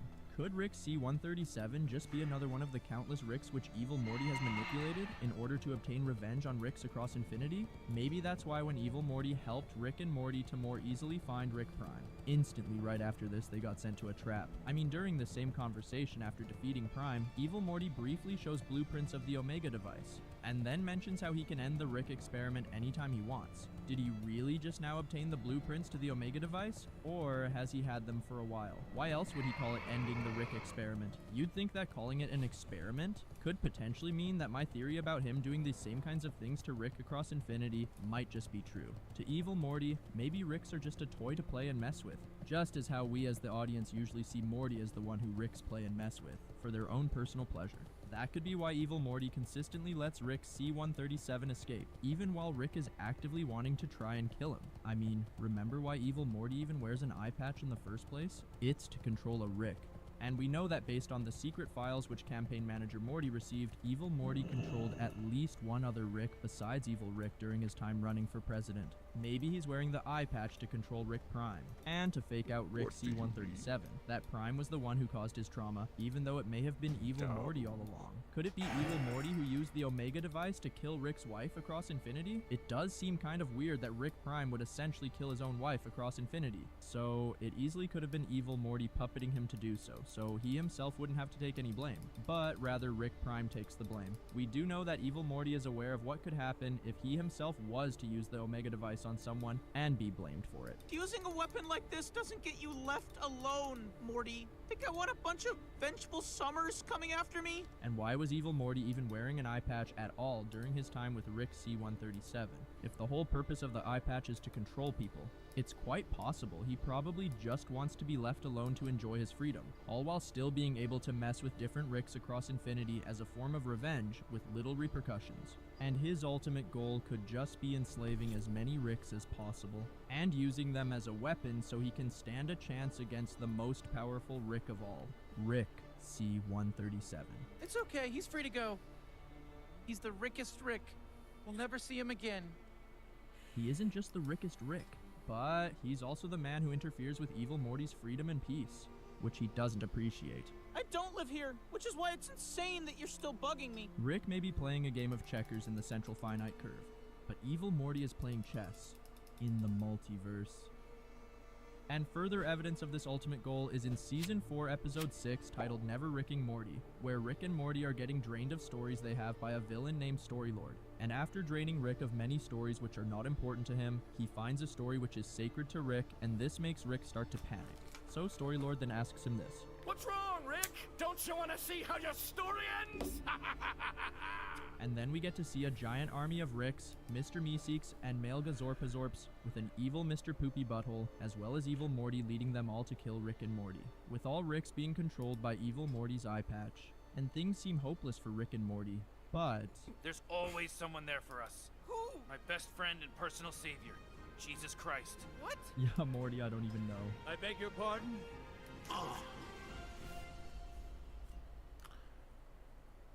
We were literally saved by Jesus Christ. Tell me in any way how that's offensive. I guess maybe we will see if any of this theory becomes true in later seasons. It's definitely crazy what trauma can cause people to do. In Evil Morty's case, it would seem that he dealt with his own trauma by seeking revenge, all while pursuing freedom from these traumas. And he didn't care about the damage he would have to cause in order to obtain this freedom. So, is he really Evil Morty, or not? It would seem he was forced to do these things all because of how he was treated by Rick, and that's how he views it himself as well. That's what makes me evil. Being sick of him. Whether you believe Evil Morty's actions were justified or not, I believe we can all take away a lesson from his story. Realistically, there's no difference between the backstory of a villain and a hero.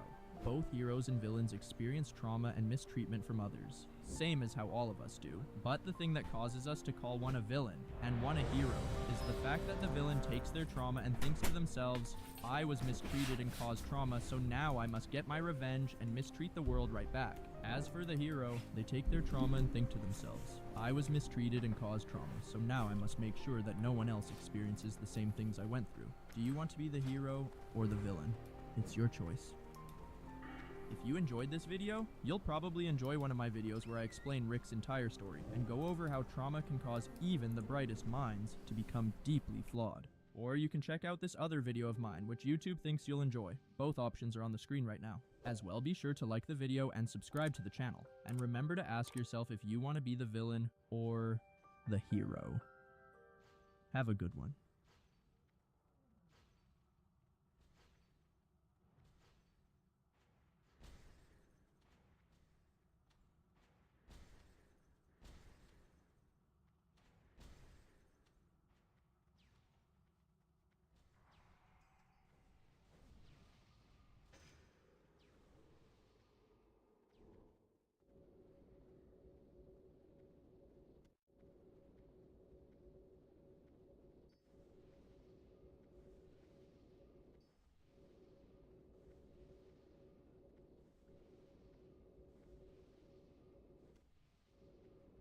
Wheel of Gaming, turn, turn, turn. Tell me the fan base I should burn. Oh, jeez.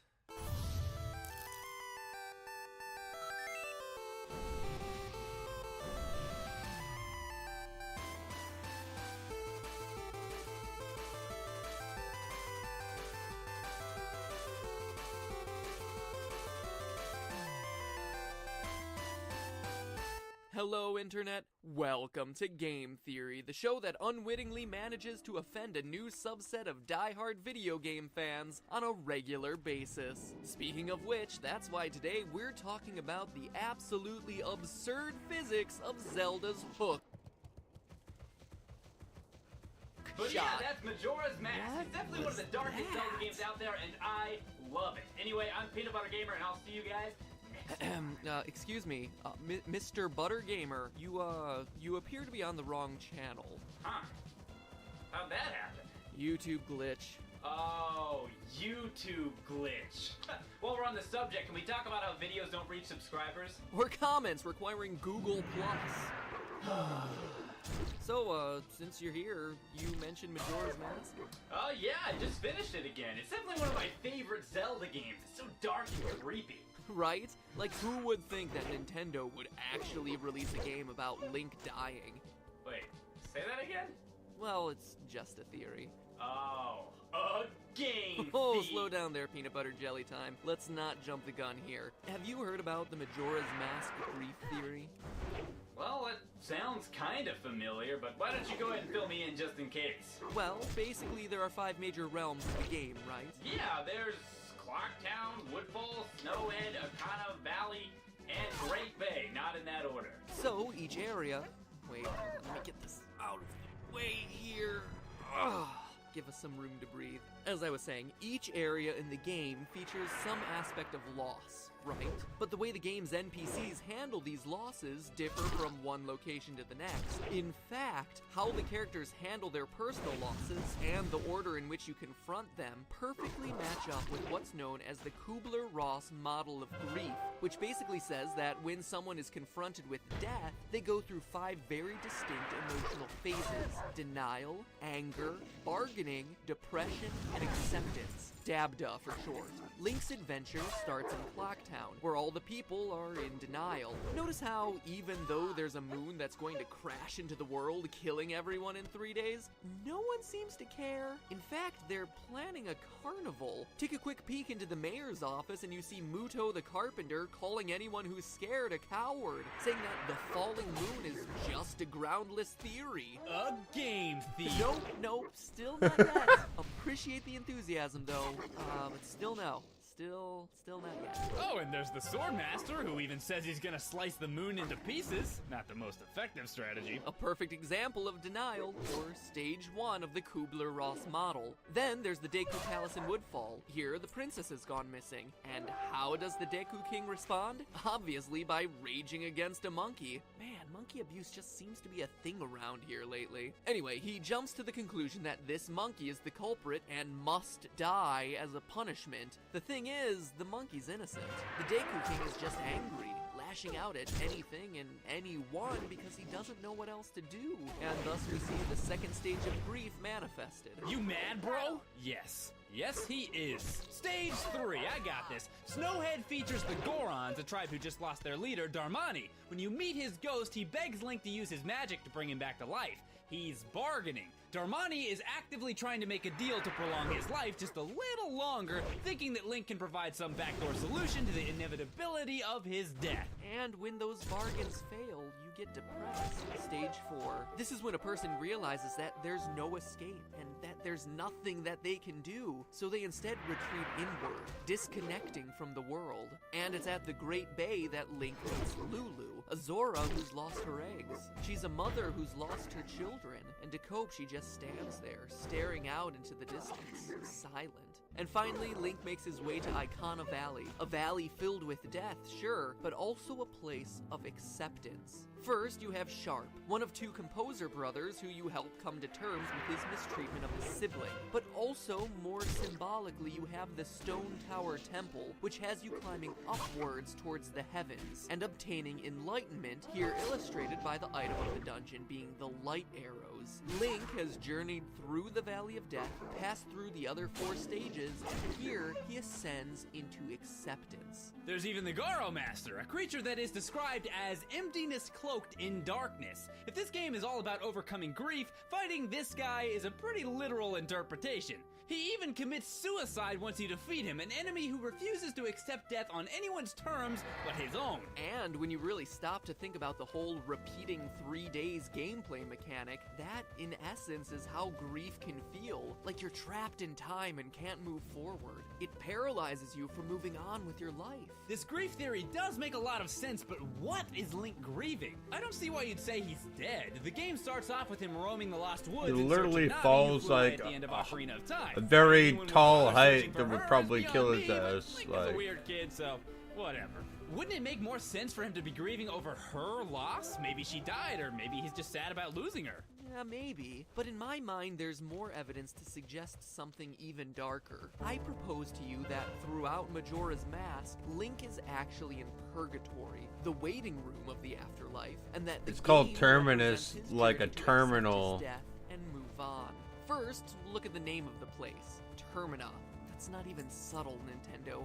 Termina, like terminal, the end. It's a pretty big red flag. Then look at how Link finds this place. Isn't it a bit strange that Link is falling down through a tree trunk into what equates to practically a whole new country? With its own astronomically themed nightmare fuel that apparently no one in Hyrule knows about. I mean, planet Earth is a really big place, significantly bigger than Hyrule, but whether you're in Spokane or Djibouti, you know how many moons we have. Really, I ask the question, where is this place supposed to be located? Underground?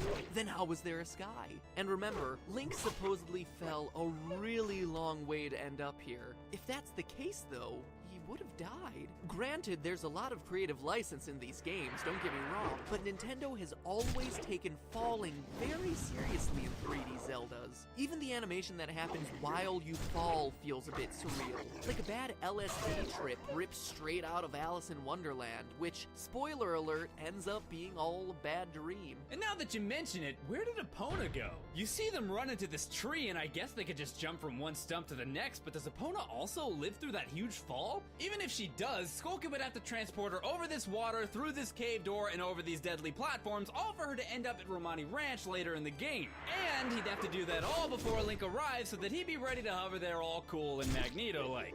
It does seem pretty suspicious. Like it can't be real. Exactly. And that's also why most of the people you see throughout Termina are identical copies of the ones you met during your Ocarina of Time journey. Link's personal purgatory, his journey to accept his death, is populated with people he's encountered before. He's like Dorothy in The Wizard of Oz. And you were there, and you were there, and you were there. And consider the masks. The transformation masks all represent characters who have died. There's Darmani the Goron, whose ghost appears to you, Mikau the Zora guitarist, who actually dies in front of you, and although it's never actually said, the Deku mask is most likely this little sprout, the deceased child of the Deku butler. Knowing that these different transformations are Link assuming the forms of deceased characters, turn your attention to this, the Elegy of Emptiness.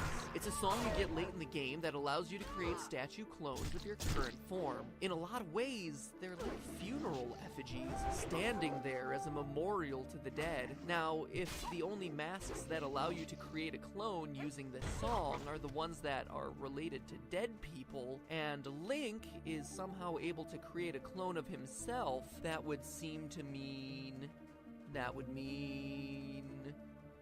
What would that mean? Waiting on you. And that actually makes sense in the timeline, too.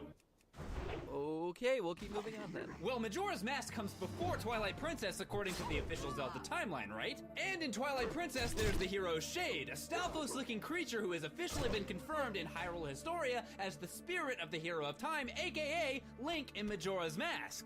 And just in case you doubt they're one and the same, he's left-handed like Link, and most of the songs he uses come from Ocarina and Majora. Anyway, Zelda lore states that those who become lost in the woods are fated to become a Stalfos. Although I accepted life as the hero, I could not convey the lessons of that life to those who came after. At last, I have eased my regrets. So, the hero of time is somehow prevented from teaching others his ways. And that begs the question, why? Why would this hero who has conquered both evil and time have such profound regrets? Could it be that he died prematurely? Could it be that he died in the Lost Woods becoming Astolphos? Could it be?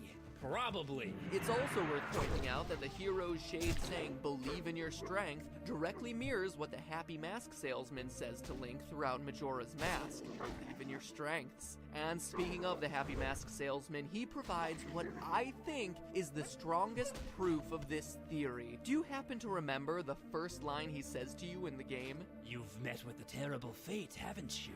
When he says this to you at the beginning of the game, you assume he means Link being turned into a Deku shrub, right? That's just what happened, but that line actually repeats again later in the game. Every time you let the moon crash towards Earth. The animation shows the moon destroying Clocktown, Link getting consumed by fire, then you hear the Happy Mask salesman's laugh and see this line. The terrible fate isn't being turned into a scrub, it's Link dying. Why else would Nintendo choose to repeat that particular line at that particular instant?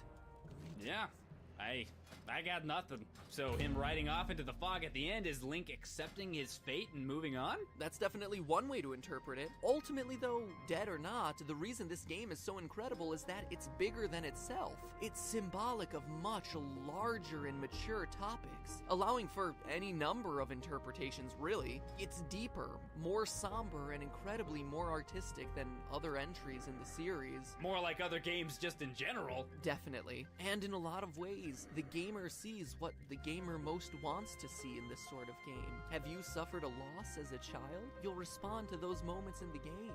Are you afraid of losing your friends and being betrayed? Then Skull Kid's story will probably speak to you. And that's what happens when you try to interpret a work of art. What you're left with is, at best, just a theory. A game theory. Is this the one?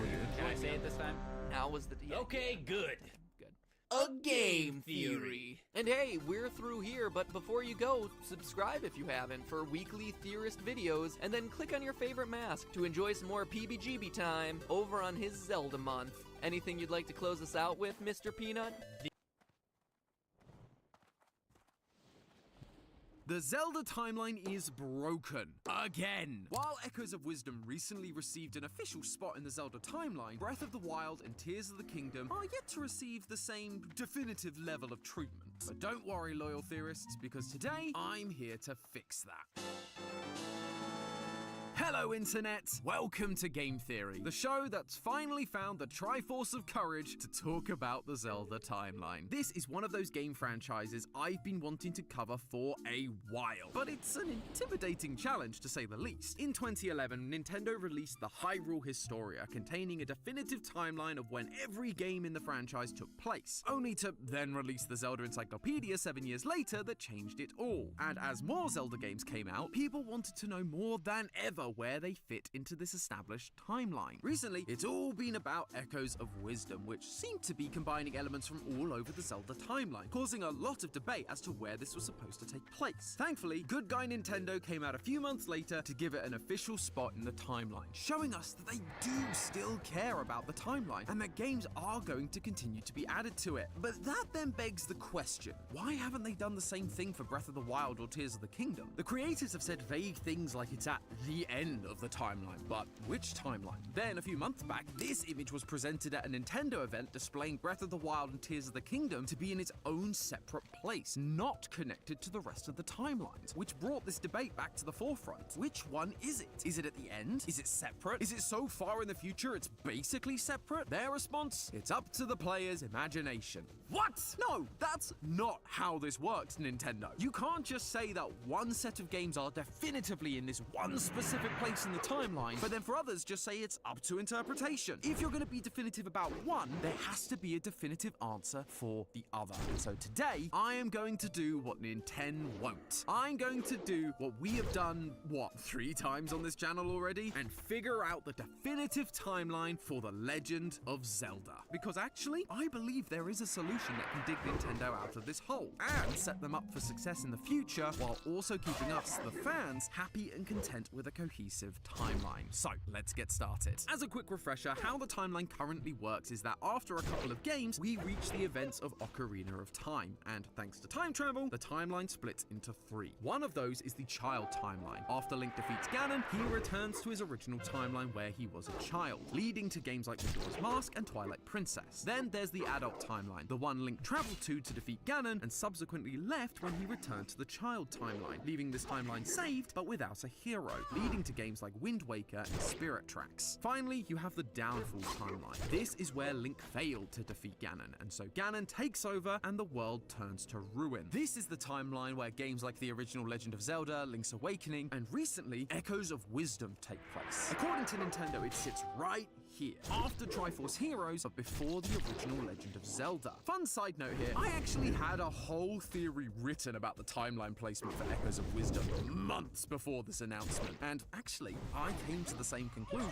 Look, here's the script starting date, and here is the line about its placement. Alas, that theory will never see the light of day now, but I am happy that this placement from Nintendo makes a lot of sense. Echoes of Wisdom uses the same map as A Link to the Past, just expanded, which is one of the 2 maps the Downfall timeline uses constantly. Areas from A Link to the Past like the Desert Palace, the Swamp Palace, and the Eastern Palace are now withered, aged, and broken archaeological sites. You've also got the Echo of Blue Pig Ganon, which implies the main villain, Null, has seen this Ganon before in order to make an Echo in the first place, and that version of Ganon only really shows up in the Downfall timeline. And finally, the Triforce, although it's not called that in this game, still has 3 pieces, whereas after the Era of Decline and by the time of the original Legend of Zelda, the 3rd piece has been lost for so long that some don't even believe there to be a 3rd piece. So, Nintendo clearly did their homework, and now Echoes of Wisdom is solidly part of the Zelda timeline. But now,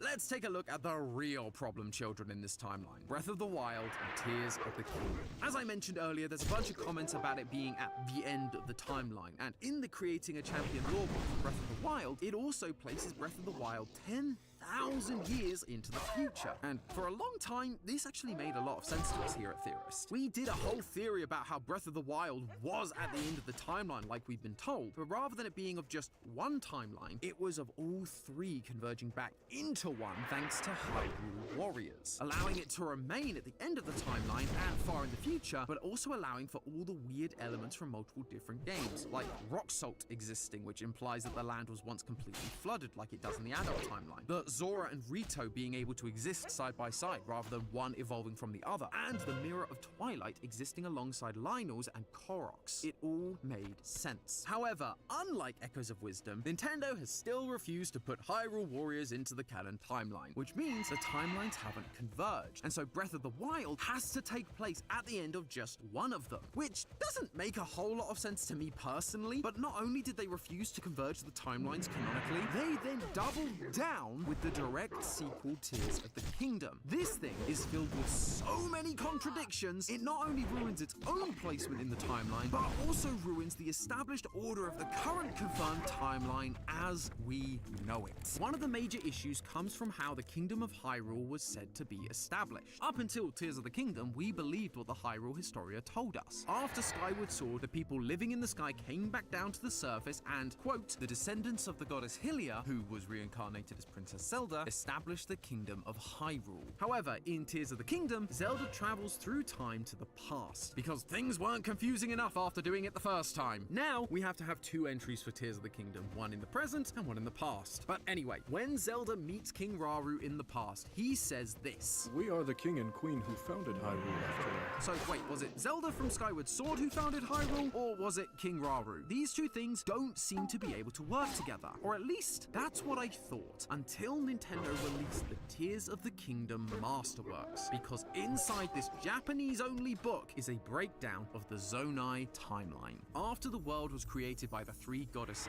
Earth was entrusted to Hylia. The Zonai at this point are living on the surface, but later move to the sky. Over time, Zonai numbers begin to dwindle, so they choose to return to the surface and mingle with the surface dwellers. And seeing as King Rauru is a Zonai and Queen Sonia, well, isn't, they mean mingle. That, my friends, opens up a tiny window of opportunity for things to work out. Notice how the Hyrule Historia says the descendants of Princess Zelda established the Kingdom of Hyrule, not Zelda herself. At the end of Skyward Sword, Zelda and Link begin to build life on the surface. These are the first Hylians, and wouldn't you know it, Sonia is a Hylian herself. She also has markings on her body depicting Sheikah eyes and the Triforce, all things that reflect the history of the people from Skyward Sword, her ancestors. She is one of those descendants that the Hyrule Historia talks about. That would mean that Skyward Sword happens between the Zonai living in the sky and returning to Earth. Then, when the Zonai return to the surface to repopulate, they would run into these Hylian descendants and mingle with them,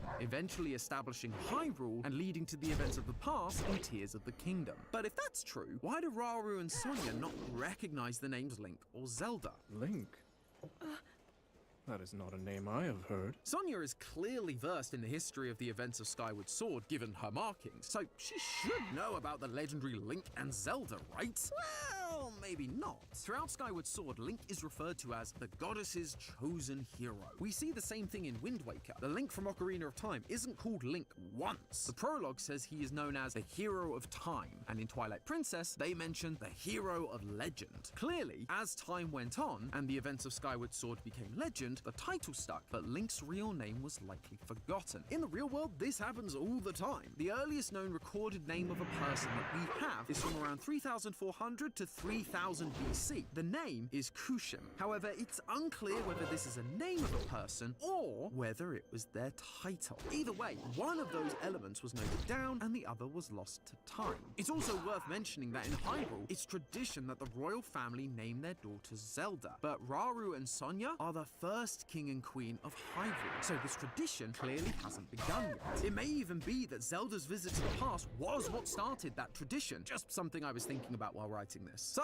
there you have it. Tears of the Kingdom's past segments go here, and the present events happen at the end of the timeline after Breath of the Wild. Easy! If that was the only major issue with this game. This next one is something that a lot of people took issue with, and it kinda screws up what we've already solved. The Imprisoning War. In Tears of the Kingdom, the Imprisoning War is an event that occurs in the past. Once Ganondorf takes a special stone and receives unlimited power, the 7 sages, including Zelda, fight him but fail. As a last resort, Rauru, the Sage of Light, attacks Ganondorf using his sealing power to trap Ganon within his own body, turning him into the dehydrated Ganon from the beginning of the game. But this isn't the first time we've heard about the Imprisoning War. It was also part of the prologue from A Link to the Past. In that version of the story, when Link from Ocarina of Time is defeated by Ganondorf, Ganondorf takes the Triforce and receives ultimate power. The 7 sages, including Zelda and the Sage of Light Rauru, seal Ganon away in the Dark World. Those sound pretty similar, right? But did you spot the problem? A Link to the Past's Imprisoning War takes place after Ocarina of Time as part of the Downfall timeline. Tears of the Kingdom has to come before Ocarina of Time because of the founding of Hyrule. And yet, they still really want you to know that the Imprisoning War definitely happened in this timeline before Hyrule was even founded. That was the Imprisoning War. That was the Imprisoning War. So that was the Imprisoning War. I wondered if maybe we just needed to move the Imprisoning War to an earlier point in the timeline, just to correct for Nintendo's mistake. Or maybe there had always been 2 Imprisoning Wars, much like we've had 2 World Wars. They just happen to be called the same thing because they depict similar events. But even with those seemingly simple fixes, it creates more problems. Like, how is there a dehydrated Ganon living beneath Hyrule throughout the entire Zelda timeline, and yet other Ganons are constantly resurrecting? Ganon has to be slain to be resurrected, and that just hasn't happened, making the past events of Tears of the Kingdom unable to occur early in the timeline. There's also the existence of the Rito in both the present and past of Tears of the Kingdom. The first time we saw the Rito was in Wind Waker. They looked more human than bird and were descendants of the Zora, evolving after the Great Flood in the adult timeline. The Rito in Breath of the Wild and Tears of the Kingdom, however, are drastically different, now looking way more like birds than humans. This might just seem like they evolved over time, but then we meet the same Rito in the past of Tears of the Kingdom, and they exist at the same time as the Zora they evolved from. What? The only possible explanation I could come up with was that these bird-looking Rito followed Raru's lead and mingled with the Zora, creating hybrid Rito, which is what we see in Wind Waker, and then just basically piecing out like the Gerudo did in the Downfall timeline. Still around somewhere, we just don't know where. But as you can imagine, I'm not particularly pleased with that answer, and I'm sure you guys aren't either. I kind of understand why Nintendo has been so coy about this whole thing. Any possible explanation feels like we're clutching at straws. Even the catch-all, it's so far into the future idea has holes in it. It seems like all Nintendo wanted to do was make some cool games, and they ended up digging themselves into a hole that is now impossible to get out of. And so now they're just sweeping it under the rug and hoping it goes away. But then when you release another new game like Echoes of Wisdom and then almost immediately put it on the official timeline, it shows that you are still thinking about it, that there is an answer here. Look, I get it. The timeline is a delicate balance. Before they released it, we'd never even considered the possibility that Link could canonically die in Ocarina of Time to create a branching path. Wait a minute, why is that the only death that we consider canon? I know Ocarina of Time is one of the most beloved games in the franchise, and obviously it's hugely important for the timeline. But if Nintendo has told us that failure is canon in one game, who's to say failure in other games wouldn't also create new threads of the timeline? In Echoes of Wisdom, Link defeats Ganon, but Ganon's spear then causes Link to fall into the Still World. And so, Link fails to restore peace to Hyrule, leading Zelda to become the hero, and eventually the events of the original Legend of Zelda as we established earlier. In Breath of the Wild, when Calamity Ganon first attacks Hyrule, Link is defeated and then revived 100 years later, eventually fighting Calamity Ganon again, destroying Hyrule Castle, allowing Gloom to appear, and leading Zelda and Link to find the dehydrated Ganon in Tears of the Kingdom. Link doesn't always succeed, and yet it still leads to previously established parts of the timeline. If Link didn't fall into the Still World, the era of decline might not have happened. If Link beat Calamity Ganon first try in Breath of the Wild, Zelda might not have ever traveled back in time to set the events of dehydrated Ganon in motion. So, what if we consider other failures in other games to also be canon? It doesn't have to be Link either. Echoes of Wisdom showed us that other important characters can affect the outcomes. Suddenly, if any game can create new branching paths, then the possibilities for stories suddenly becomes a lot more expansive. And this mindset, I believe, will not only allow us to place Breath of the Wild and Tears of the Kingdom somewhere in the timeline that makes sense, but it could explain why they've been shown as separated from the rest of the timeline. The prologue to Skyward Sword says, "One dark day the earth cracked wide and malevolent forces rushed from the fissure." This is Demise seeking to rule the world. Now, one thing I've always noticed is how Demise shares a striking resemblance to Ganondorf in the past of Tears of the Kingdom, once he takes the power of the Secret Stone. The imprisoning war that then ensued was fought in the depths underneath Hyrule, with Raru succeeding in sealing Ganon away. But what if Raru failed to seal Ganon away? If he failed, Ganon, a malevolent force that wants to rule the world, would have defeated Raru and the sages and broken out from the underground, causing chasms, rushing out of the depths to destroy Hyrule. This would have led the goddess Hylia to lift the surviving Hylians to the sky, just like we saw in Skyward Sword. Raru failing to seal Ganon creates a new timeline thread, the main timeline thread, which I'm gonna call the Demise timeline. Breath of the Wild and Tears of the Kingdom, on the other hand, play out as we see in game. This is the thread where Raru succeeds to seal Ganon,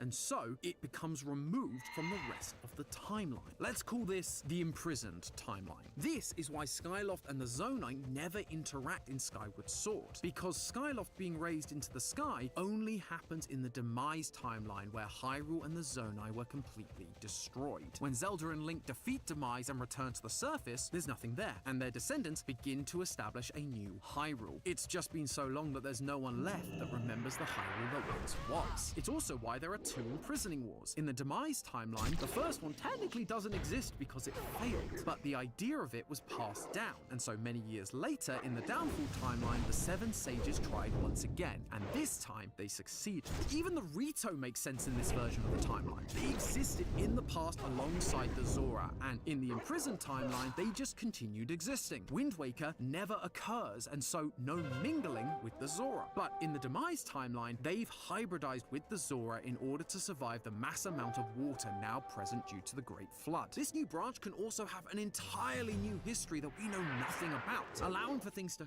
feel similar to previous games, but with entirely different explanations. The rock salt that covers the landscape implies a flood. Well, who's to say that there can't be a future game exploring a different flood that affected this timeline specifically? Why is there the Temple of Time and Lon Lon Branch from Ocarina of Time in Breath of the Wild? Well, there's a whole bunch of history between Raru's successive sealing Ganon and Breath of the Wild. Much like Wind Waker and Twilight Princess are at the same time, just in parallel timelines, so too could the Great Flood and the building of the Temple of Time run parallel to Wind Waker and Ocarina in this new imprisoned time.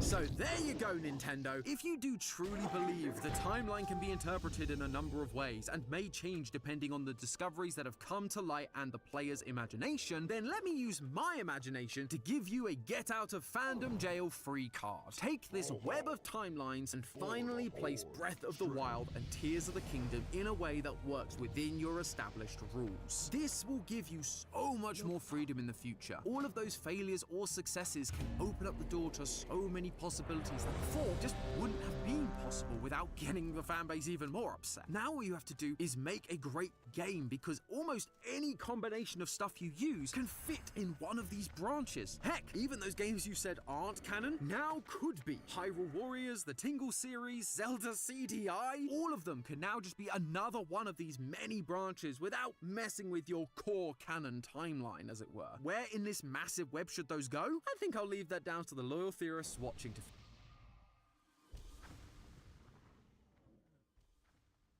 The most persistent villain in Warcraft history is not who you'd expect. There have been lots of repeat villains, like demons from space, zombies, or old god minions, but all of these pale in comparison to the unending persistence of the Venture Company, a goblin cartel who will stop at nothing for profit, whether that means destroying the environment, establishing relationships with morally devious business partners, or outright killing the competition. They are so persistent that they have been enemies we've had to fight in more than half of all of World of Warcraft's expansions.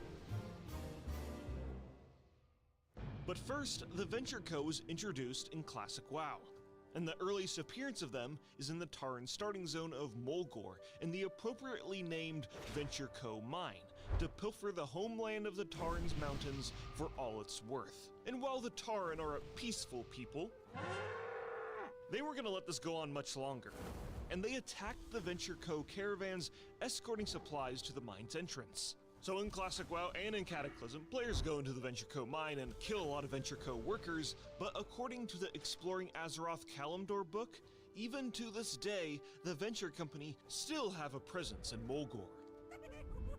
The Venture Company also has been seen in the Barrens at the Sludge Fen.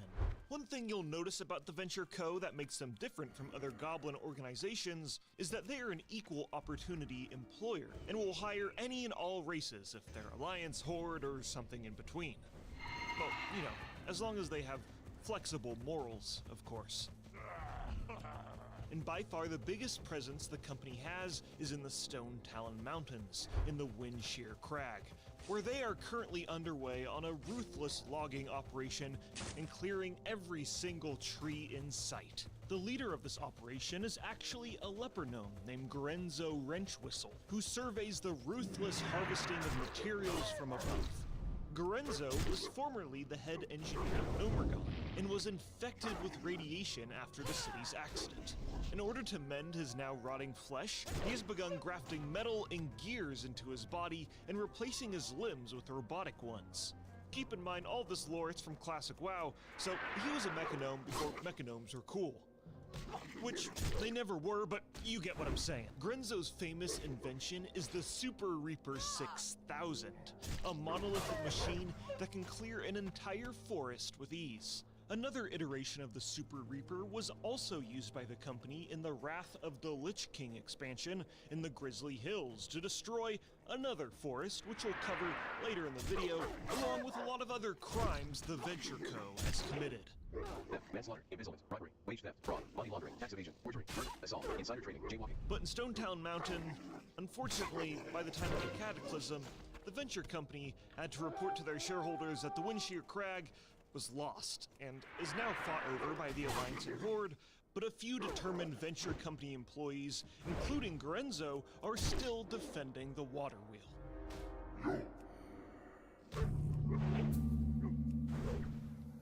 And finally, in Classic, the company has a presence in the Stranglethorn Vale, where they are clearing even more forests and harvesting crystals, and later on in Cataclysm started operating oil rigs where they are still active by the time of the Dragonflight expansion. But that isn't all of the company's business dealings within the Vale.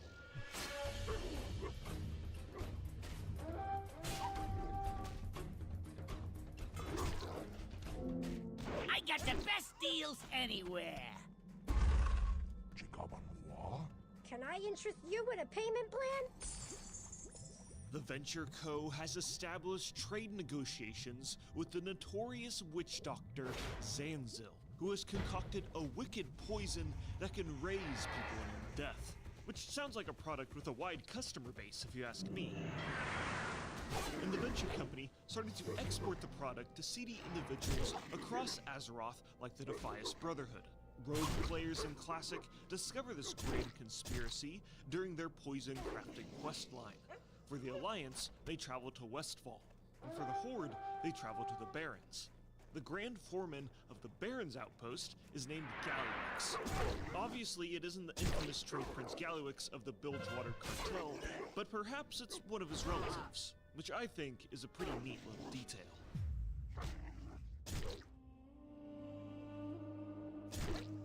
Next, in the Burning Crusade expansion, there is some Venture Co. involvement, but it's very, very small. We can find the company in the Azure Mist Isle, the starting zone for the Draenei. To make an incredibly convoluted quest line short, a traitorous gnome who is working for Kael'thas Sunstrider has hired the Venture Company to strip mine the Draenei ship that crash-landed on Azeroth called the Exodar, which just perfectly encapsulates the company's greed.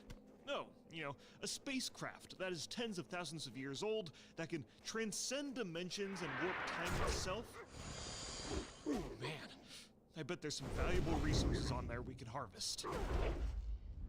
And speaking of harvesting priceless advanced materials, in the Wrath of the Lich King, the Venture Company set up Swindlegrin's Dig to harvest crystals in the Sholazar Basin.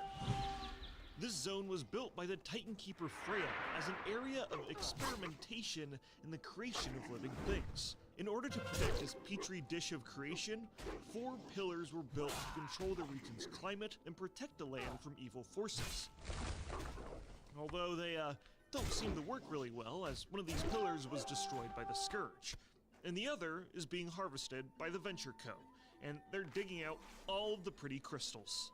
Even to this day, according to the Exploring Azeroth Northrend book, the Venture Company still has a presence in this zone, and their continued pilfering of shiny crystals could lead to even more damage to the region, more than the Scourge even could.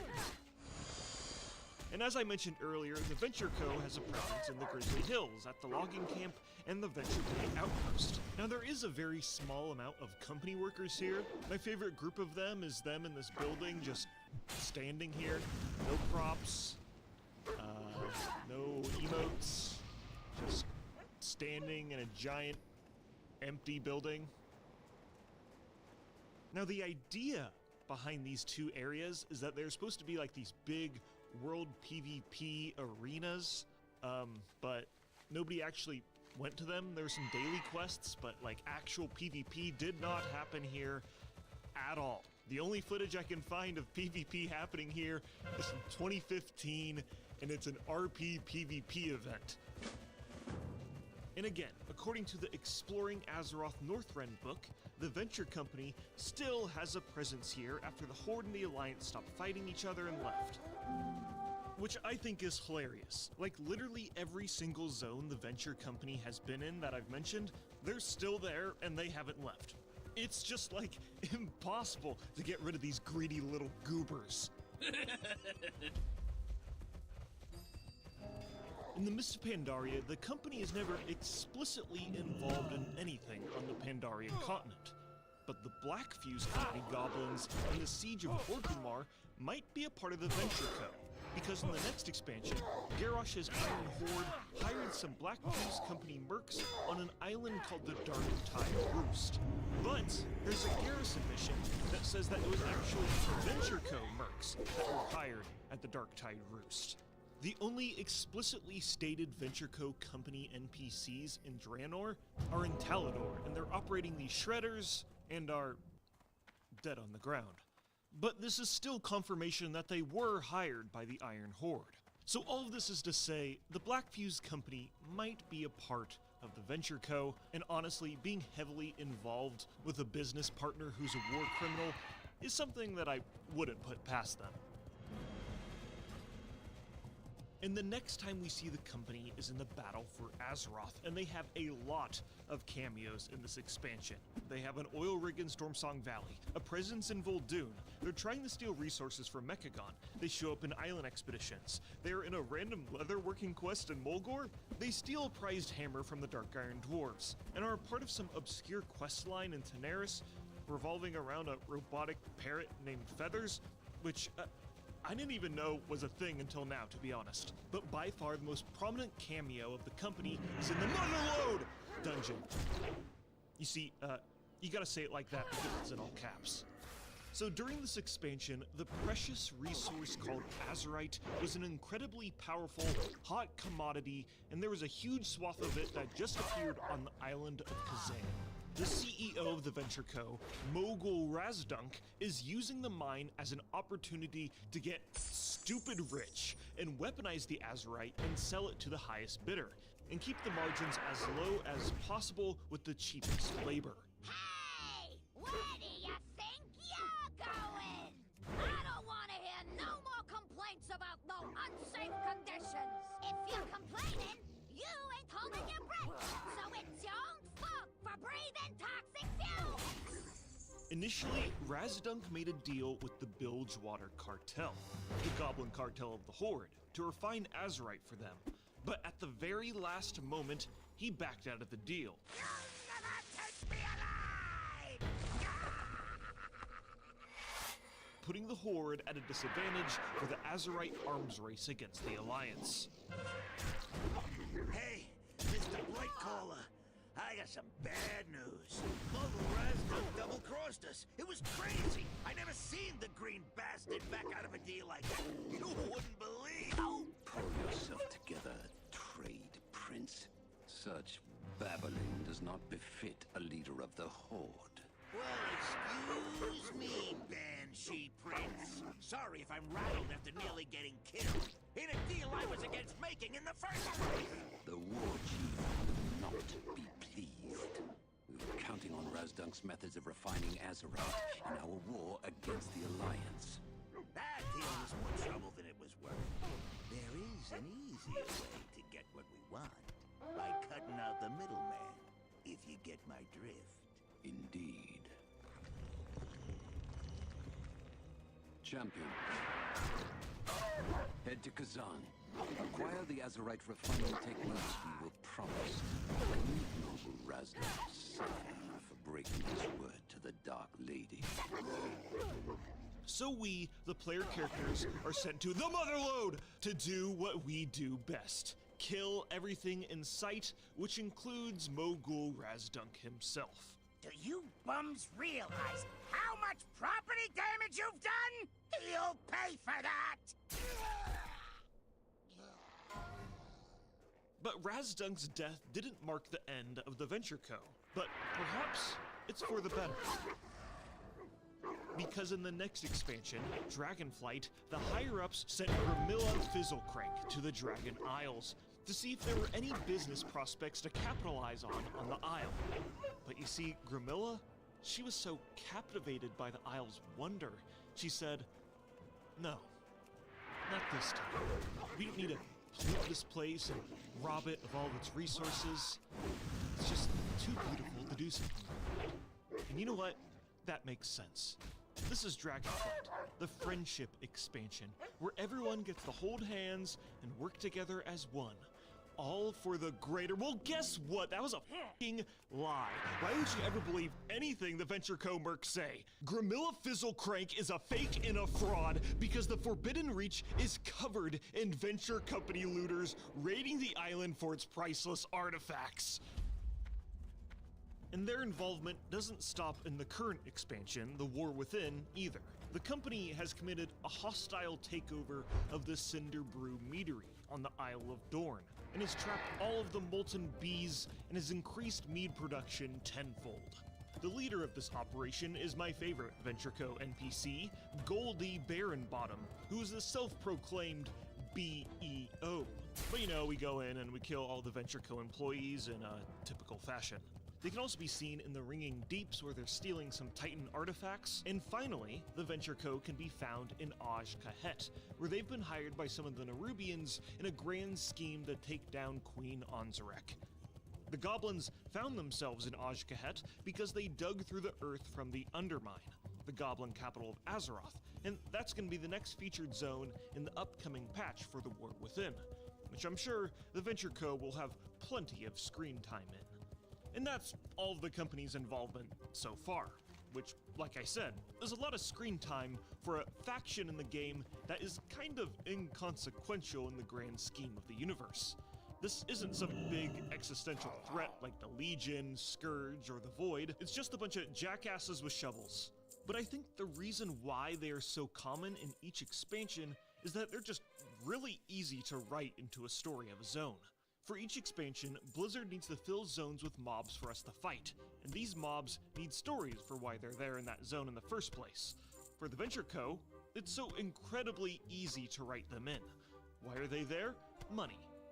No complicated culture that can create inconsistencies, no confusion as to why they're there in the first place, no convoluted backstory. The backstory is just profit. There's a brutal honesty that comes with the Venture Company that I think is a breath of fresh air in the Warcraft universe. And speaking of, this video is sponsored by me. The Warcraft universe is outrageously big, and a lot of the more nuanced parts of the narrative are not told in-game. They're told in external books and short stories. But if you visit my Patreon, you can fully immerse yourself in these stories, narrated by me, which include music, ambience, and sound effects, which brings the source material to life. Currently, there's almost 5 hours of narrated immersive content and a new story is uploaded each month, and you can listen to all of them for just $5 a month and support the channel in the process. And most importantly, you can sign up for free to listen to previews for each of these stories. So go visit my Patreon, patreon.com/platinumwow, to get hours worth of content for just a few dollars a month. And of course, thanks for watching.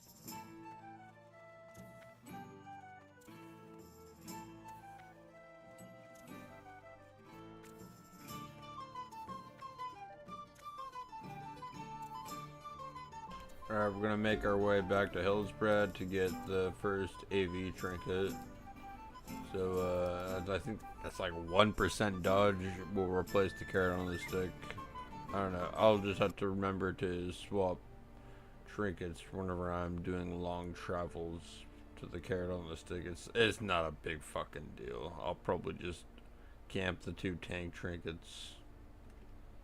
Make it easy on myself.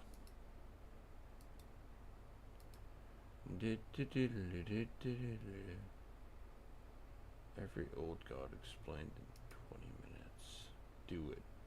No balls.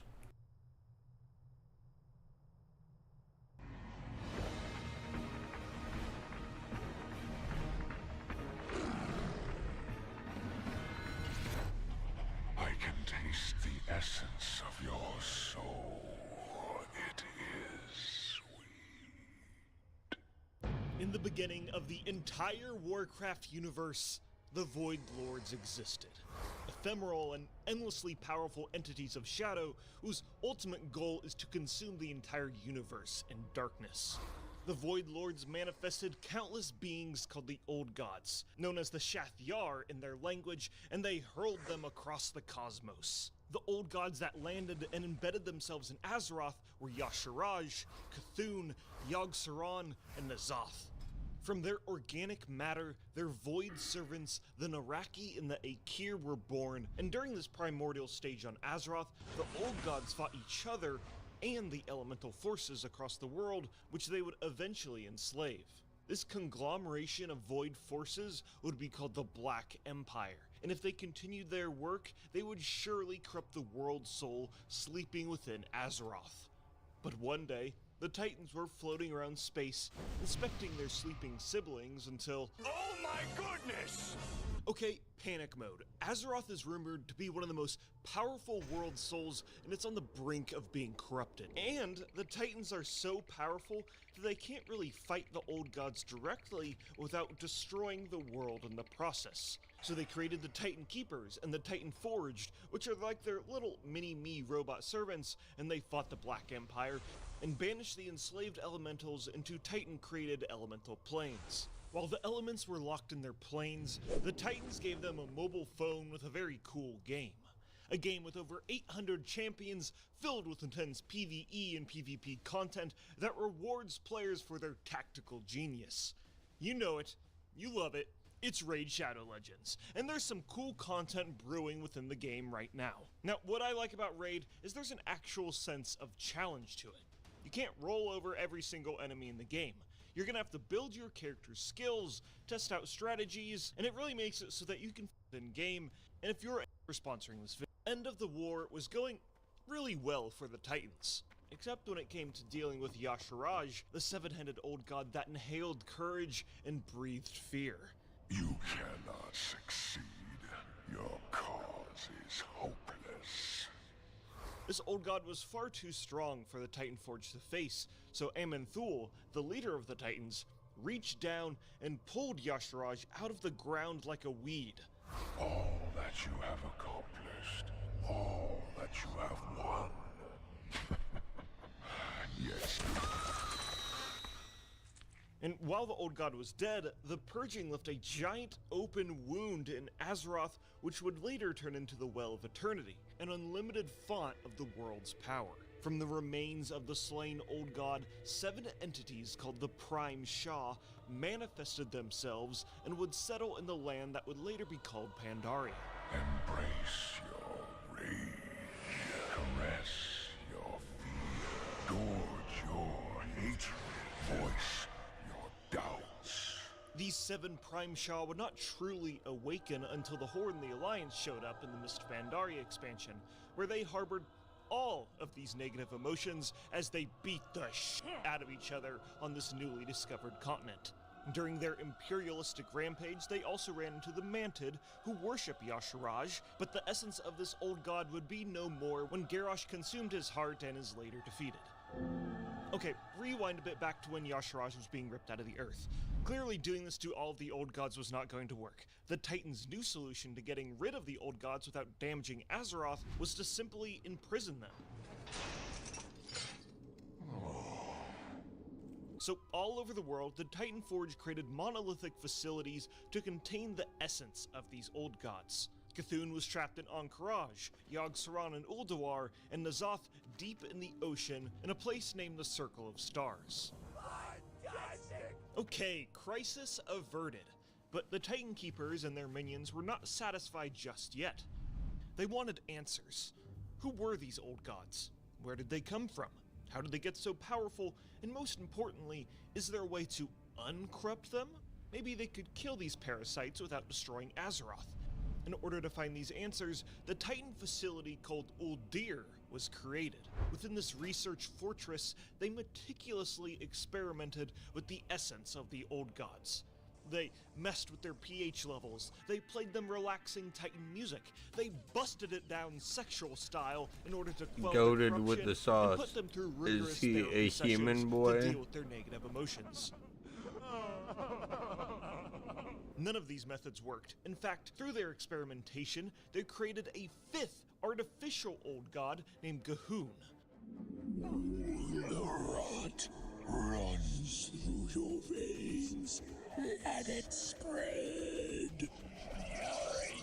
Their research made this old god prolific in its ability to spread its corruption, so they imprisoned it like all the other old gods. My whispers will liquefy your mind.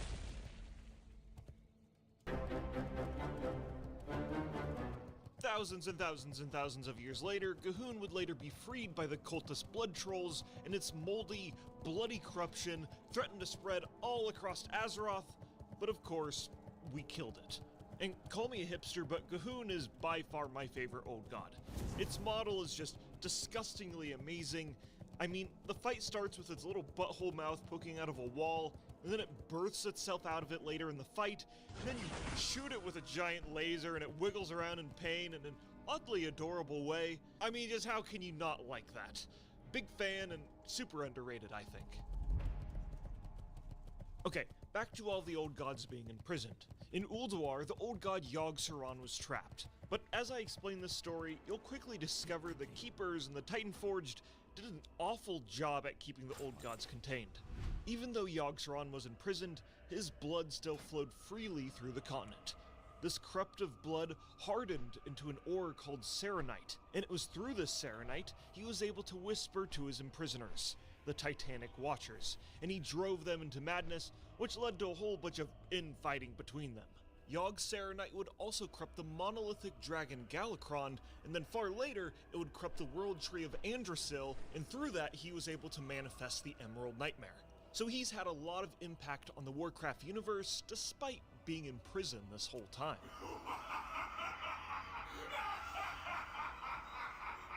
And Yogg also spread the Curse of Flesh, turning the Titan Forged into fleshy humanoids to make them even easier to corrupt. And he also gave them sex organs so they could fuck. I feel like people skip over that part a lot. So despite Yogg-Saron being imprisoned, he was able to manipulate and corrupt the world around him through his solidified blood around the continent. Yogg-Saron would remain locked in his prison until Cho'Gall snuck into Ulduar and weakened his prison. This is honestly one of the most random events in Azeroth, and isn't really explained all too well in-game, and any mention of Cho'Gall or the appearance of the Twilight Hammer cult is very brief in the expansion. You would think that weakening an old god's prison should have a bit more storytelling surrounding it. His influence on the Keepers strengthens, and players have to go into Ulduar, knock some sense into these Titan creations, and defeat Yogg-Saron. And during the Yogg-Saron fight, players are transported to visions of Azeroth's past that may suggest the old god has influenced these events, like the creation of the Dragon Soul, the assassination of King Lane in the First War, and the Lich King torturing Bolvar. One funny thing I gotta mention is that Yogg-Saron proclaims himself as the God of Death. Bow down before the God of Death! Now, the weird thing about this is that Yogg-Saron doesn't really practice any sort of necromancy or necrotic magic, and he doesn't really show up in the afterlife, the Shadowlands at all, and any sort of connection you would make to him and death is kind of a stretch. So it's kind of like Yogg-Saron just calls himself that because he thinks it sounds badass. And the explanation for his self-given title, yeah, it kind of just stops there. Look upon the true face of death, and know that your end comes soon. Death is close. All the way over in what would later be named Silithus, the old god Cthulhu was imprisoned in Ahn'Qiraj. Thousands of years later, the Aekir would travel to this side of the continent, and some of them resettled in Ahn'Qiraj and were turned into the Qiraji in Silithid because of Cthulhu's influence. He even turned some of them into hot, sexy bug ladies, because he likes that sort of thing. Cthulhu and the Qiraji would slowly spend their time regaining their strength until they were reawakened by the Night Elves during the War of the Shifting Sands. This was a grave mistake, and the Night Elves had that crap beaten out of them, and eventually the Dragon Knights had to step in log and on to my Cthulhu and his bugs. other Wouldn't be till account, later, my Classic Shaman WoW, the Tank, gates and for I could Ahn'Qiraj would like be get reopened, that shit players done go for in this and defeat character. Cthulhu. Later on, Cho'Gall attempted to revive Cthulhu, but this was mentioned in the Medan comic book series, so let's not talk about it, nor do I think it's canon. And look, honestly, I feel bad for Cthulhu. because he really does kind of nothing. I mean, yeah, his army did beat the Night Elves, but if your only win is against a race whose main trait is their ability to lose every single battle they've been in for thousands of years, yeah, no, I don't really think that's impressive. You will explode. The lack of story or world building surrounding Cthulhu can mainly be attributed to him being the first old god introduced to players and then defeated in Classic WoW. And during Classic, grand narratives delving deep into the universe's history was not all that common as it is now. Cthulhu is just a bug overlord with a giant eye because Lord of the Rings just came out and all-seeing eyes are badass.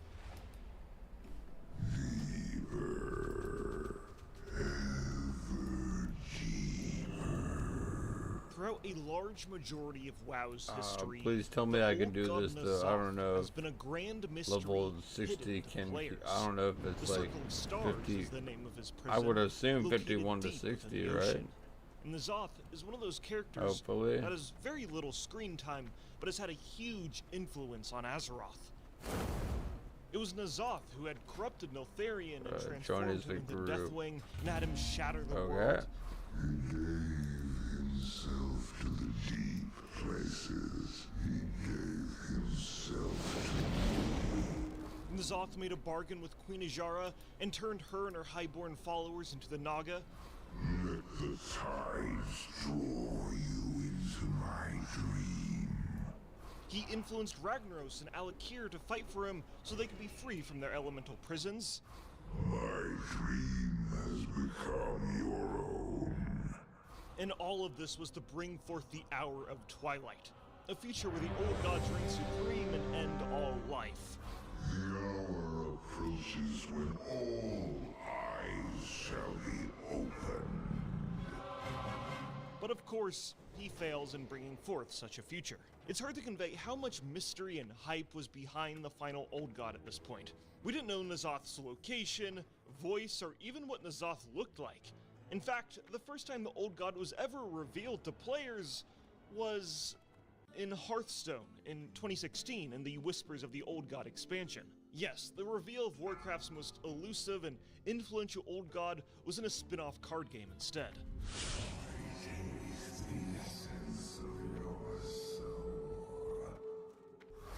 N'Zoth playing a more upfront role in Warcraft's story wouldn't be until the Battle for Azeroth expansion. During the beginning of the expansion, N'Zoth and Queen Majora sent their forces to Kul Tiras to corrupt its denizens, and in the Crucible of Storms mini-raid, we discover that an entire portion of N'Zoth's physical body is underneath the Shrine of Storms.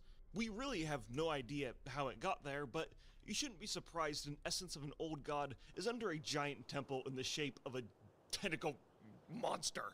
It was from this dark den of old god influence that Xal'atath made a bargain with N'Zoth to free her from the Blade of the Black Empire with the help from a clueless player character. Horde players then take the Blade of the Black Empire and go to Nazjatar to defeat Queen Majora, and the Alliance follows them. They quickly discover that fighting fish people in the middle of the ocean is not the best idea. Queen Majora leads players to her eternal palace and deep into the ocean near N'Zoth's prison. In order to defeat Queen Majora, players use their empowered Hearts of Azeroth necklaces, which inadvertently disables the wards, frees N'Zoth from his prison, and he steals Majora away.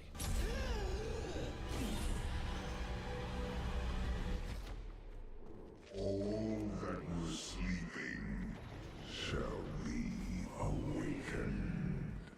Oh, this is a big deal. This is the first time an old god has ever been freed from their prison. This is N'Zoth, the Lord of Ny'alotha, the god of the deep, the corruptor, the deep one, at full power, unleashing the madness of the old gods across Azeroth. Which all sounds cool, but gameplay-wise, we really just got horrific visions, which are alright, and fought N'Zoth's minions in old zones with, different skyboxes in them. But did you know there were plans for something far more grand?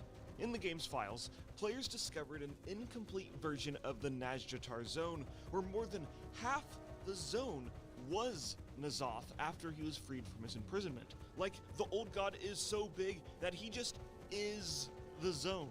Unfortunately, this idea was scrapped in development, and you know, Blizzard did try to convey the scale of N'Zoth by having his tentacles and body be represented in the skybox, which is cool, but the idea of having him physically be the zone is such a cool idea that I hope they try and execute in future content patches.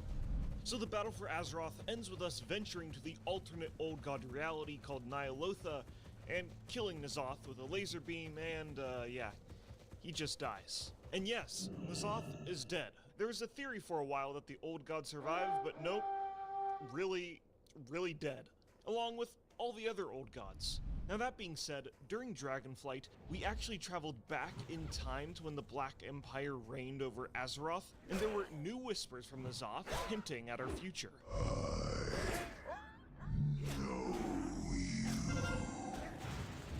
What you were, what you will yet be.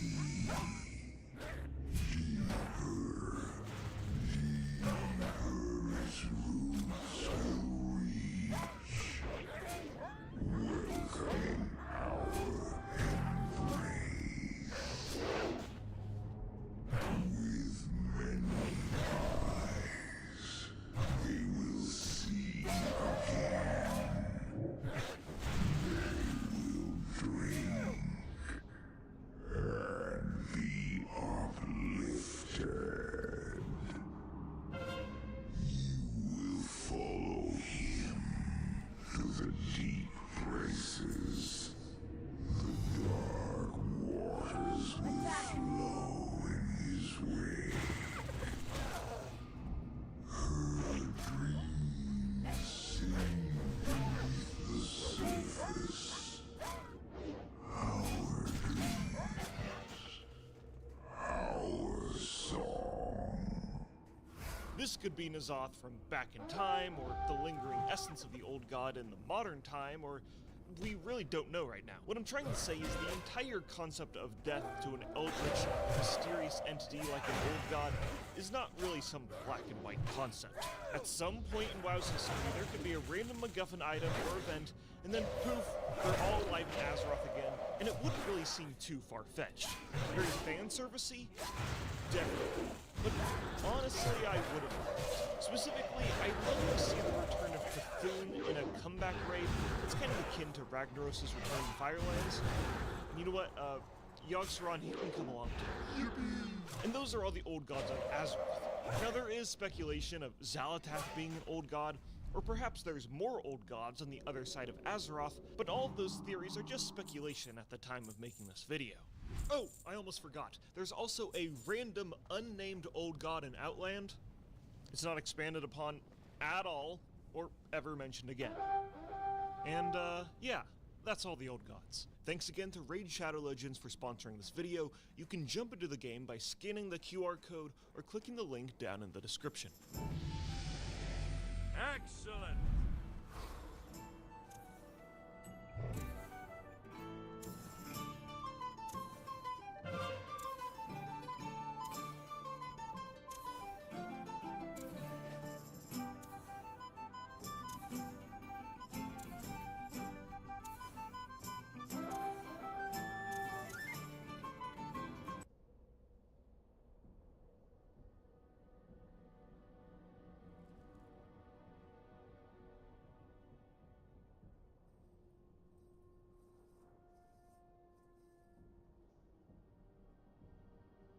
Blood and thunder.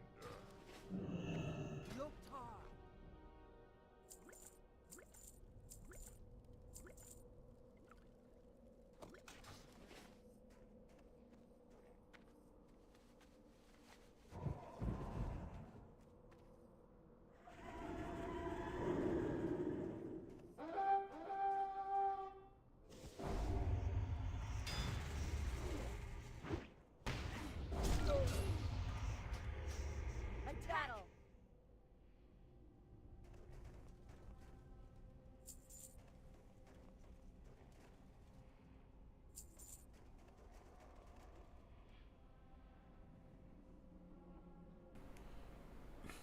Had to get some water for like mana on my Shaman tank.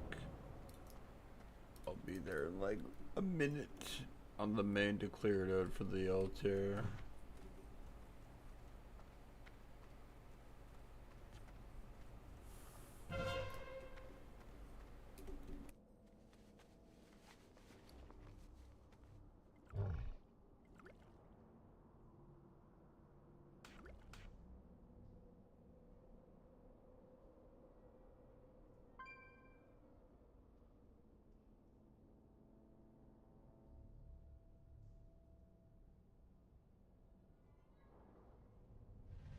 Dragons! You can't get more fantasy than dragons. And sometimes Warcraft is a fantasy universe. Dragons are some of the most powerful beings on Azeroth who have an extremely in-depth lore that begins all the way back to the very foundation of the world. How did these magnificent beasts come to be? What is their purpose? And what exactly are they doing in the modern day? Sit back and let's learn everything you need to know about dragons.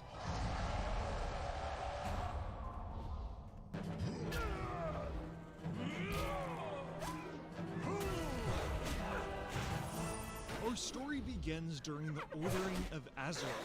The Titan Keepers waged war with the untamed elements on the planet and banished them to their respective elemental planes. But not all of the elements were imprisoned. Some of these rogue elements developed into the first ever proto-dragons. The majority of the information we know about these ancient times comes from the novel Dawn of the Aspects. In this book, there is easily one of the most horrifying and monstrous villains that has never really gotten the respect he deserves in-game.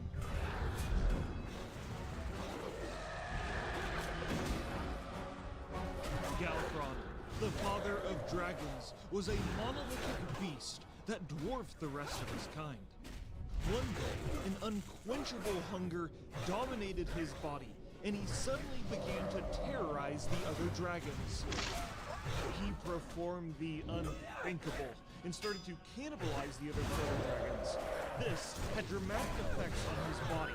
He began to develop mutations, like growing limbs and eyes all over his now decaying body. To put in perspective how big Galakrond was, his roar had the ability to cause devastating avalanches, and his wings were so large that the other dragons would mistake it for thunder.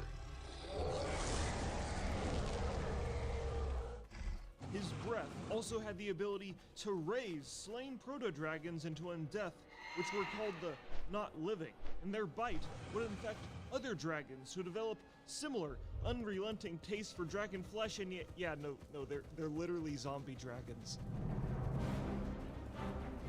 The Titan Keepers and their surviving proto-dragons teamed up to defeat this gargantuan beast. These heroes included the Titan Keeper Tyr, Malygos, Nozdormu, Neltharion, Ysera, and Alexstrasza.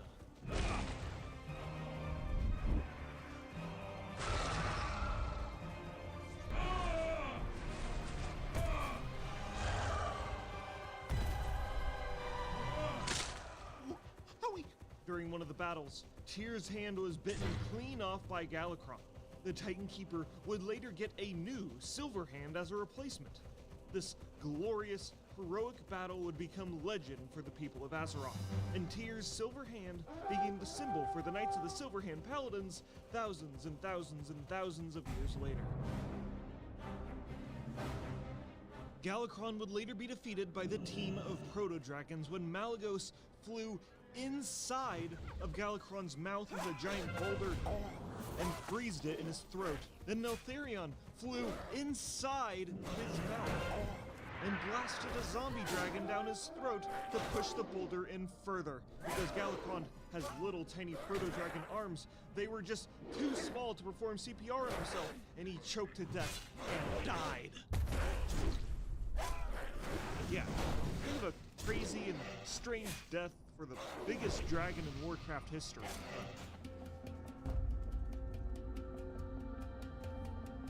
The final resting place for the Father of Dragons can still be found in the frozen tundra of Dragonblight. But the funny thing is, Galakrond has a bunch of more screen time in Hearthstone compared to World of Warcraft, but maybe we'll see that change in a future expansion. After displaying their awesome power, the Titan Keepers were impressed by the 5 proto-dragons that defeated Galakrond.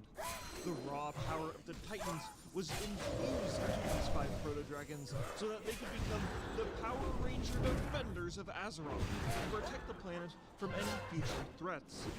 All of the Keepers agreed to strengthen these proto-dragons, except for Odin, because he's kind of an asshole.